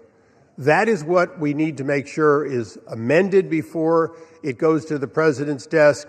And with that, I thank the chairman for his time. I think no more needs to be said that this body will vote for it all, but let's not kid ourselves. It has to be changed so that it properly protects both the tradition of the grand jury and clearly those innocent people that would otherwise be swept up. And I yield back. The gentleman's time has expired. The gentleman yields back. Reserve. The gentleman reserves. The gentleman from Maryland is recognized. This whole bill is about protecting the innocent. Mr. Speaker, the Senate must pass the bill as we are passing it today and as the President has said he would sign it. after changing his position on the bill over the weekend when he could see the tidal wave of public opinion moving against him. Let's pass this bill, pass it in the Senate, sign the bill, and let us go ahead and release the complete file. I yield 30 seconds to the distinguished gentlelady from Arizona, Representative Ansari. The gentlelady is recognized. Mr. Speaker, the walls are closing in on Donald Trump and his rich and powerful friends who either abused or raped children or were enabling and complicit in these heinous crimes for decades. This vote today matters, but here is the truth. Donald Trump could direct the Department of Justice to release the files today. He is choosing not to. They are already under subpoena, led by oversight Democrats, and have refused. This is an ongoing cover-up by the Trump White House, and Mike Johnson and the House has been complicit. What is Trump hiding? Why not release the files today? This is a time has expired. Release the files today. Thank you. The gentlelady's time has expired. The gentleman reserves. The gentleman from Ohio is recognized. Thank you, Mr. Speaker. I yield 2 minutes to the distinguished gentleman from New Jersey, Mr. Van Drew. The gentleman from New Jersey is recognized. Today I want to talk about hypocrisy. Let me be clear. I was from Jumpstart, a co-sponsor of this very bill. From the beginning, we should never protect pedophiles. But for months, my Democratic colleagues have done what they think is politically convenient through all the yelling, through all the tears, through all the sadness. They say releasing the Epstein list is of grave concern to them. If that was true, where were they during the 4 years of the Biden presidency? Why didn't they demand the release of these files from Jumpstart in year one? Mr. Speaker, why didn't they ask for them in year two? Or if that wasn't good enough, maybe in year three. They had control, or not even in his final year of office. Other than a single letter the ranking member wrote in 2019, a single letter, not one Democrat on the committee spoke out about Epstein or his victims of this very terrible tragedy, other than to say that he didn't like the plea deal. Let me say this. When they stand here today insisting how badly they want these files released, why didn't they do it? Yet they stayed silent for year after year after year after year under Joe Biden. It's impossible. Mr. Speaker, it is impossible to see that as genuine. What I see is a group more focused on scoring political points and drama than protecting abused children. The record is clear. Under Republicans, far more information has been released in the last 6 months than was done during all 4 years of the previous presidency under Joe Biden. We've actually been the party of transparency. We've released the information. We've told the truth. Unfortunately, and I'm sad to say it, they have been the party of hypocrisy. Mr. Chair, I yield back. The gentleman yields back. The gentleman reserves. The gentleman from Maryland is recognized. You know, I've never heard a more defensive presentation in my life than what we're hearing from over there. The gentleman should spend a little less time pointing out hypocrisy and a little more time trying to ferret out cruelty, humiliation, and rape. And that's what we're working on. I yield 30 seconds to the distinguished gentleman from California, Mr. Min. The gentleman from California is recognized. I want to remind you that we are all here voting on this bill because President Trump, who has the power to release the Epstein files at any time, has refused to do so, calling this a hoax. We're here because Speaker Mike Johnson and President Trump have gone to extraordinary lengths to try to kill and delay the discharge petition, including refusing to seat Adelita Grijalva for over 40 days and threatening House Republicans who signed on. Now, several of my Republican colleagues have accused those of us House Democrats who support justice here of having Trump derangement syndrome. You all suffer from something much worse, which is pedophile protection syndrome. Stop protecting pedophiles. Release the Epstein files. The victims deserve justice. I yield back. We reserve.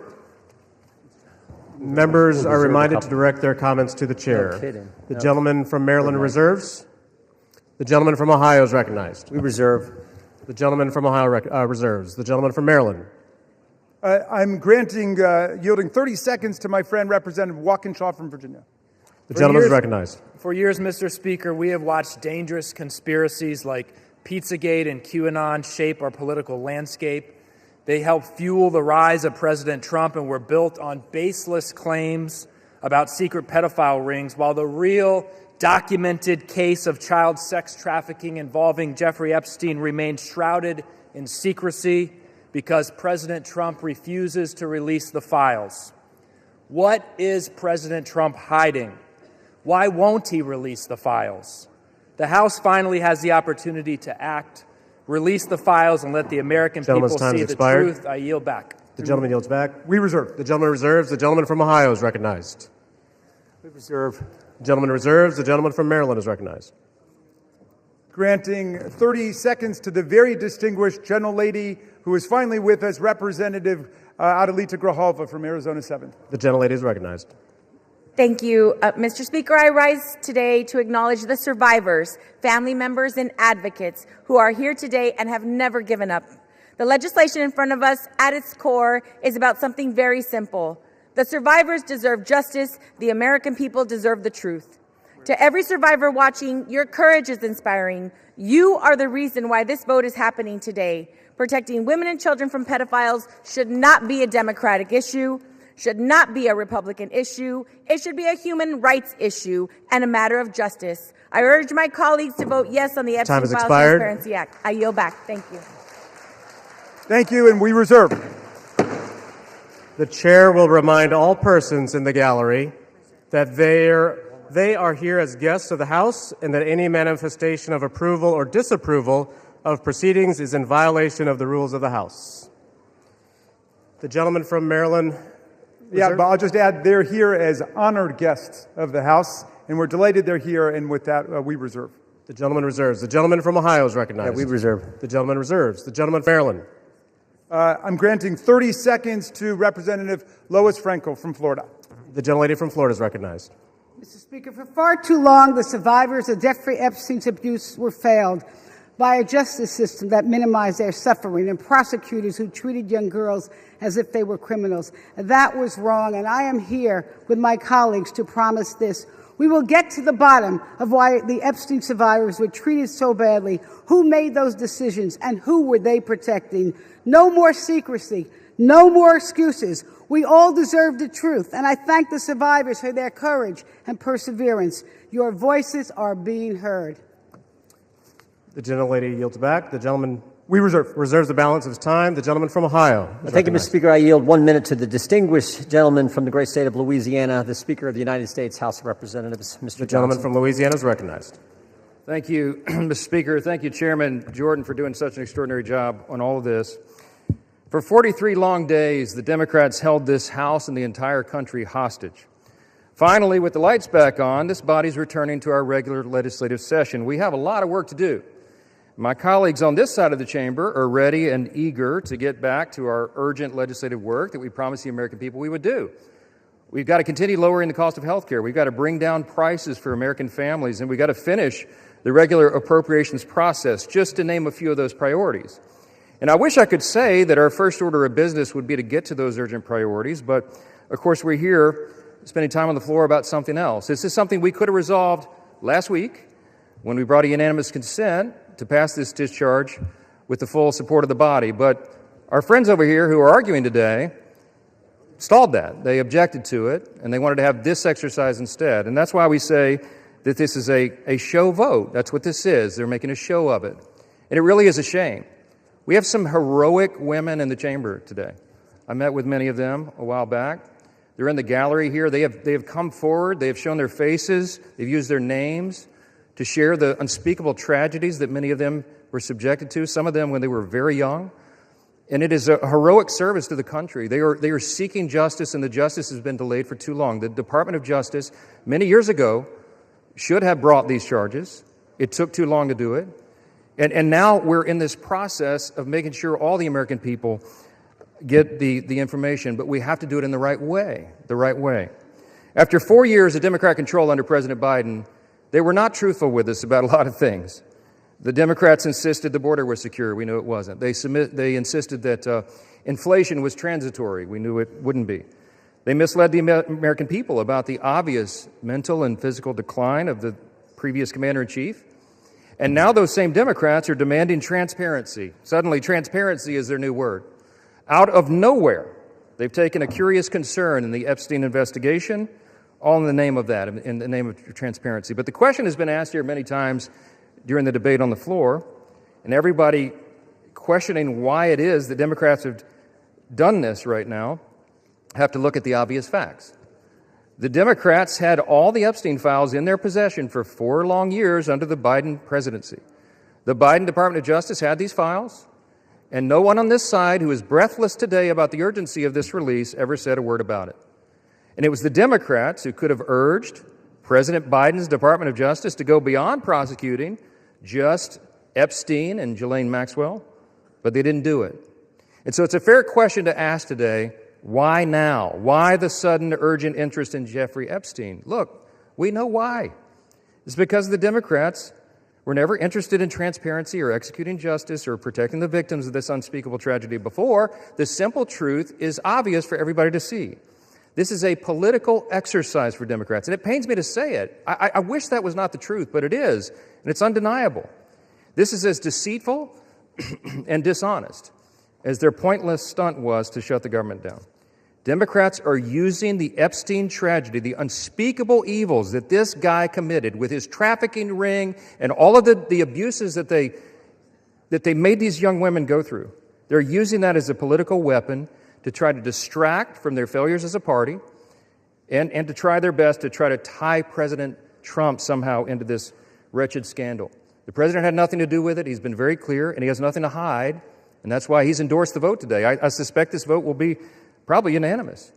But here's the important point that everybody needs to understand. We have been advocates of maximum transparency, but we have also insisted that the victims be carefully protected. The Oversight Committee has been doing extraordinary work, and we've got some of the most vigorous advocates on the Republican and Democrat side on the Oversight Committee. They've been working in earnest to deliver transparency for the American people and to do it in a responsible manner. What do we mean by that? The bipartisan effort over there is already producing all the results that the discharge petition seeks and much, much more. Chairman Comer and all of these advocates over there have been releasing thousands of documents, for example, from the Epstein estate. By the way, in my view, that's been the greatest treasure trove of information because it's yielded for us Epstein's own personal flight logs, his financial records, his daily calendars, and so much more. But importantly, none of that was addressed or is addressed in the legislation that's being voted on today. The estate files wouldn't even have been encompassed in that. And so it goes to show that the Oversight Committee is doing it from the right way. From the very beginning, we've been insistent that this matter be handled carefully and with the utmost caution and care for the people who have been harmed. They should not be made to suffer any longer. We're talking about real people's lives at stake here, and young victims who don't want to be dragged into this political game that could get hurt further. But the Democrats are rushing the release of thousands of unsubstantiated documents that may be included in this, that are going to be in the public domain with the passage of this bill.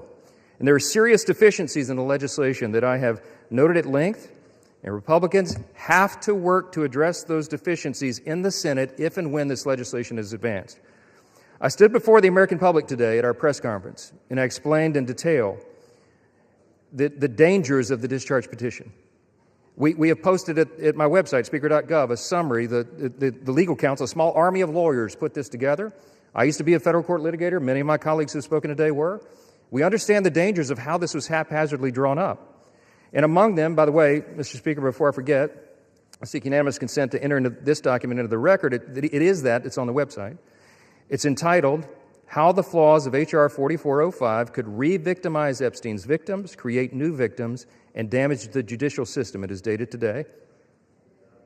Thank you. And it summarizes just 5 or 6 of the major concerns. Among them, it fails to fully protect victim privacy.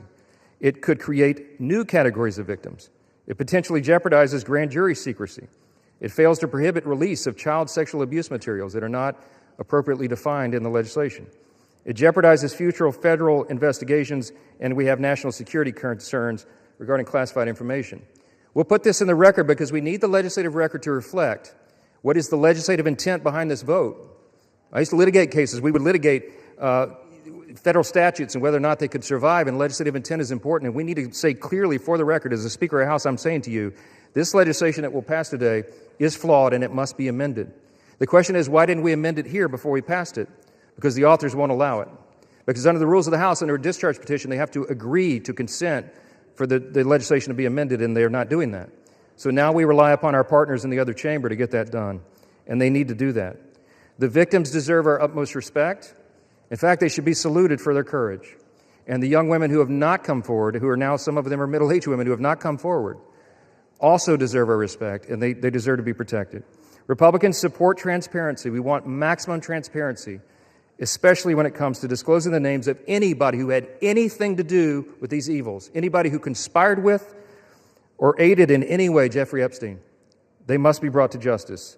We want the bill to be amended so it doesn't, at the same time, violate victim privacy, create new victims, disclose the names of any whistleblower or informant, cause the release of grand jury materials or child sexual abuse materials, or undermine our national security. And if and when the Senate takes this up, we will work with our colleagues over there to make sure that these things are corrected. I'll just close with this simple thought. We've been at this a while. It's drug on for a while, but it's time for this to come to light. I expect that this will be a unanimous vote, and it will reflect what I think every member in this chamber, and I'll say this now, at least in recent days, every member of the chamber on the Democrat side, they didn't say anything for 4 years, but they're for maximum transparency now, and so is this side. But we want to do it in a respectful and careful manner so that we don't subject innocent people to further harm. And that has been the whole thing. I told all my members today I'll be voting yes on this, and I suspect almost everyone will. We'll send it to the Senate, and we hope it's corrected. Thank you for the time, Mr. Speaker, and I yield back. Gentleman reserves. The gentleman from Maryland is recognized. I'm yielding to Mr. Gomez for the sole purpose of making a parliamentary inquiry. Mr. Gomez is recognized. Mr. Speaker, I rise to ask a point of parliamentary inquiry. Is this an appropriate time to point out that the Republicans named children's savings account in their so-called one big beautiful bill after Donald Trump, someone connected to one of the most notorious pedophiles in this country, or that the Speaker of the House just lied on the floor by stating that there was protection, there isn't protections for the victims in the Epstein bill. The gentleman is no longer recognized. The gentleman from Maryland, you are recognized. Thank you. I am prepared to close. I've got no more speakers on my side. The gentleman reserves. The gentleman from Ohio is recognized. Thank you, Mr. Speaker. No. Gentleman from Ohio has 30 seconds.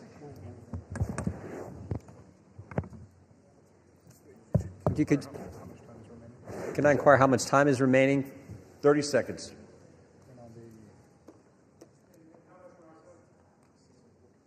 Six minutes, 15 seconds. Take 30 his. We reserve. Gentleman reserved. Gentleman from Maryland is recognized. I'll take the opportunity of the Speaker's presence to respond to some of the things that he said. In the very presence of the victims and the survivors who come to join us today, the Speaker said that now would be a time we should be working on urgent legislative work. Mr. Speaker, justice is urgent legislative work. The truth is urgent legislative work.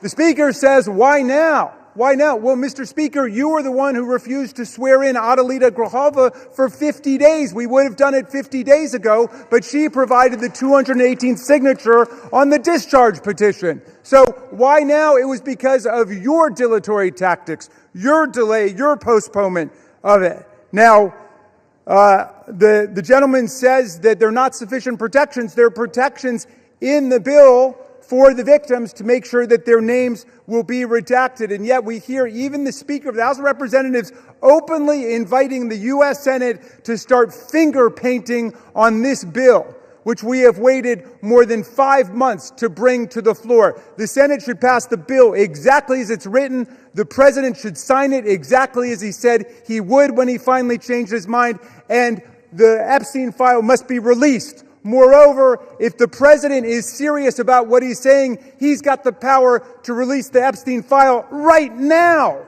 Nobody's stopping him. It's within his possession. It's within his control. He can release the whole thing, and he can redact the names of the victims and others who are innocent in this process. Mr. Speaker, Speaker Johnson said that these are unspeakable evils. Well, because of the bravery and the invincible courage of the women who've joined us today, they're no longer unspeakable. They're spoken. They're articulated. The cat is out of the bag, and we know what's been going on for decades. It's been a double standard of justice, going all the way back to Alex Acosta, who later got rewarded with a cabinet appointment in the Trump administration. Alex Acosta had a 60-count federal indictment ready to go against all kinds of people for an interstate sex trafficking conspiracy with solicitation, with child sex abuse, all of it. And he traded that 60-count federal indictment for 1 count in state court. And Jeffrey Epstein ended up getting the sweetest of sweetheart deals ever on the plea bargain front. He was free from 8 a.m. to 8 p.m. to do whatever he wanted and continuing to perpetrate his crimes and run his conspiracy. And then he would come and he would watch TV and spend the night in jail. And it was over in about a year after the rape and sexual abuse of hundreds and hundreds of girls. And he kept going and he kept at it. We want the whole truth to come out. This is the United States of America. Even the British monarchy wouldn't put up with this. How about the American democracy? How about we say, no way, we're not going to allow this cover-up to go on for 1 day more. And I'm glad the president changed his mind after pulling out all the stops to try to get one of our Republican colleagues to change their mind, to remove their name from the discharge petition. He gave up. And I want to salute the gentlelady from Colorado from having the courage to stand her ground in the Situation Room in the White House and say, no, she wasn't going to be bullied. No. So I'm glad the president changed his mind. But let's be clear, Mr. President, you've got the power today to release the entire file. That's what you called for. That's what Pam Bondi called for. That's what Kash Patel called for. So we don't need anybody calling for the Senate to slow things down for more weeks and more months. The American people have had it. We'll reserve. Gentleman reserves. Gentleman is reminded to direct your comments to the chair and not your colleagues. The gentleman from Ohio is recognized, and you do have 90 seconds remaining. Correction. Thank you, Mr. Speaker. I yield 30 seconds to the gentleman from Texas. Gentleman from Texas is recognized. The Democrat Party, with help from the dishonest media, used the Epstein files not to seek justice from the victims, but to smear President Trump. And it's sickening, quite sickening. The Democrats have used the Epstein files to distract the American people from the wins President Trump and his administration have delivered for the American people for the last 11 months. I'm proud to work with my Republican colleagues on the House Oversight Committee in coordination with the Justice Department. 65,000 pages of documents are related from Epstein released. What have my Democrat colleagues done? They selectively leaked and altered documents to mislead the American people. As President Trump has stated, we have nothing to hide here. I'm voting to release the files so that we can move on from this smear campaign the Democrats have manufactured. God bless Gentleman's Donald time J. has Trump. expired. Gentleman from Maryland is recognized. Reserve the balance of my time. Gentleman reserves. Gentleman from Ohio reserves. Gentleman from Maryland is recognized. All right. How much time do I have to close? You have 2 minutes.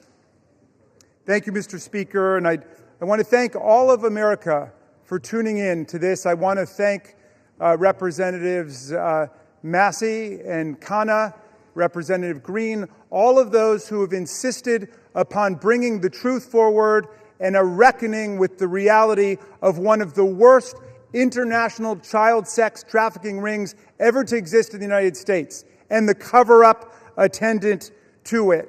We've got the opportunity today to do justice for the victims, for the survivors who have come forward to say that the voice of the victims and the survivors must be put at the very center of our deliberations. Not shunted off to the side, not submerged, not subordinated, but put at the very center. We must hear from the people who themselves were victimized by this nightmare.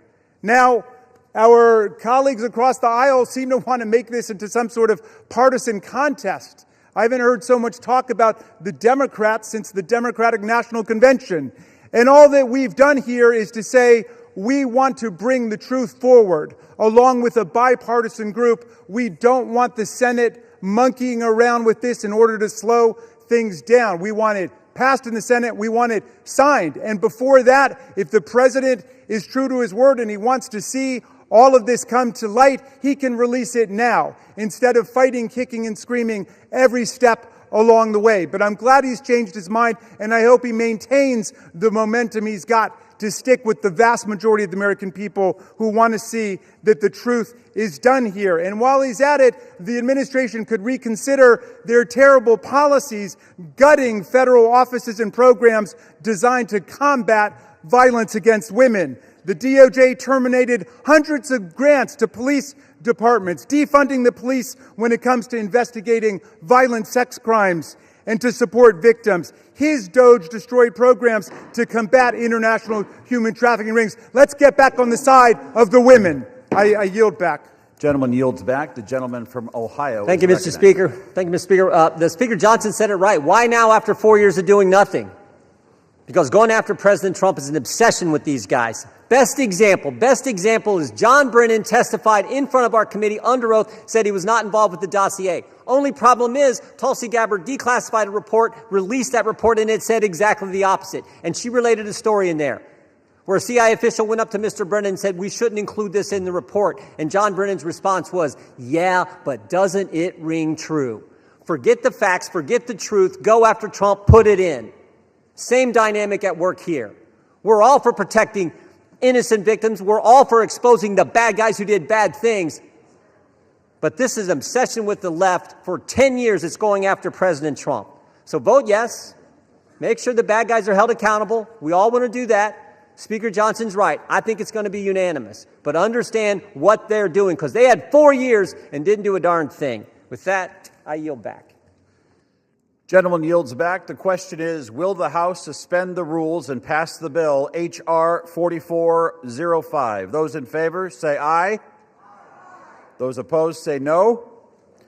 In the opinion of the chair, two-thirds being in the affirmative, the rules are suspended. The bill is passed, and without Can I request a recorded vote, Mr. Speaker? The gentleman from Maryland is recognized. Yeah, I'm requesting a recorded vote. The gentleman from Maryland has requested a recorded vote. Those favoring a recorded vote will rise. A sufficient number having risen, a recorded vote is ordered. Members will record their votes by electronic device.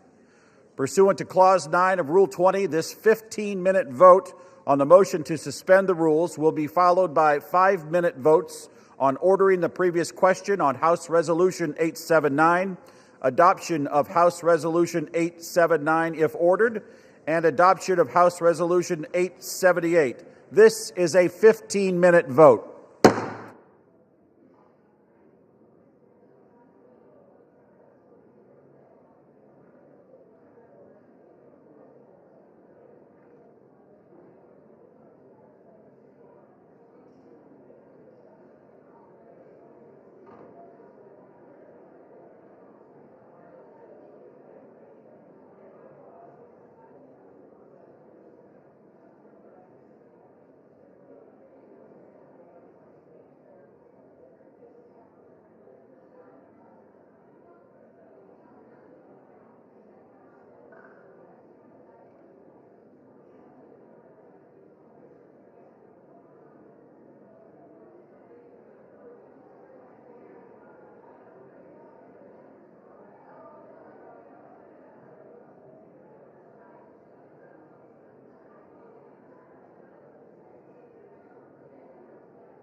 On this vote, the yeas are 427, the nays are 1. 2/3 being in the affirmative, the rules are suspended, the bill is passed, and without objection, the motion to reconsider is laid on the table.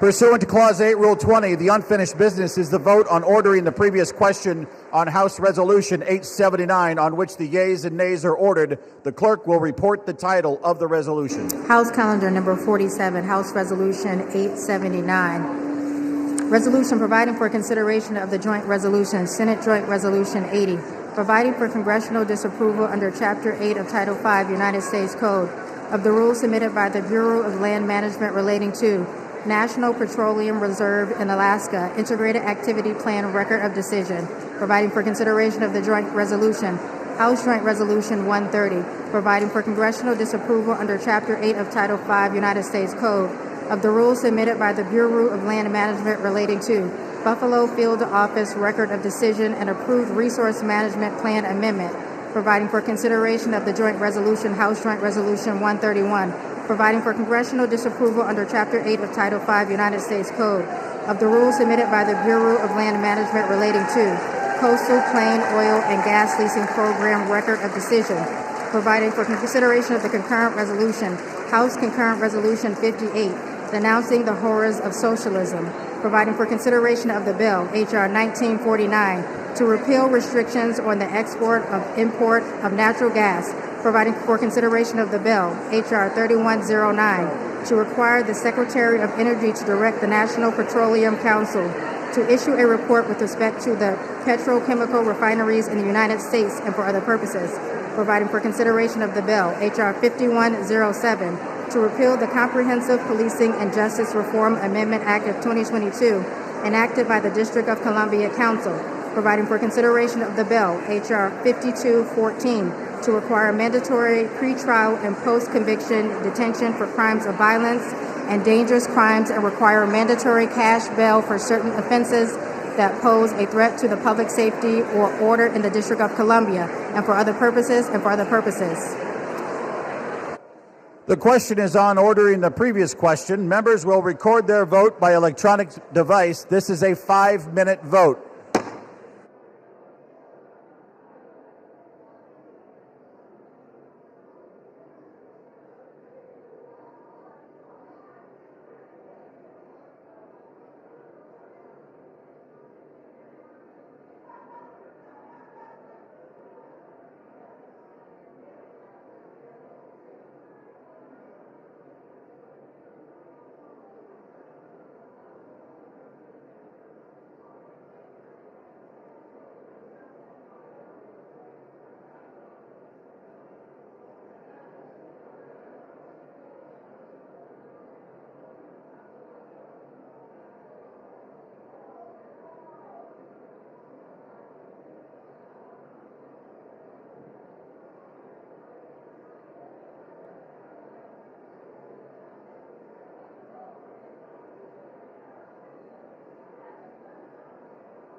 On this vote, the yeas are 217, the nays are 211. The previous question is ordered.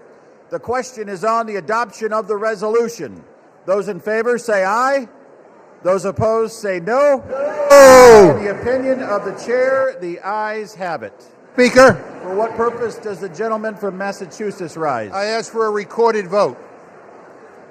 A recorded vote is requested.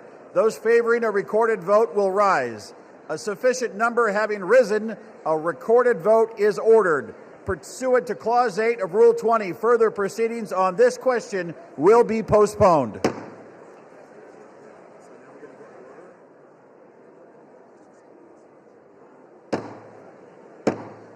The House will be in order. The House will come to order. The House will come to order. For what purpose does the gentleman seek recognition?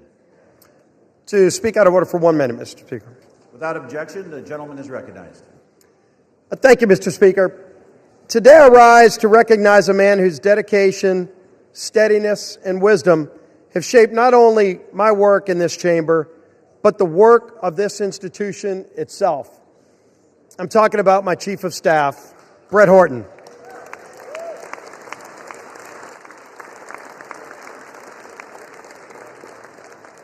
There are few people who know Capitol Hill more intimately than Brett. For 15 years... Gentlemen will suspend. The House will be in order. For 15 years, he's been by my side. He began as my counsel in 2010 and worked his way through some of the most demanding, consequential roles in the House. Policy Director at the Republican Study Committee, Floor Director in the Majority Whip's office, and for the last decade, my Chief of Staff in both the Whip's office and the Leader's office.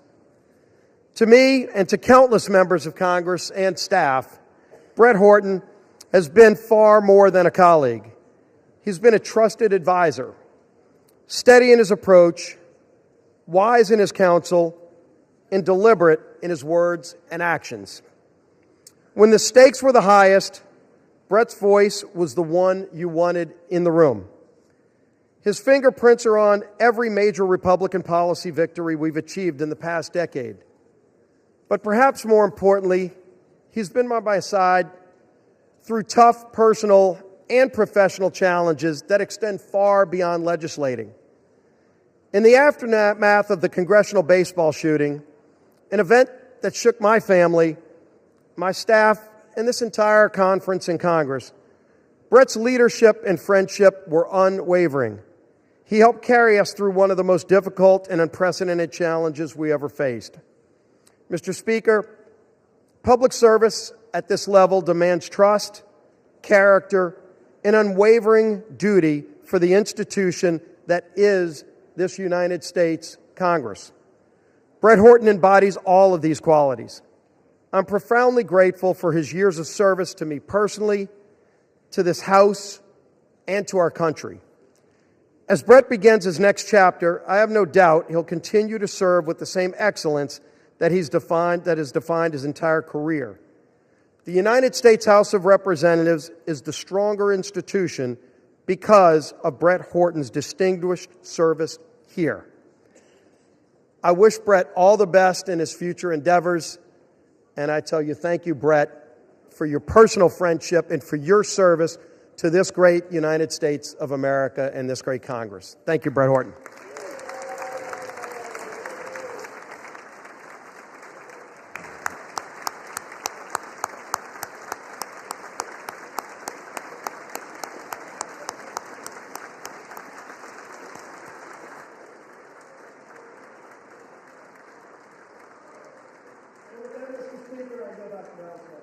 Gentleman yields back. Pursuant to Clause 8 of Rule 20, the unfinished business is the vote on the adoption of House Resolution 879, on which a recorded vote is ordered. The clerk will report the title of the resolution. Calendar number 47, House Resolution 879. Resolution providing for consideration of the joint resolution, Senate Joint Resolution 80, providing for congressional disapproval under Chapter 8 of Title 5 United States Code of the rules submitted by the Bureau of Land Management relating to National Petroleum Reserve in Alaska Integrated Activity Plan Record of Decision, providing for consideration of the joint resolution, House Joint Resolution 130, providing for congressional disapproval under Chapter 8 of Title 5 United States Code of the rules submitted by the Bureau of Land Management relating to Buffalo Field Office Record of Decision and approved Resource Management Plan Amendment, providing for consideration of the joint resolution, House Joint Resolution 131, providing for congressional disapproval under Chapter 8 of Title 5 United States Code of the rules submitted by the Bureau of Land Management relating to Coastal Plain Oil and Gas Leasing Program Record of Decision, providing for consideration of the concurrent resolution, House Concurrent Resolution 58, denouncing the horrors of socialism, providing for consideration of the bill, H.R. 1949, to repeal restrictions on the export and import of natural gas, providing for consideration of the bill, H.R. 3109, to require the Secretary of Energy to direct the National Petroleum Council to issue a report with respect to the petrochemical refineries in the United States and for other purposes, providing for consideration of the bill, H.R. 5107, to repeal the Comprehensive Policing and Justice Reform Amendment Act of 2022, enacted by the District of Columbia Council, providing for consideration of the bill, H.R. 5214, to require mandatory pre-trial and post-conviction detention for crimes of violence and dangerous crimes and require mandatory cash bail for certain offenses that pose a threat to the public safety or order in the District of Columbia and for other purposes and for other purposes. The question is on the adoption of the resolution. Members will record their votes by electronic device. This is a 5-minute vote.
On this vote, the yeas are 217 and the nays are 210.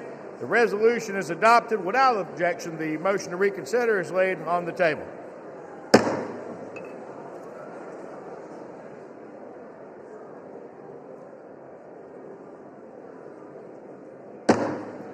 Pursuant to Clause 8 of Rule 20, the unfinished business is the vote on adoption of House Resolution 878, on which the yeas and nays are ordered. The clerk will report the title of the resolution.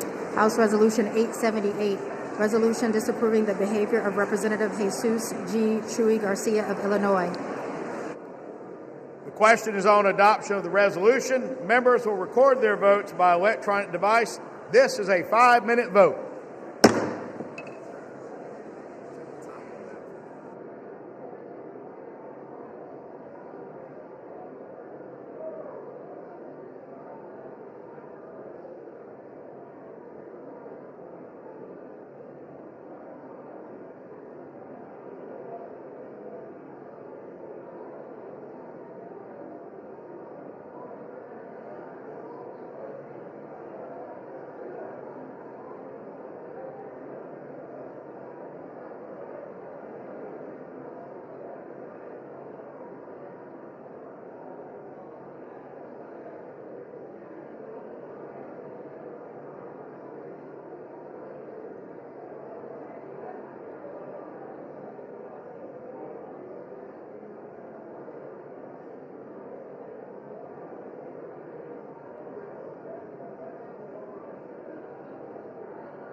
On this vote, the yeas are 236, the nays are 183, with 4 answering present. The resolution is adopted.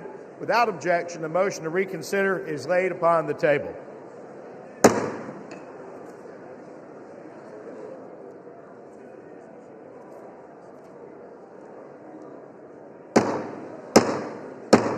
The House will come to order. The House will come to order.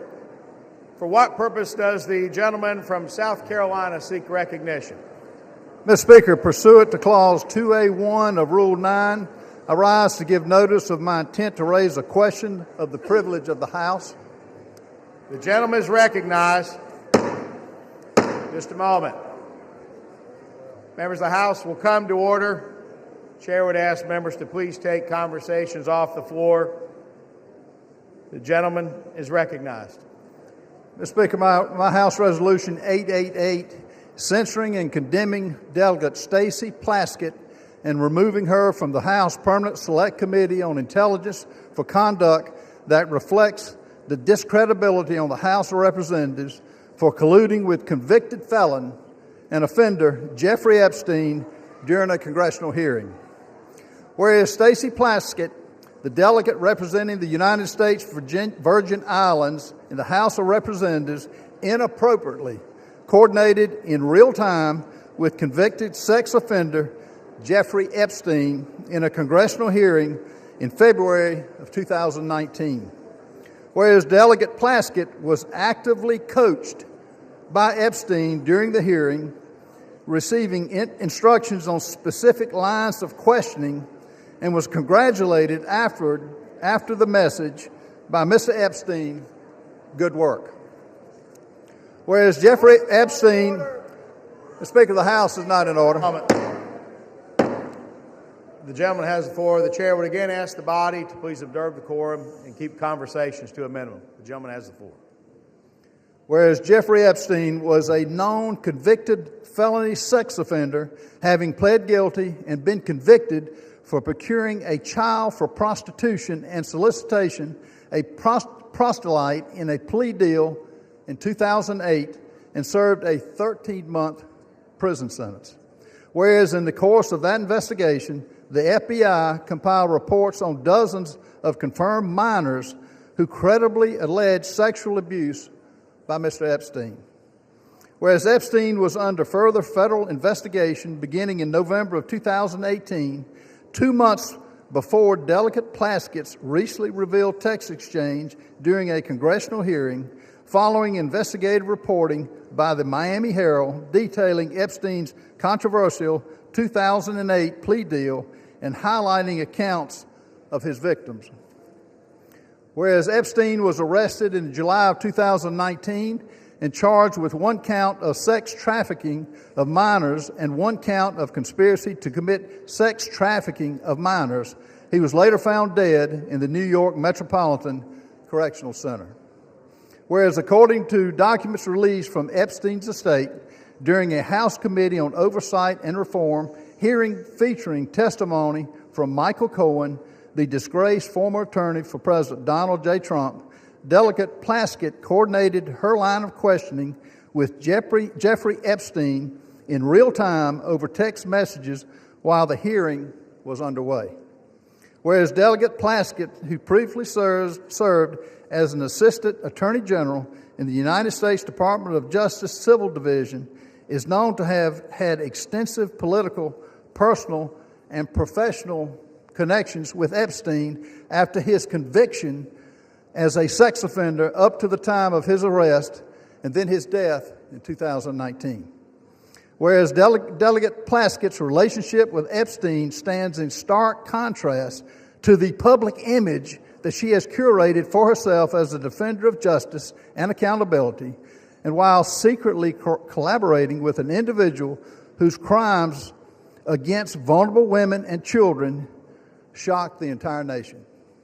Whereas Delegate Plaskett's willingness to receive instructions on official congressional proceedings from Epstein, a convicted felony sex offender with deep concerning international associations, is especially alarming and inappropriate given her own past service in the United States Department of Justice and her current role on the House Permanent Select Committee on Intelligence, and raises serious questions about Delegate Plaskett's judgment, her integrity, and her fitness to serve.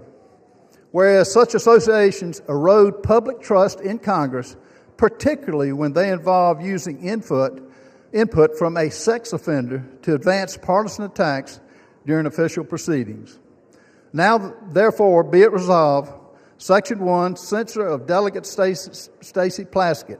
Resolved that the House of Representatives censures and condemns Delegate Stacey Plaskett for inappropriate coordination with convicted sex offender Jeffrey Epstein during a congressional hearing which reflects discreditably on the House of Representatives, and directs the Committee on Ethics to conduct a full investigation to the extent of Plaskett's ties to Epstein and any further improprieties. Section 2, removed from House Permanent Select Committee on Intelligence. The following named member be and is hereby removed from the following committee on the House of Representatives. Permanent Select Committee on Intelligence, Ms. Plaskett.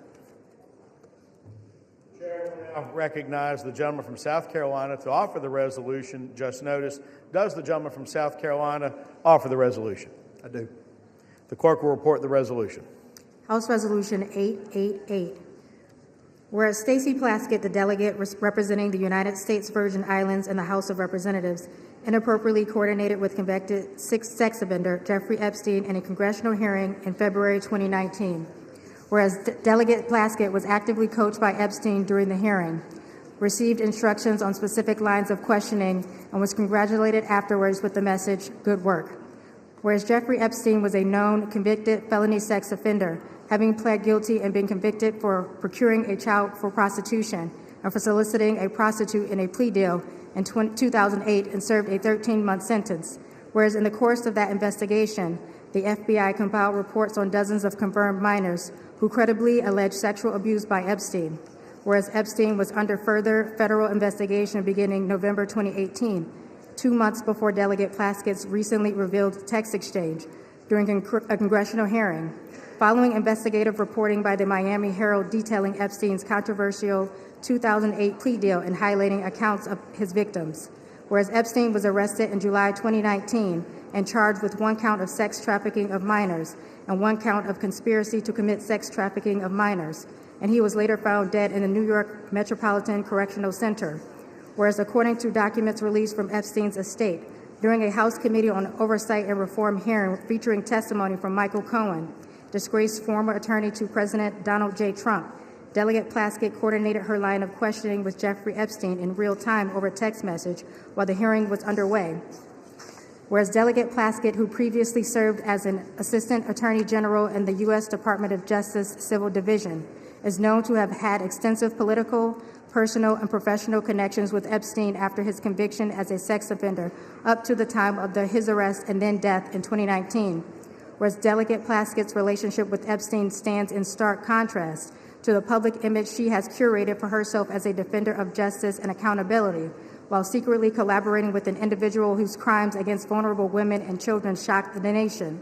Whereas Delegate Plaskett's willingness to receive instructions on official congressional proceedings from Epstein, a convicted felony sex offender with deeply concerning international associations, is especially alarming and inappropriate given her own past service in the U.S. Department of Justice and her current role on the House Permanent Select Committee on Intelligence, and raises serious questions about Delegate Plaskett's judgment, integrity, and fitness to serve.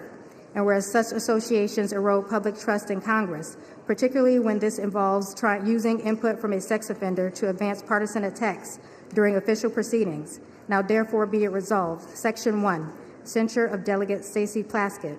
The House of Representatives, 1, censures and condemns Delegate Stacey Plaskett for inappropriate coordination with convicted sex offender Jeffrey Epstein during a congressional hearing, which reflects discreditably on the House of Representatives, and 2, directs the Committee on Ethics to conduct a full investigation into the extent of Plaskett's ties to Epstein and any potential further improprieties.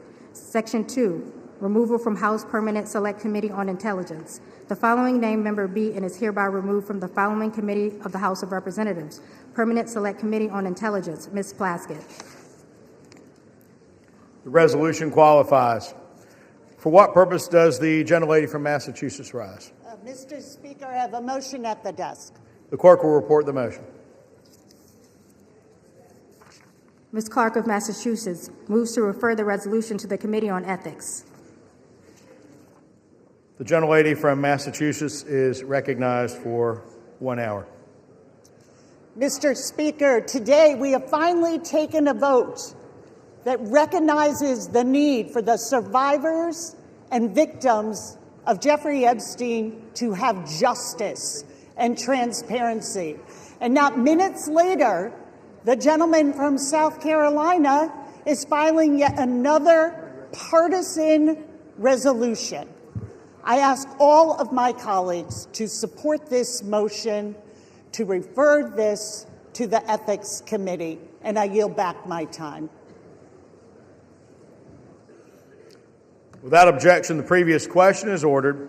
The question is on the motion to refer. All those in favor say aye. Aye. All those opposed say no. No. In the opinion of the chair, the noes have it. Mr. Speaker, and the motion is not up. What Mr. purpose? Speaker, I request to call the yeas and nays. The yeas and nays are requested. Those favoring a vote by the yeas and nays will rise. A sufficient number having risen, the yeas and nays are ordered. Members will record their votes by electronic device. 5 minutes will be allowed for this vote.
On this vote, the ayes are 213 and the noes are 214.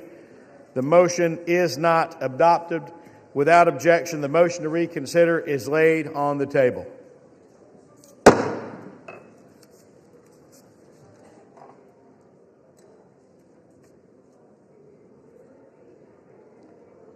Pursuant to Clause 2 of Rule 9, the gentleman from South Carolina, Mr. Norman, and the gentleman from Maryland, Mr. Raskin, each will control 30 minutes.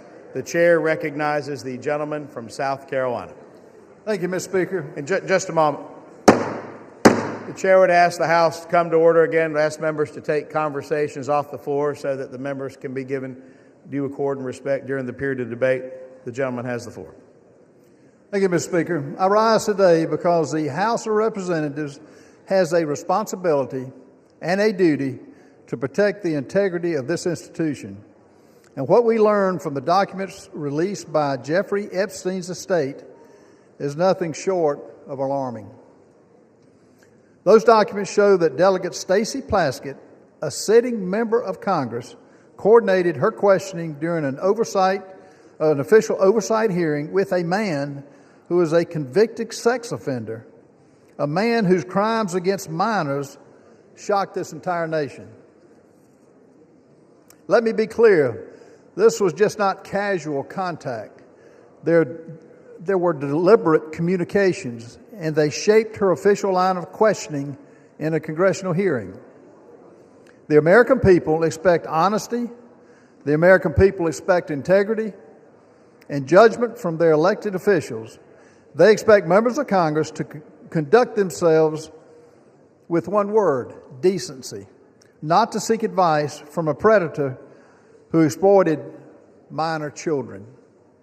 This resolution does not accuse. It acknowledges what is documented. It censures Delegate Plaskett for her conduct, removes her from the Intelligence Committee, where her judgment is paramount, and directs a full investigation into the extent of her relationship with Mr. Epstein. Some will try to spin this as politics, but protecting the honor of this body is not partisan. It's not Democrat. It's not Republican. Standing against a convicted predator's influence in our proceedings is not partisan. It's basic decency. We cannot pretend this didn't happen. The American people deserve better. Speaker, I reserve. The gentleman reserves. The gentleman from Maryland is recognized. Thank you kindly, Mr. Speaker. I yield myself such time as I may consume. The gentleman is recognized. And I rise in opposition to this resolution. We're here today on the floor to support the complete disclosure of information related to Jeffrey Epstein and his billion-dollar international child sex trafficking ring. And our side of the aisle, at least, supports the release of information relating to anybody who had anything to do with it, whether they're a Republican, a Democrat, an independent, or what have you, period. We insist on complete, full disclosure.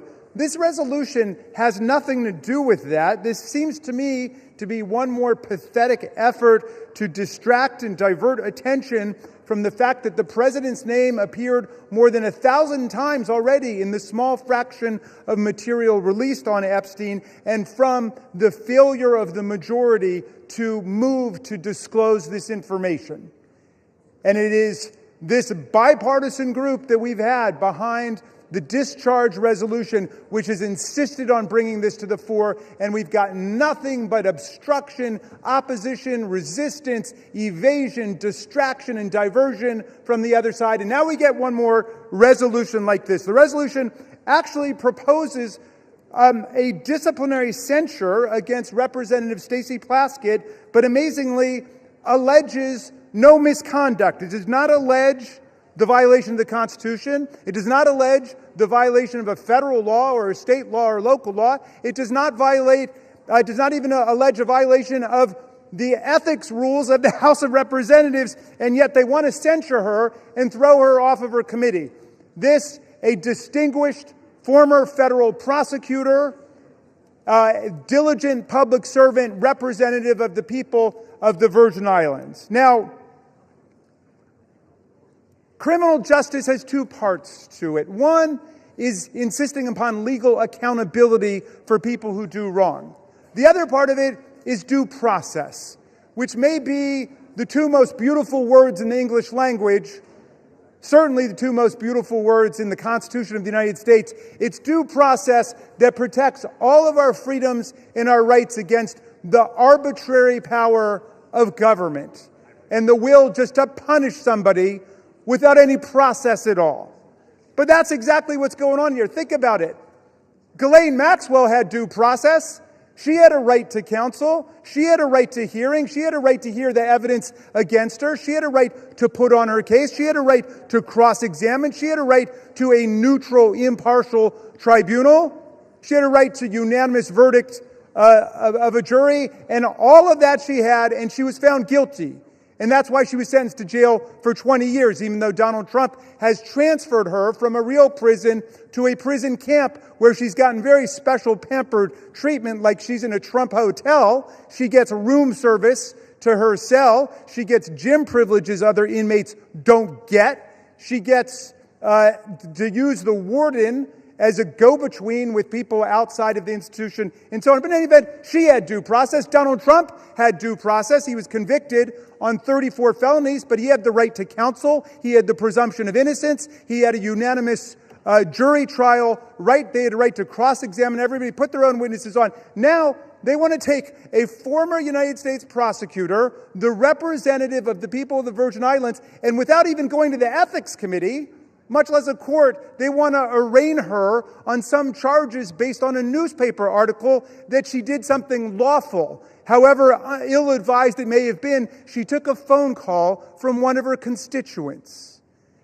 Now, I don't think it is the position of the very distinguished gentleman that if we find Jeffrey Epstein on the phone with Donald Trump, he should be impeached for it, or is that his position?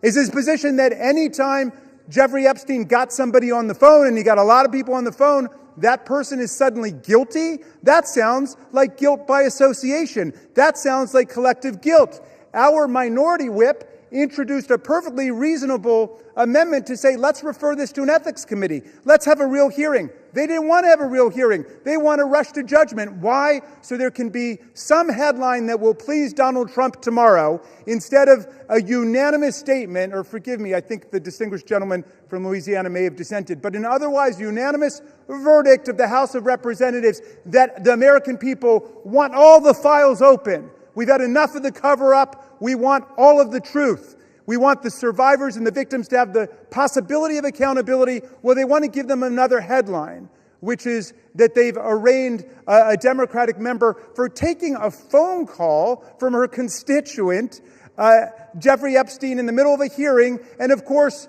I don't think there's any rule here against taking phone calls in a hearing. Now, if you want to actually give her the chance to explain what happened, then we would take it to the ethics committee. I still don't see what the charge is. Where is the ethical transgression? Where is the legal transgression? Are you saying anybody on your side of the aisle who had a phone call with Jeffrey Epstein should be censured? Be careful. There's a lot more that's about to come out, right? So you should think about what is the principle behind this rush to judgment. I want to close just with this thought, because I know there were a lot of people in the chamber who were here when this happened, and a lot who weren't. There was a move to expel George Santos, who was a Republican member of the House from New York. And it was the same kind of rush to judgment, absolute political frenzy. And I looked at it for about 60 seconds. And, I was a professor of constitutional law, so call me a legal nerd. But I said, wait, this guy's not been convicted of anything. Well, he's a Republican. Yeah, I know he's a Republican. He is not convicted in criminal court. To my knowledge, he had not been arraigned yet or convicted of anything in the ethics disciplinary process. They just said, well, there's bad press. We want to get rid of him. Beware of what you wish for. Is that the rule that you want here in the House of Representatives? That you can just draw up a member of Congress in 24 hours or 48 hours because there's a bad newspaper article without asking any questions, without giving that person any due process at all? Is that what it's come to at this point? All we're asking for in the Epstein files is release the materials so we can check it out. They want to go ahead and censure and remove from a committee a distinguished member of the House of Representatives with no due process at all. I reject this. I hope the whole body will reject this, just like I voted and spoke against removing George Santos, a Republican on the other side of the aisle, because he had gotten no due process. I hope all of our colleagues will reject this absurd rush to judgment and attempt to change the subject here. I reserve the balance of my time. The gentleman reserves. The gentleman from South Carolina is recognized. Mr. Speaker, before I yield time to my good friend from Louisiana, Representative Raskin, I will be careful in my remarks. You need to be careful with your facts. You have an 11-year veteran of this body who should know better. You have an 11-year member of this body who took money. It wasn't a newspaper article. It was a fact. She took money from Jeffrey Epstein. It's ironic that you're taken up by defending Ms. Plaskett, which is going to the Ethics Committee, but she's lost her willingness or lost her ability to serve because she got irrational judgment by taking money from a convicted pedophile of young children. And it's unfathomable that you're taking the position that you are. These are facts. You mentioned Ghislaine Maxwell. She's not a sitting member of Congress. She, as a sitting member of Congress, she has relinquished any sense of duty to serve on these committees. With that, I want to yield as much time as needed for my good friend in Louisiana, Mr. Clay Higgins. And the chair would remind all members to please avoid engaging in personalities to direct all comments through the chair. The gentleman from Louisiana is recognized. I thank my colleague, Mr. Norman from South Carolina, and I thank my colleague, Mr. Raskin, for the salient points that he has brought to this debate. I also defended George Santos on this floor and opposed the means by which he was expelled. I think it was beyond the pale, and this is a responsibility that we bear in this body, is to determine the means by which our colleagues shall be reprimanded or disciplined. And the Constitution is clear on this.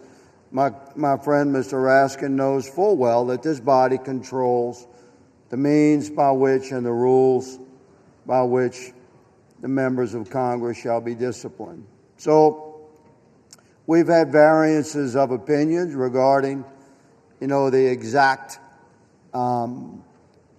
disciplinary actions that should be embraced or rejected, member by member. But let me say that in this case, Ms. Plaskett's receiving text messages, this was so alarming to me. When I saw this and read it, I didn't believe it. I say to my friend, I thought perhaps it was media from a satirical site. It couldn't possibly be true, because we all know that a text message, a text exchange is rather intimate in the realm of communications. And to pierce into an actual congressional hearing for a member of Congress to receive and respond to a text message during a hearing, that is quite familiar, is it not? And this was shocking to me, that a member of Congress would be exchanging text messages directly with Jeffrey Epstein in 2019, at which time he was being prosecuted federally by the first Trump administration. He had received some nature of a sweetheart deal back in 2007 and avoided federal prosecution by pleading no contest to some level of state prosecution, where he was sentenced, Mr. Speaker, to 13 months. My understanding, he did 11 months, and at the easiest time that could be done. He walked every day during the day on a work release program. So that sweetheart deal, let me say, should be looked at. And now, to my horror, who has come to light that should be looked at? What was her involvement? Was there some involvement then? She's a good lady from the Virgin Islands. Where did Jeffrey Epstein live? In the Virgin Islands. She was a constituent in 2019. Was she a friend in 2007? During her service to the DOJ, which my friend has brought up, was there any interactions? These are the questions we have. The good lady from the Virgin Islands has crossed the threshold of reasonable suspicion, and therefore she should be investigated. During said investigation by ethics, and I would recommend by DOJ, and I would recommend by oversight and judiciary committees. Meanwhile, she should absolutely be removed from the House Select Committee on Intel. This, Mr. Speaker, is my position. I presented without note for the betterment of the debate of this body, and I yield my time back to the gentleman from South Carolina. I reserve. From South Carolina, the gentleman from South Carolina reserves. The gentleman from Maryland is recognized. Thank you, Mr. Speaker. It's always a pleasure to hear my friend from Louisiana. Both of the Republican speakers have said this demands an ethics investigation. I think Mr. Higgins just said it should be investigated by oversight and by judiciary, as well as by ethics, as well as by others.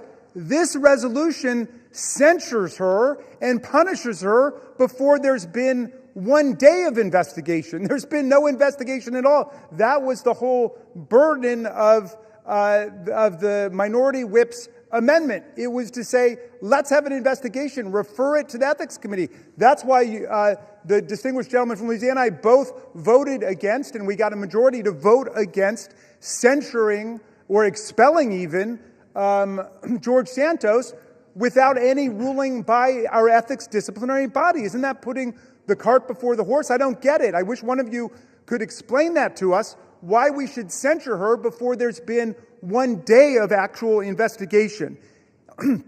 If being on the phone with one of our constituents, even an evil, sinister force like Jeffrey Epstein, and of course, he has said that he considered Donald Trump the most evil person he ever met. He said, without a redeeming bone in his body. So I agree, people can say different things, but Jeffrey Epstein, to me, disgraced himself. But in any event, people want to know, well, what were the contents of that conversation? Why was Ms. Plaskett doing that? I'm sure she's got a good explanation. We're talking about a distinguished lawyer and federal prosecutor who was in the middle of a hearing, which is something that members do all the time, is to talk to people in hearings about different things. But let me ask, if it's now the standard that just to be on a phone call with somebody establishes guilt by association, what about all the members of this body or of the U.S. Senate who were on the phone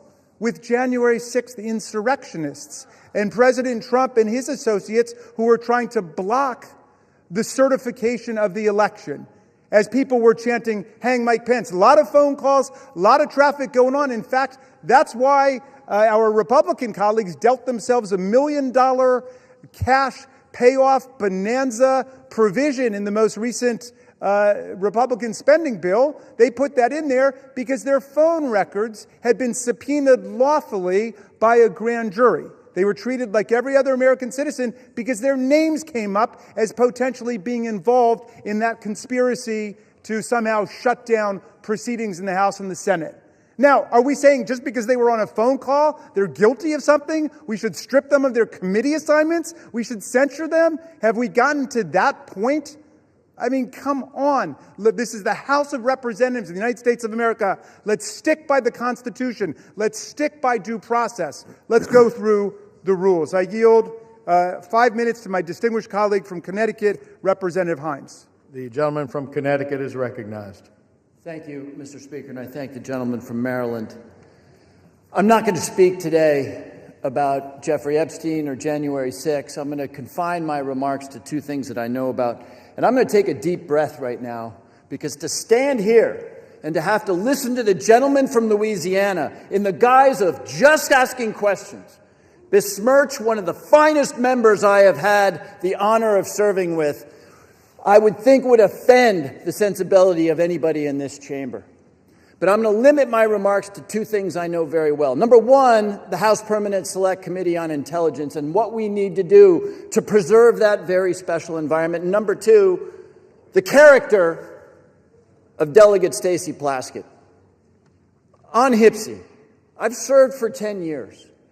And with Chairman Turner and now with Chairman Crawford, we have fought for that decade to keep the Select Committee on Intelligence immunized from the sewage that flows through this chamber, the partisan attacks, the hideousness. And by and large, we've been pretty successful, with one exception, when that committee got involved in the political investigation around Ukraine in the first Trump administration.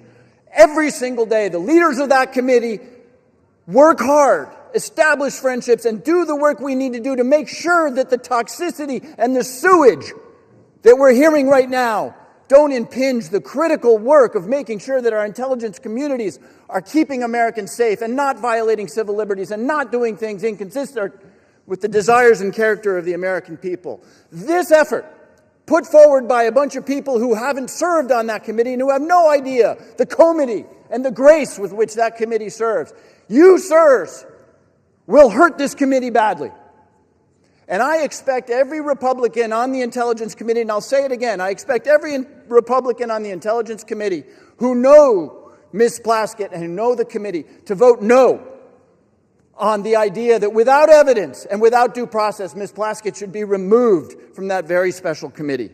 This resolution would strike a devastating blow to HPSI's ability to work effectively by removing a member in good standing based on a newspaper article about text.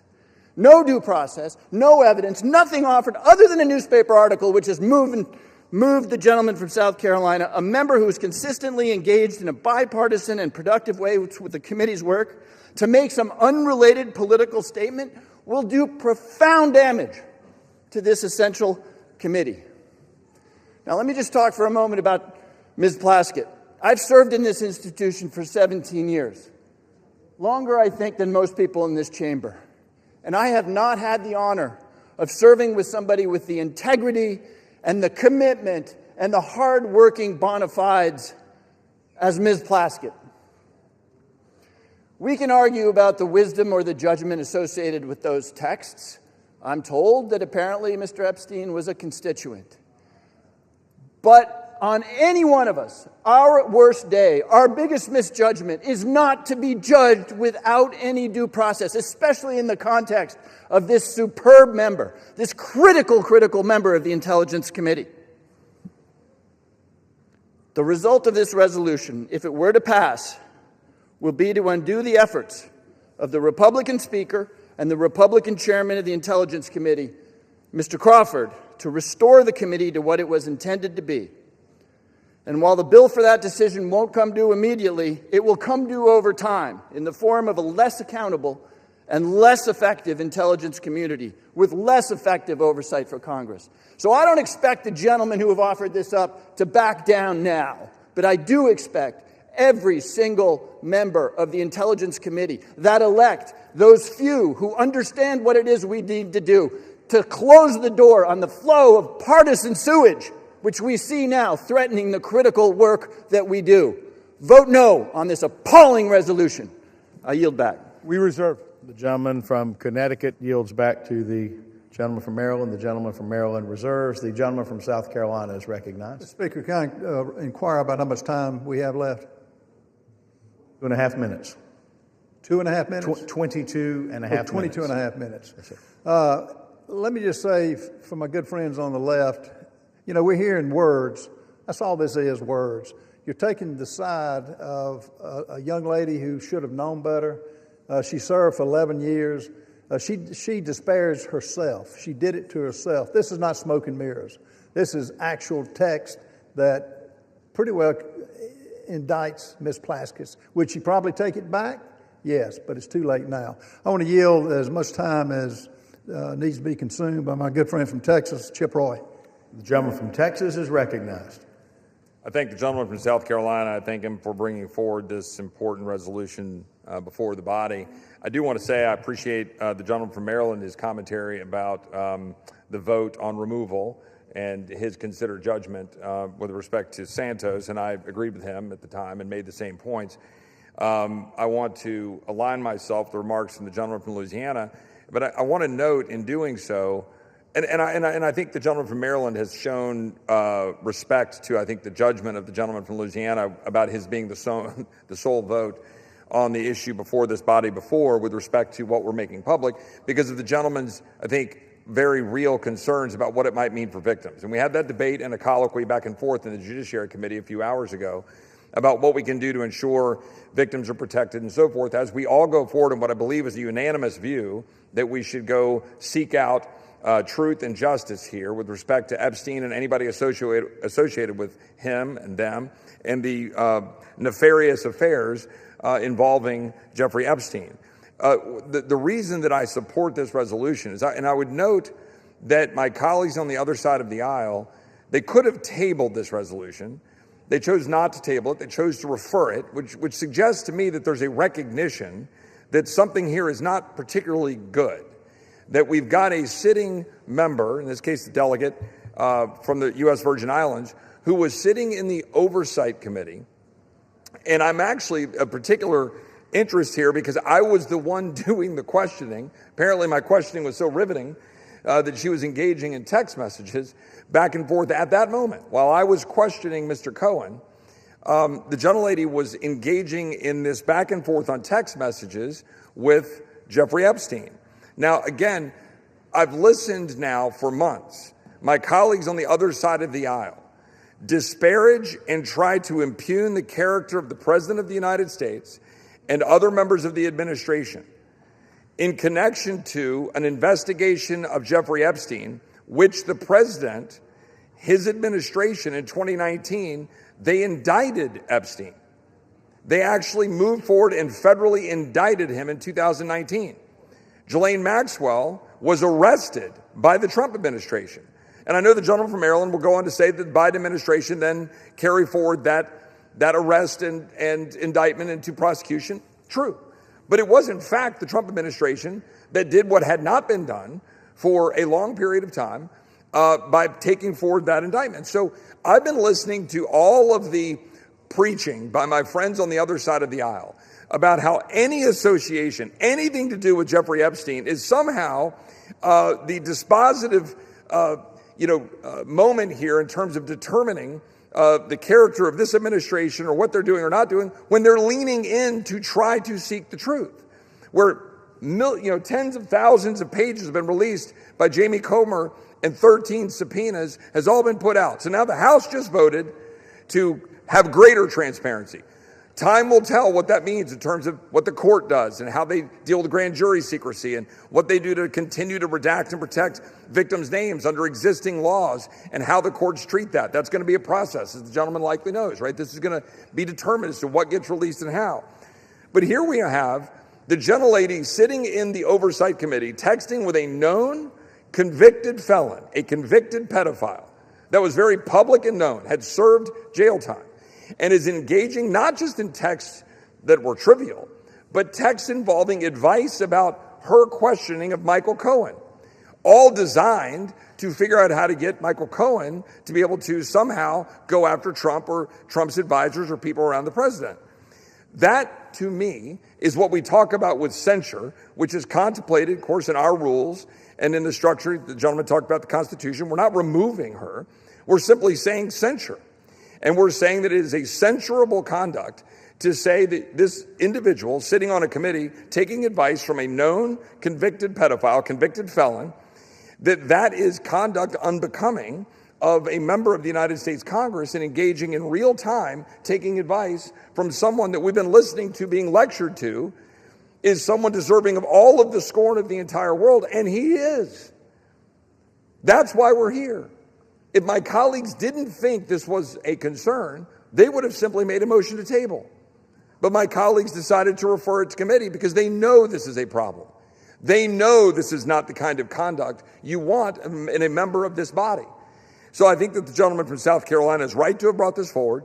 I think that the body should hear this debate, and tonight that we should vote tonight to censure and refer to the Ethics Committee for further consideration. And with that, I yield back. Yield. Gentleman from South Carolina. I reserve. Gentleman reserves. Gentleman from Maryland is recognized. Thank you, Mr. Speaker, and thank you to my friend from Texas for those remarks.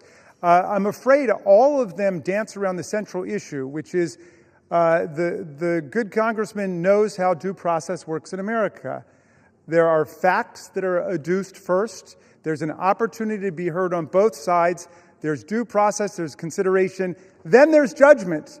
You've flipped the whole thing on its head. You've said we're going to judge her guilty before anybody has an opportunity even to hear what the charges are, much less answer the charges, much less do any kind of analysis. I'm sorry to hear that the text exchange that it seems to be at the heart of people's consternation here took place during the distinguished gentleman's questioning, but that is not a federal offense, nor is it an ethical violation in the House of Representatives. You don't get to have the undivided attention of all of your colleagues. The gentleman says that he thinks that our position is that any association with Jeffrey Epstein is a dispositive moment of judgment for people. That's not the position we've advanced. We've taken the position with the survivors that we want to end the cover-up of what happened and then let the chips fall where they may. If there are people who were actually engaged in crime, as Ghislaine Maxwell was, as Epstein was, then they should be charged with every element of due process. If they happen to be a waiter or a waitress who works at an event, they're not guilty of anything. That's what due process is. We're able to sift through and figure it out. But your rush to judgment isn't even giving anybody a chance to know what the charges are here. It's the most extraordinary thing I've ever seen. I'm going to yield now to Delegate Plaskett herself, the distinguished representative from... Oh, I'm sorry. First, we've got Representative Crockett from Texas for 2 minutes. Thank you so much. This is a distraction to take away from the fact that the guardians of pedophiles is literally trying to protect pedophiles. The president is a convicted felon and an accused sex offender. Stacey Plaskett hasn't been accused of either. So what are we actually here talking about? Trump and Epstein were besties. We've all seen the pictures of them. We saw the birthday book. So why are y'all more interested in talking about Stacey Plaskett than Trump's relationship with the man? When did y'all become so moral? Because I can remember when y'all wouldn't sign the discharge petition. All of a sudden, everybody wanted to vote for this, but you wouldn't sign the discharge petition. Until we decide that we are going to go after the actual rapists and pedophiles, miss me with your moral high ground.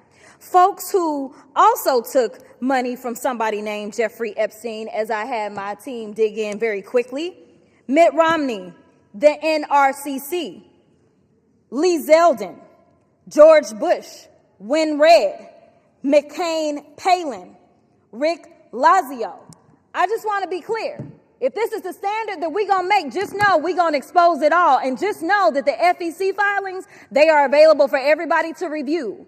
This is absolutely ridiculous. You decide that you want to punish a sitting member of Congress because you are concerned about her text messages. Well, maybe you should be more concerned about those sex tapes that we still haven't gotten access to. Maybe you should be more concerned with the fact that the president, his name is mentioned in the files way more than Stacey Plaskett's name. Listen, I'm not saying that anything is right or wrong, but listen, if you're trying to figure out what's going on with somebody that's a criminal, then you maybe need to talk to their associates. That's exactly why maybe she was getting text messages. I'm not saying she was or wasn't.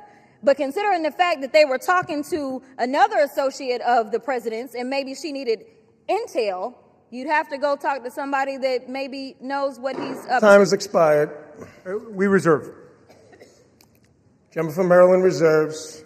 Gentleman from South Carolina is recognized. Speaker, I recognize my good friend from Arizona, Mr. Biggs. How much time is the gentleman recognized? How much time? How much time you've allotted the gentleman from Arizona? How much time do we have left? The gentleman has 17 minutes remaining. As much time as the gentleman may consume. Gentleman is recognized. Thank you, Mr. Speaker. Thank you, Mr. Norman. Thank you for raising this issue. This to me, this is an interesting issue because I'm hearing the argument is coming at us and it says, well, there's no due process.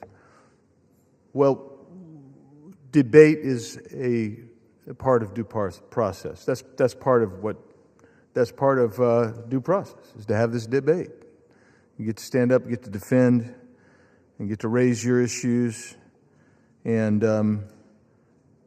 you chose to take it back to committee, which, as Mr. Roy said, that kind of indicates that maybe you know that there's something that's not great about this. So I'm looking at this, and here's at least one of the exchanges that seems to have taken place. And maybe we'll hear some comment about it. That'd be good. You can make some comment about it. But in this exchange, Mr. Epstein sent a text message to the gentlelady from the Virgin Islands, and this is the quote. He brings up Rona, keeper of the secrets. And who's he referring to? Rona Graff. That's a Trump assistant. And Plaskett responds, Rona? ? Quick, I'm up next. Is that an acronym? So she wants to know what Mr. Epstein wants her to talk about. Don't you find that interesting? I find that really intriguing, especially since we know what Mr. Epstein was. And Epstein responds, that's his assistant. Doesn't really say much more than that. And then Plaskett starts questioning Mr. Cohen and asks about Graff. So not only was she texting, having this communication with Mr. Epstein, she's asking Mr. Cohen what Mr. Epstein wants her to ask. Another text says from Epstein, good work. That's after she wraps it up. All of this seems to be very interesting. And I'm sorry, I don't breathe the rarefied air of the Intelligence Committee. I don't. I'm just a regular guy and a member of the House. That's all. So I don't know about that rarefied air, and I guess I'm part of the sewage. That Mr. Himes said. Yeah. Thanks for agreeing with me, Ms. Plaskett. So she's got us down. Unless you're in the Intelligence Committee, you're crap. That's what the Intel Committee says. But here's the deal. When you're sitting there in a sitting committee and you're having communications with a convicted sex offender,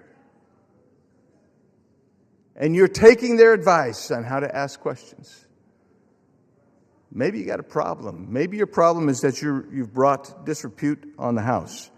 And this isn't from the articles. This is from the 10,000 pages or so released last week from the Oversight Committee that they received from the Epstein estate. This isn't fishing around. This is coming from real evidence. So I sit here and I listen. She's the finest member that ever walked the planet, man. That's what you heard.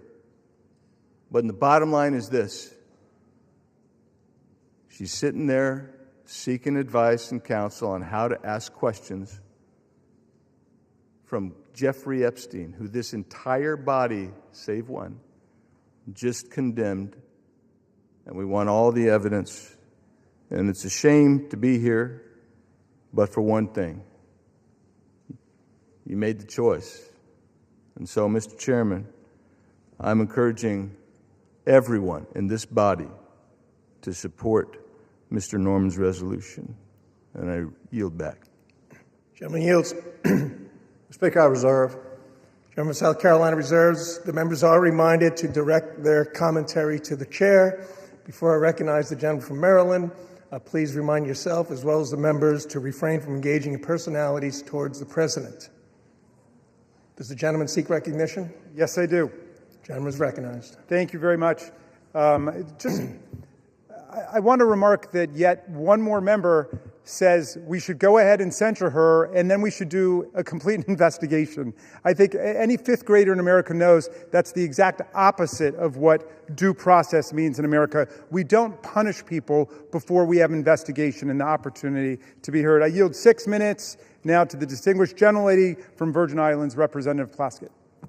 Thank you so much to Mr. Raskin, to my former professor in law school, and I want to address the body. I first want to give you all a sense of what was happening that day. Everyone knows at that hearing in February, the entire country was watching.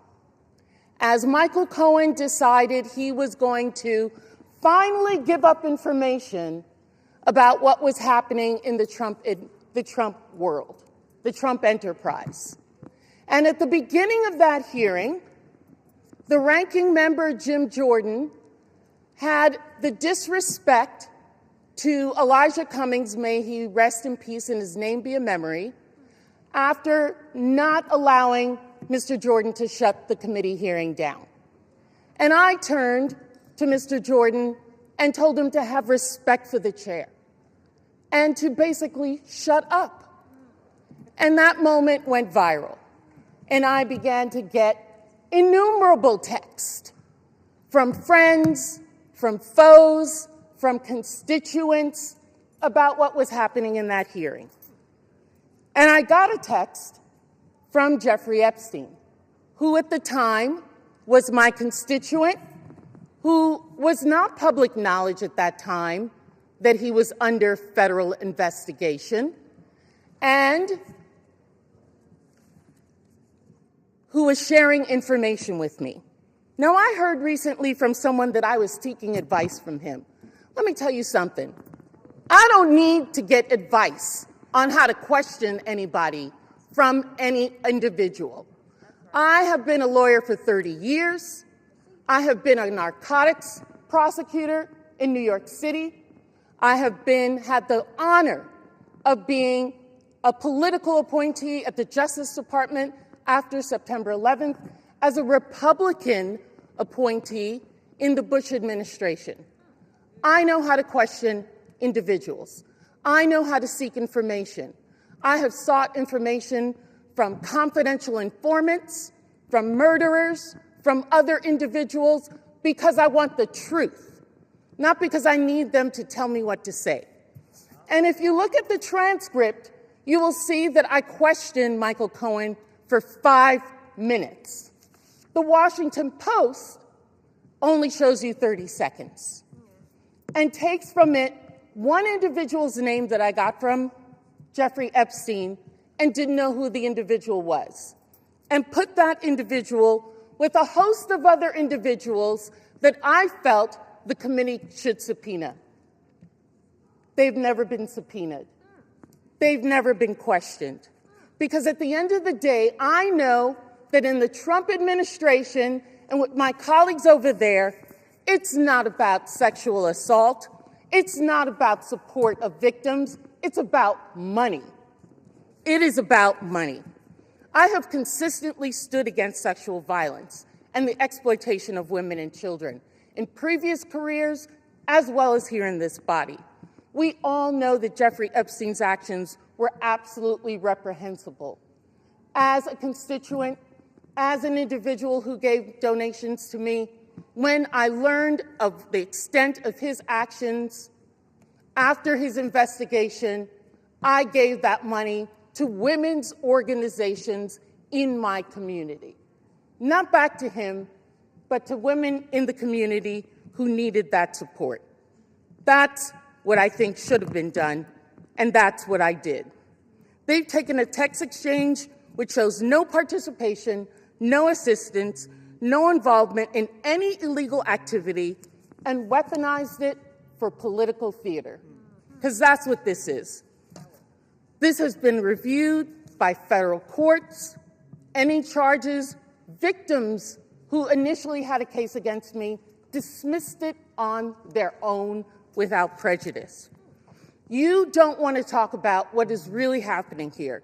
Your attacks on working families, your protection of powerful predators and corporate criminals. You want to talk about texting felons. How often do you text President Donald J. Trump?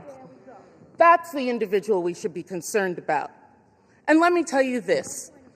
I am not going to support the wealthy and connected who continue to exploit workers and evade taxes, powerful figures with credible allegations who face no consequences, and corporate interests profiting from human suffering while families struggle. And let me tell the people of the Virgin Islands. Gentleman will state his point of order. The point of order is you may not call the President of the United States a felon. That is a violation. Point of order is under consideration, and we're not going to lose order here either, so please. May I continue? May I continue, Mr. Members Speaker? are, however, reminded to refrain, as mentioned a little while ago, from making personality commentary towards the President. The point of order is not timely, so the gentlelady is recognized. Thank you, Mr. Speaker. What is happening here? I feel sorry for my colleagues. I feel sorry for this body. I see members coming and speaking against me who I've never even had a conversation with. You don't know me. You don't know the work that I've done. You don't know the support that I've given to families, to individuals, to support people. I worked a full-time job with children under the age of 5, going to school, law school at night. Do you think I would risk my law degree for any individual? Never mind a reprehensible individual by Jeffrey Epstein, I would not. But what I'm about is the truth. And let me tell the people of the Virgin Islands, this attempt at intimidation will pass. We in the Virgin Islands do not back down from a fight. That is how we won our freedom, and that is how we will continue to grow our equality. And if you censure me, take away a committee, I will still do the work because I am here to support people and to support this great Constitution, which I have sworn numerous times to uphold. We reserve, and I thank the lady. The gentleman reserves. Gentleman from South Carolina is recognized. Mr. Speaker, before I recognize Mr. Clyde, let me just say, Ms. Plasky, I don't know you. My overall impression of you has been good. But and you give these words about protecting families and children. Where was that demonstrated when you took money from a convicted pedophile that had served time? Where was that? The words are beyond believability. And I think you're a nice person, but you missed the boat when you took money. I've got the mic now. You lost your I don't know the word to describe it, but what you did, you deserve to come off the committees. And let me remind you, we want this to go to the Ethics Commission. And to those listening, the Ethics Commission is 5 Democrats and 5 Republicans. Let them find it. But in the meantime, you do not deserve to serve on a committee with national clearance. And I would like now... Will be reminded again to direct their commentary to the chair. Mr. Speaker, I would like to recognize my good friend from Georgia, Mr. Andrew Clyde. How much time is the gentleman shall I recognize him? How much time is left? You have 11 and a half minutes remaining. 5 minutes. Gentleman's recognized for 5 minutes.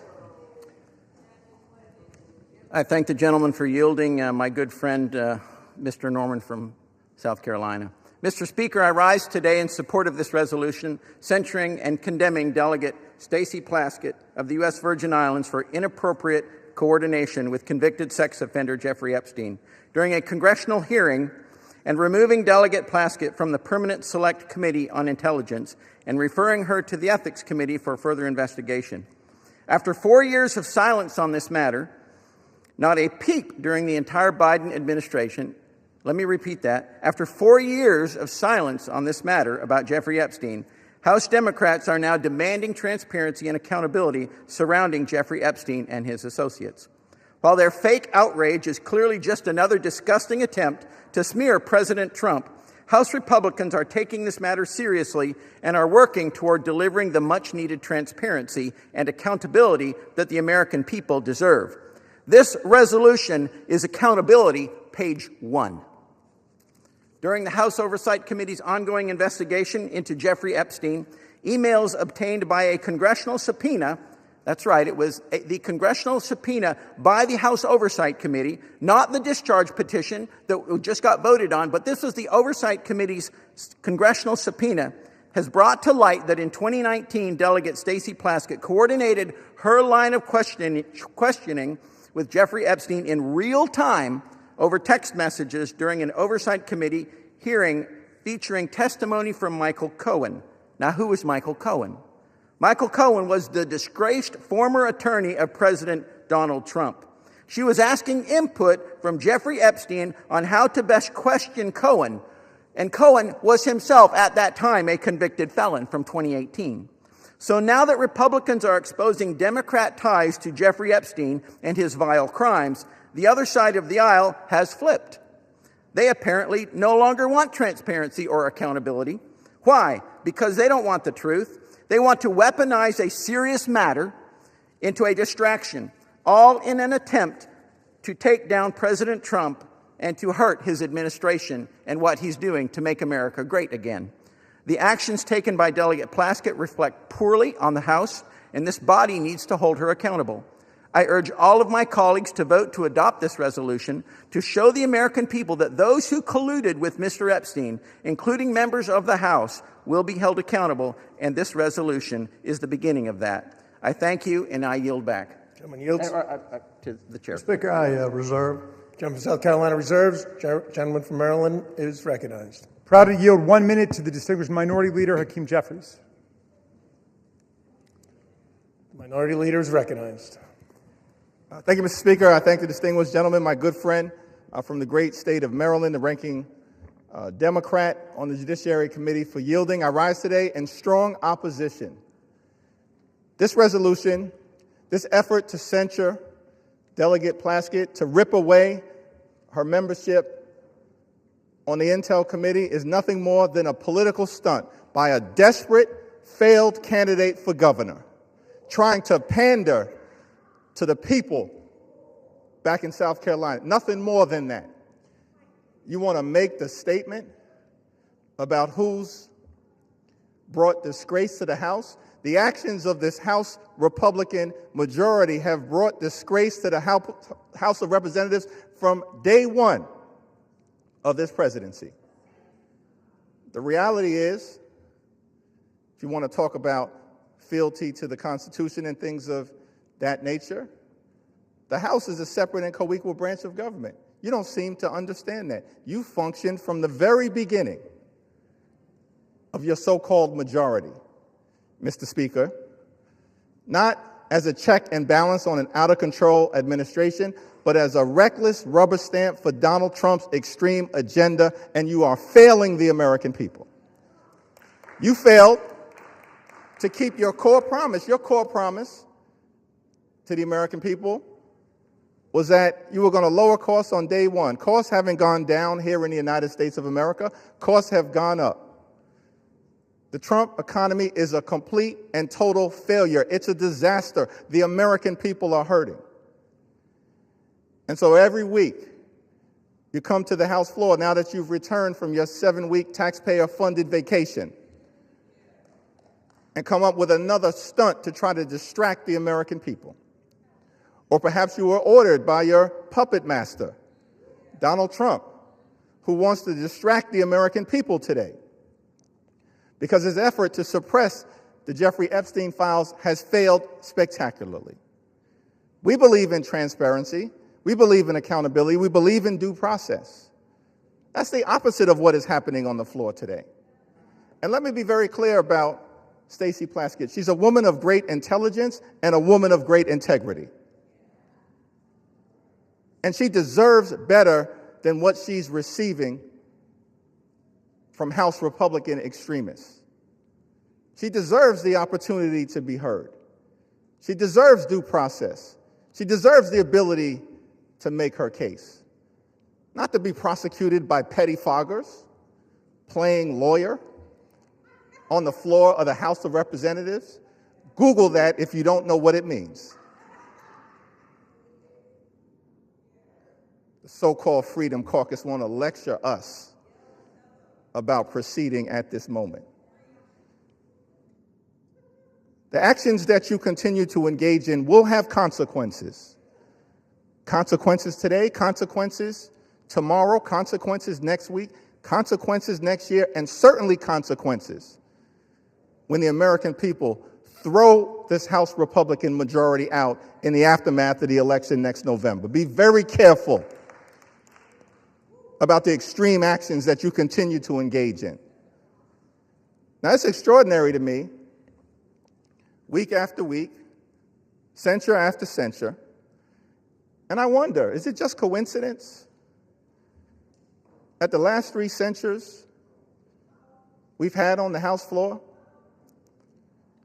happen to involve, first, you tried to censure LaMonica MacGyver. And then, Mr. Speaker, Republicans tried to censure Ilhan Omar. And now we're on the floor, and you're trying to censure Stacey Plaskett. What is it exactly that those 3 individuals have in common? House Republicans are going to have to answer for the things, the extreme things that you continue to do. And the American people know. This is a phony majority. It's a fake majority. It's not a real majority. Republicans aren't doing anything to make life better for the American people. And that's why we're on the floor right now. There's nothing that House Republicans can do to disgrace Stacey Plaskett because House Republicans continue to disgrace themselves. And so whatever happens later on this evening, the American people will hear from Delegate Plaskett beyond this, making her case. The people of the Virgin Islands, I'm confident, will continue to stand behind her. And we will never be lectured on issues related to accountability and transparency and principle and ethics from this group of extreme House Republicans who continue to visit a national nightmare on the American people, bending the knee to a wannabe king, doing real harm in real time, and at the end of the day, your time is coming as well. I yield back. Chairman yields. How much time do we have, Mr. Speaker? Gentleman has 4.5 minutes. 3.5 minutes. All members are again reminded, including Minority Leader, to direct your comments to the chair.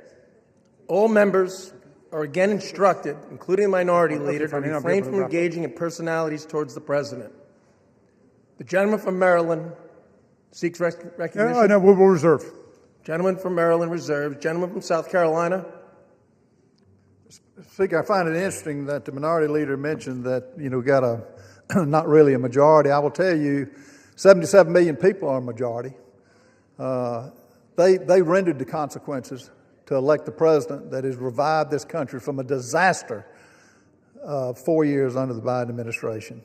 Let's go back under a little bit of history here about the hearing. The messages show that Plaskett texted Epstein before the hearings that started that day at 7:55. She texted him, the sex offender, the predator on the children she says she protects. They had comments like she told Ms. Plaskett talk about his grades. She mentioned that she had a great-looking outfit. This is from Mr. Epstein. In 10:40, she broadcast a feed cut to Ms. Plaskett showing her moving her mouth as if she was chewing something. And Ms. Plaskett mentioned that she had multiple texts.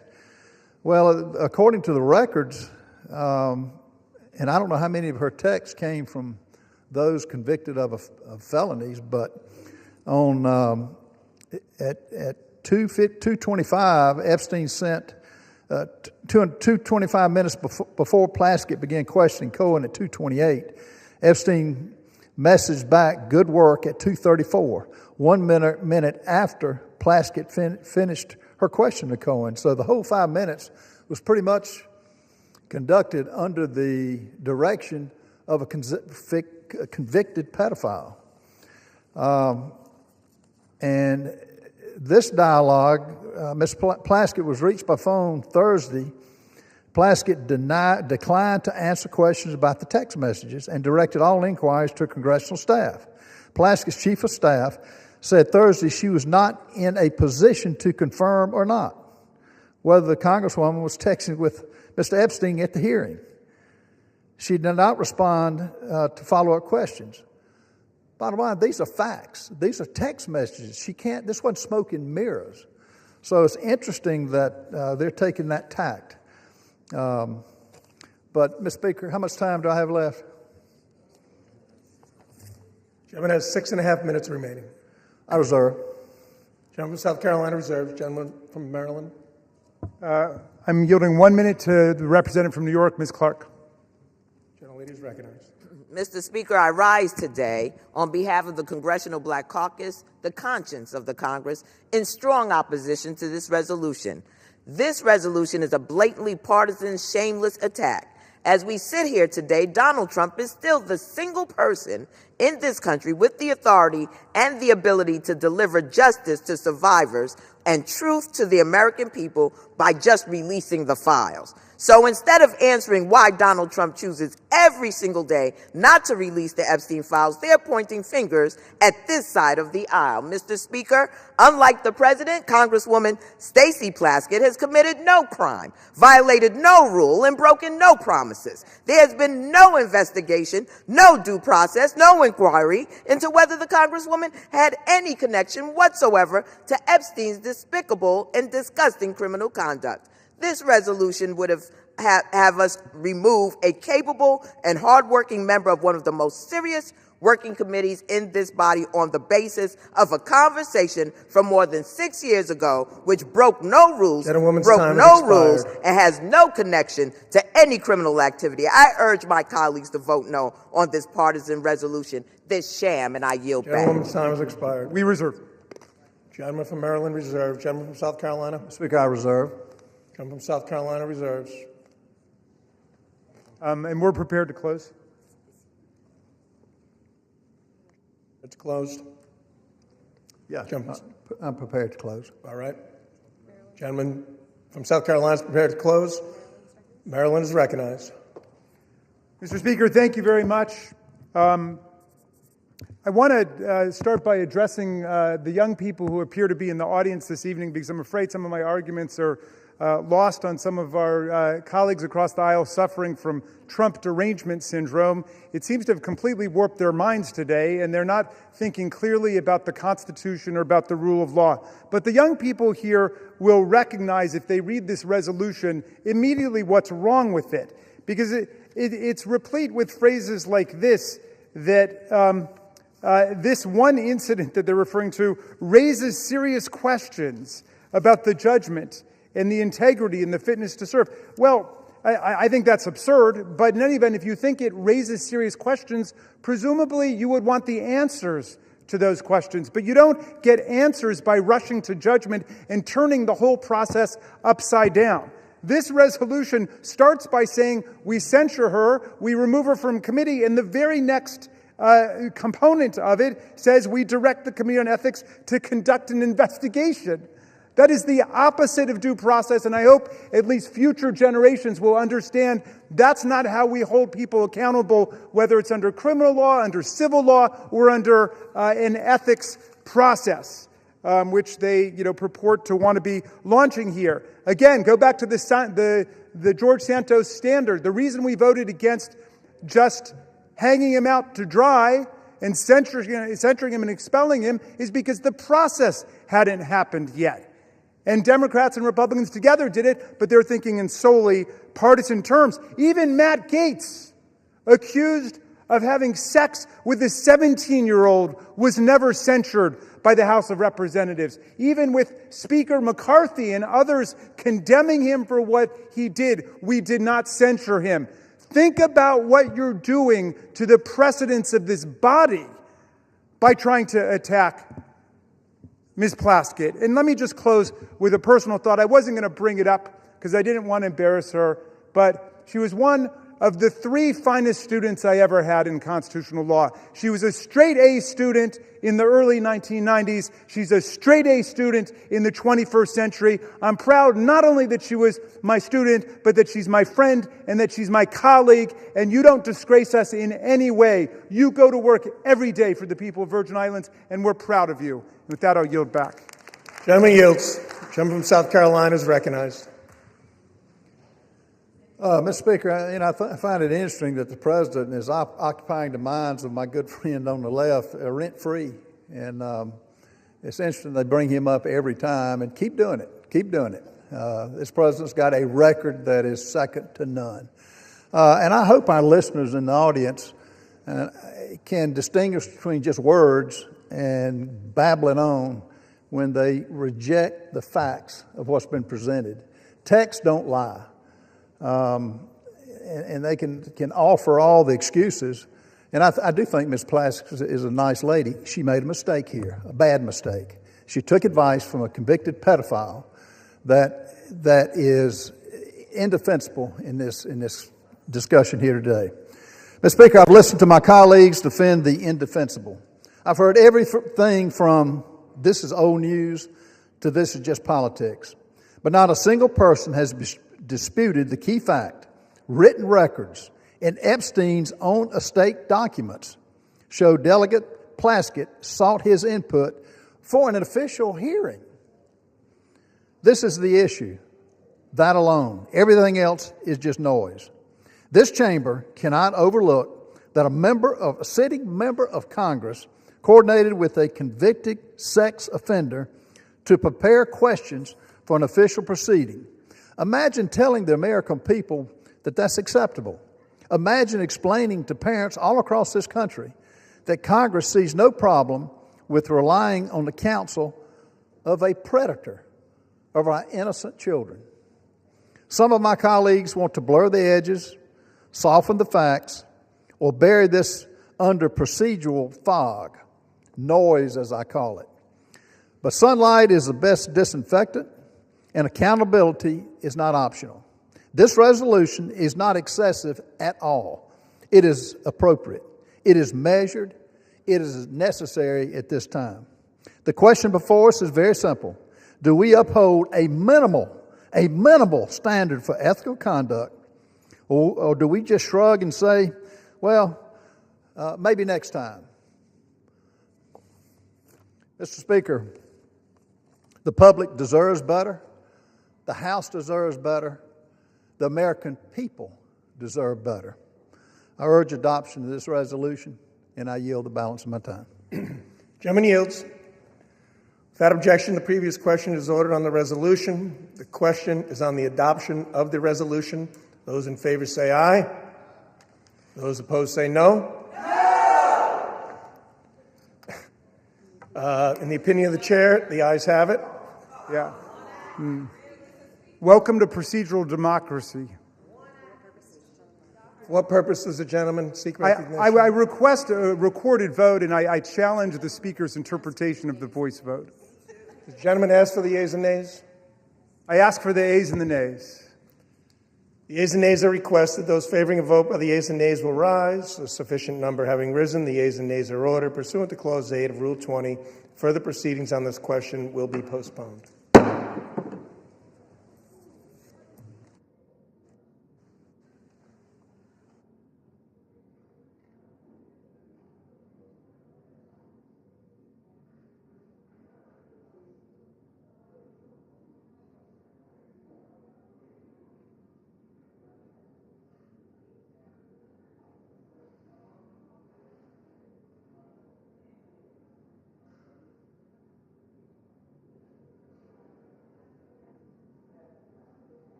Okay. For what purpose does the gentleman from Arkansas, Mr. Westerman, seek recognition?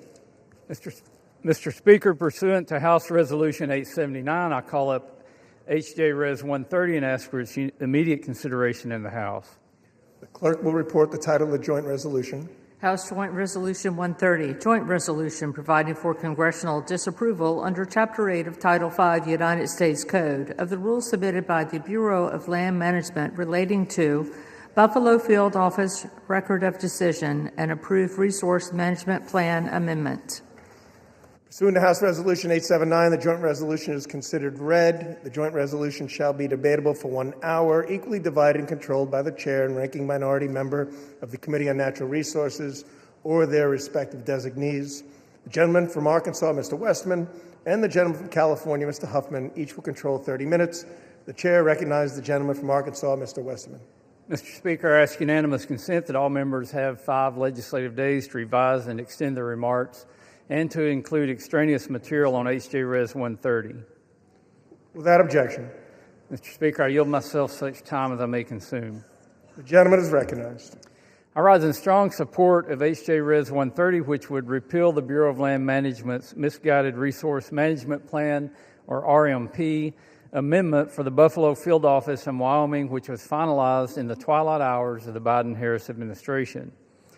Wyoming's Powder River Basin currently supplies 40% of the nation's coal. The RMP amendment in question effectively halted future federal coal leasing across a region in Wyoming larger than New Jersey and located in the heart of America's coal country. Without repeal, the RMP amendment will end coal production in the region entirely by 2041 and close 12 active mines. The RMP amendment is a death blow to America's energy security, Wyoming's workers, and the economic backbone of the state itself. It is projected that U.S. electricity demand will grow by as much as 128 gigawatts through 2029, and global energy demand is expected to double by 2050. Coal is reliable, affordable, and essential to meet the increasing power demands of the AI revolution and advanced manufacturing. The RMP amendment locked up an astonishing 48 billion short tons of coal. That's enough to meet U.S. coal demand for the next 116 years. 92% of Wyoming's coal is exported to other states, helping keep the lights on and utility prices affordable in distant places as far as Texas, Illinois, and my home state of Arkansas. Nationwide, residential electricity prices have increased by 13% since 2022, and overturning misguided policies like this RMP amendment will help make the cost of living more affordable for families across America. It's time to unleash our domestic resources to put this money back into the pockets of American families by repealing the Biden administration's anti-American energy policies. What's more, instead of working with the state, the Biden administration blatantly ignored local opposition at every stage of this process and rammed this RMP amendment through to appease environmental extremists. The Biden administration provided a limited opportunity for public comment or engagement on this RMP amendment. Wyoming's governor, unified congressional delegation, locally elected officials, tribes, and local communities all expressed strong opposition to this plan amendment. The previous administration ignored them all. According to local representatives, it is suspect and disturbing that such a dramatic change to the current land use plan would solicit such little engagement during the public comment period. Campbell and Johnson County commissioners who represent the local communities affected by this plan stated that whatever information they provided to the BLM in this process was, quote, ignored by the federal agency. Overturning the RMP amendment takes power from bureaucrats in Washington, D.C. and returns it to the people of Wyoming. The BLM also ignored tribal input in developing this RMP amendment. The Navajo Transitional Energy Company, which is wholly owned by the Navajo Nation, provided detailed comments opposing this amendment that were all dismissed by the BLM. In a letter they submitted to the agency, they stated, quote, BLM consistently downplayed the reasonably foreseeable negative impacts of the mine's closures on the surrounding social justice communities, and it did not even consider the jobs lost in the downstream communities that rely on the Powder River Basin coal, end quote. Energy security is national security, and Wyoming's energy industry remains indispensable to ensuring America stays energy dominant. Wyoming's Powder River Basin, with its low-sulfur coal, produces the world's cleanest burning coal. We should be focused on exporting this abundant natural resource to our allies abroad, not burying this baseload power under layers of bureaucracy. By passing this CRA today, we're advancing President Trump's executive orders on unleashing American energy and reinvigorating America's coal industry. We're also restoring hundreds of millions of dollars in future revenue for Wyoming's K-12 public education system and protecting more than 4,000 high-paying jobs in rural Wyoming. In conjunction with the pro-energy policies included in the Working Families Tax Cut Law, this CRA also has the potential to generate more than $260 million for the federal Treasury. This CRA helps the U.S. remain energy dominant and will lower prices for families, strengthen our economy, and boost real wages for hardworking men and women. I urge my colleagues to stand with Wyoming, stand with American workers, and stand for energy security by supporting this resolution. I reserve the balance of my time. Gentleman reserves. Gentleman from California is recognized. Thank you, Mr. Speaker. And let me wish Chairman Westerman a happy birthday. I do wish him a happy birthday, but even that goodwill does not change the fact that this is bad legislation. And so, unfortunately, Bruce, I'm going to have to rise in opposition to the bill while wishing you a happy birthday. We are, Mr. Speaker, all grateful that the Republican shutdown is finally over, but millions of Americans are still on the cusp of losing health care. They are struggling to put food on the table. And after their 7-week paid vacation, I can't imagine anything more disconnected than for House Republicans to come back here and make their first priority not helping working families to make ends meet, but jamming through more favors for their billionaire buddies. These 3 Congressional Review Act, or CRA, resolutions treat America's public lands like they are just lines on a balance sheet. They silence public opinion. They ignore the fires and storms that are made worse by climate change, all of it to make fossil fuel extraction the #1 priority going forward for how we manage our public lands. Wildfire defense, public safety, recreation, conservation, all of these take a back seat now to maximizing corporate profits, even in our most fragile landscapes like America's Arctic. Americans want clean air, clean water, accessible public lands, not handouts to polluters. Overturning balanced, forward-looking BLM plans in Wyoming and Alaska is a colossal mistake. Across the federal land management agencies, plans like these are the foundation for responsible, sustainable management of our public lands. RMPs are the product of extensive public input, rigorous scientific reviews, meaningful tribal consultation, and balancing the activities on our public lands, from energy development to recreation, is what these plans do. They reflect the needs of communities, industries, ecosystems, and they outline a clear vision for the stewardship of millions of acres of public lands. Let's look at the Buffalo Field Office RMP targeted by this particular resolution. It was developed after a court found that the previous plan failed to address the public health and climate impacts of unfettered coal mining in the region. Importantly, the current RMP was also developed after robust tribal consultation and public input. So we're just going to throw that all away?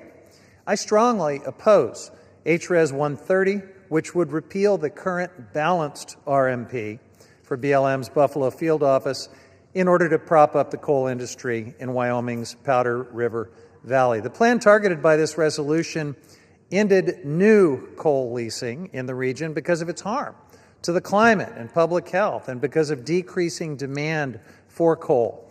At the same time, the plan allowed existing mines to continue to operate through the end of their current leases. Rescinding this plan means locking us into unnecessary emissions and energy costs at a time when the planet and the American people cannot afford it, and it also puts us on a treadmill of litigation and uncertainty, sending us back, theoretically, to a plan that was already adjudicated to be illegal, or maybe waiting for a new plan to come forward from the Trump administration, and I guess hoping that a future court will decide that it's not substantially similar to the ones that have been thrown out with your CRA. This is something that my friends across the aisle simply haven't thought through. There is so much chaos and uncertainty when the sledgehammer of the CRA is used in this reckless manner.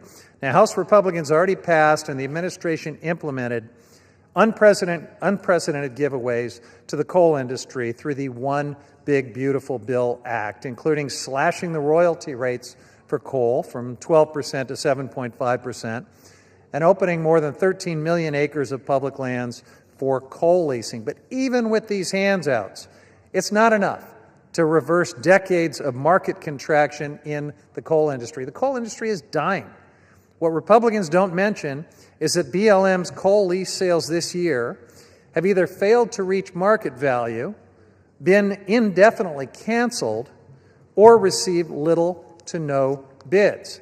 Rather than simply redoing this RMP through the well-established public process, which the Trump administration is already doing, House Republicans want to overturn it using the CRA, again, an extremely blunt instrument that will throw us into great uncertainty and litigation for sure.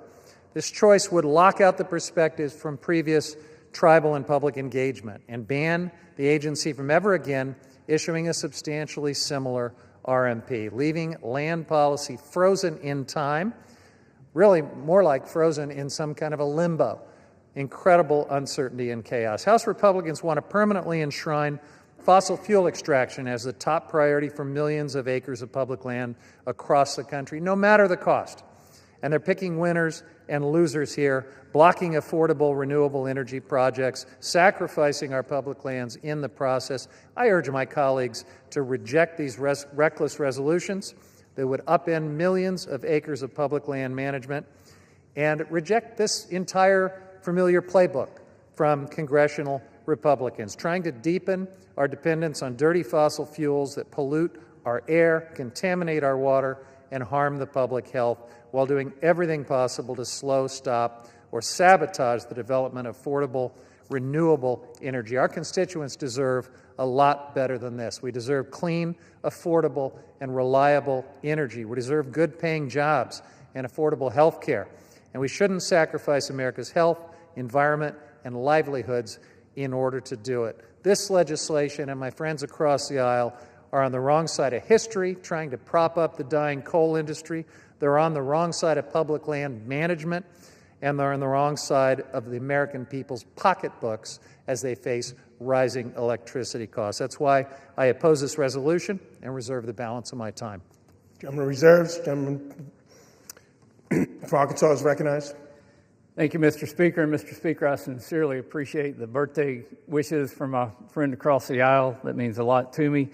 If I had a birthday wish of my own, it would be to make energy more affordable for the American people, to help the good folks of Wyoming to have a livelihood, and to not only keep prices down, but keep good-paying jobs across this country that are in the energy industry. We know that we need more energy going forward. We need more electrons on the grid. We need a larger grid, and we need to all work together to do those things. But if this resource management plan amendment by the previous administration was balanced, I would hate to see a heavy-handed resource management plan amendment by the previous administration, because this took a sledgehammer to an established industry in the state of Wyoming. And I'm sure my distinguished colleague from the great state of Wyoming, Representative Hageman, who is the lead sponsor of this legislation, will go into detail what this would mean to Wyoming if this plan amendment stays in place. And I yield her 6 minutes. Thank you, Mr. Chairman.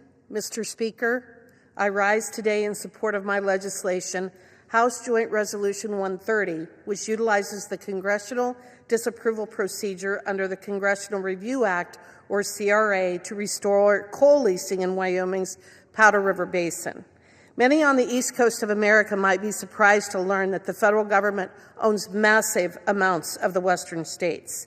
In Wyoming, the federal government owns about half of our surface estate and 60% of the subsurface estate, or our minerals. In Northeast Wyoming, the Bureau of Land Management's Buffalo Field office owns and manages over 788,000 acres of land and 4.7 million acres of our mineral estate. Notably, this land encompasses Wyoming's share of the Powder River Basin, North America's largest coal deposit, responsible for the production of 40% of our nation's coal. Wyoming is the largest coal producer in the nation. We, in other words, are responsible for ensuring that you can turn on your lights and heat your home. The BLM manages its public lands pursuant to the Federal Land Policy Management Act, which is implemented pursuant to what we refer to as Resource Management Plans, or RMPs. These RMPs are designed to maximize resource values for the public. The BLM is required to comply with a multiple-use mandate, ensuring that these combination of uses meet current and future needs of the American people. In its waning days, the Biden administration issued an RMP amendment for the Buffalo Field office, which pursued the no new leasing alternative, pulling 481,000 acres of America's largest coal reserves and resources offline, making 48 billion short tons of coal unavailable and ending leasing in the Powder River Basin. Such a decision cannot be considered a legitimate or legal RMP pursuant to FLPMA, and neither does it align with Congress's multiple-use mandate. The Biden RMP is instead very clearly a mineral withdrawal enacted by climate activists in direct violation of the law. The Biden administration's decision to terminate mining in Wyoming's PRB is not only irresponsible and harmful, but downright illegal, a mechanism used by the governing elite to inflict harm on every single citizen of this great country to further climate change lunacy. If this RMPA is allowed to continue, it would risk 4,122 jobs in rural Wyoming, $1.9 billion in labor output through 2048, and millions of dollars in state revenue used to fund public K-12 education. This seemingly localized decision has national repercussions as well. In 2024, Wyoming produced 191 million tons of coal, 171 million tons of which was shipped to 26 different states for producing electricity. At these rates, Wyoming produces about 40% of the nation's coal and about 80% of all federal coal production. With coal generating as much as 23% of America's electricity at any given time, Wyoming coal supplies as much as 9.2% of the electricity produced in this country. Watching the arguments in the Rules Committee last night and on the floor today, it is clear that affordability is the word of the day for my colleagues across the aisle. If utility bills for Americans is something they genuinely care about, then I encourage them to vote for HJ Res 130 and to not turn off the Powder River Basin coal, which accounts for so much of American energy and could generate even more if Washington, D.C. had not waged a war on coal for the last 3 decades. In short, it is policies such as no new coal leasing contained in this Buffalo RMP that reduces affordability, which my colleagues on the other side of the aisle will be supporting if they continue to oppose HJ Res 130. This vote today is a vote to shore up the grid, which will have positive impacts on the utility bills of Americans. When combined with what this majority did for energy development in the One Big Beautiful Bill, we are shoring up centuries of energy production.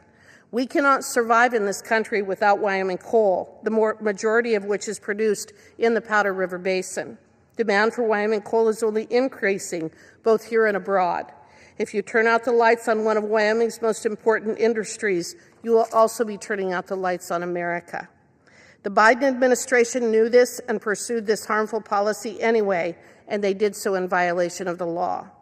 On September 18, 2025, the Government Accountability Office determined that the Buffalo RMP was a rule subject to the CRA on the grounds that it is an agency statement, is of future effect, and it implements, interprets, or prescribes law and policy.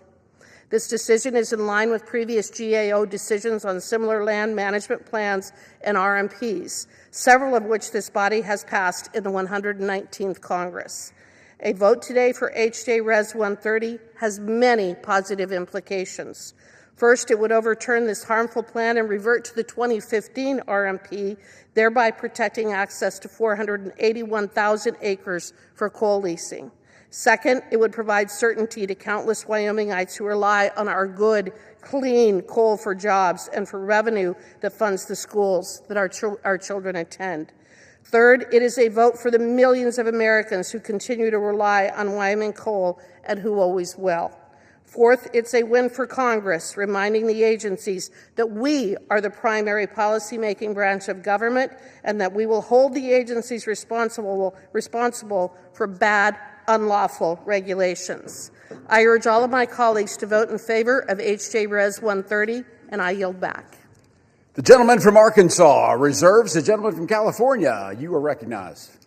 Thank you, Mr. Speaker. It occurs to me that as we're having this debate, pretty much the rest of the world is in Brazil right now for the climate conference. Of course, the Trump administration has disgracefully pulled the United States out of the Paris Agreement once again, so we have no federal delegation at all. But as the rest of the world convenes to accept the reality of the climate crisis and to accept the related reality of coal being the biggest contributor to carbon pollution, and the entire world is talking about how to phase down our dependence on coal pollution and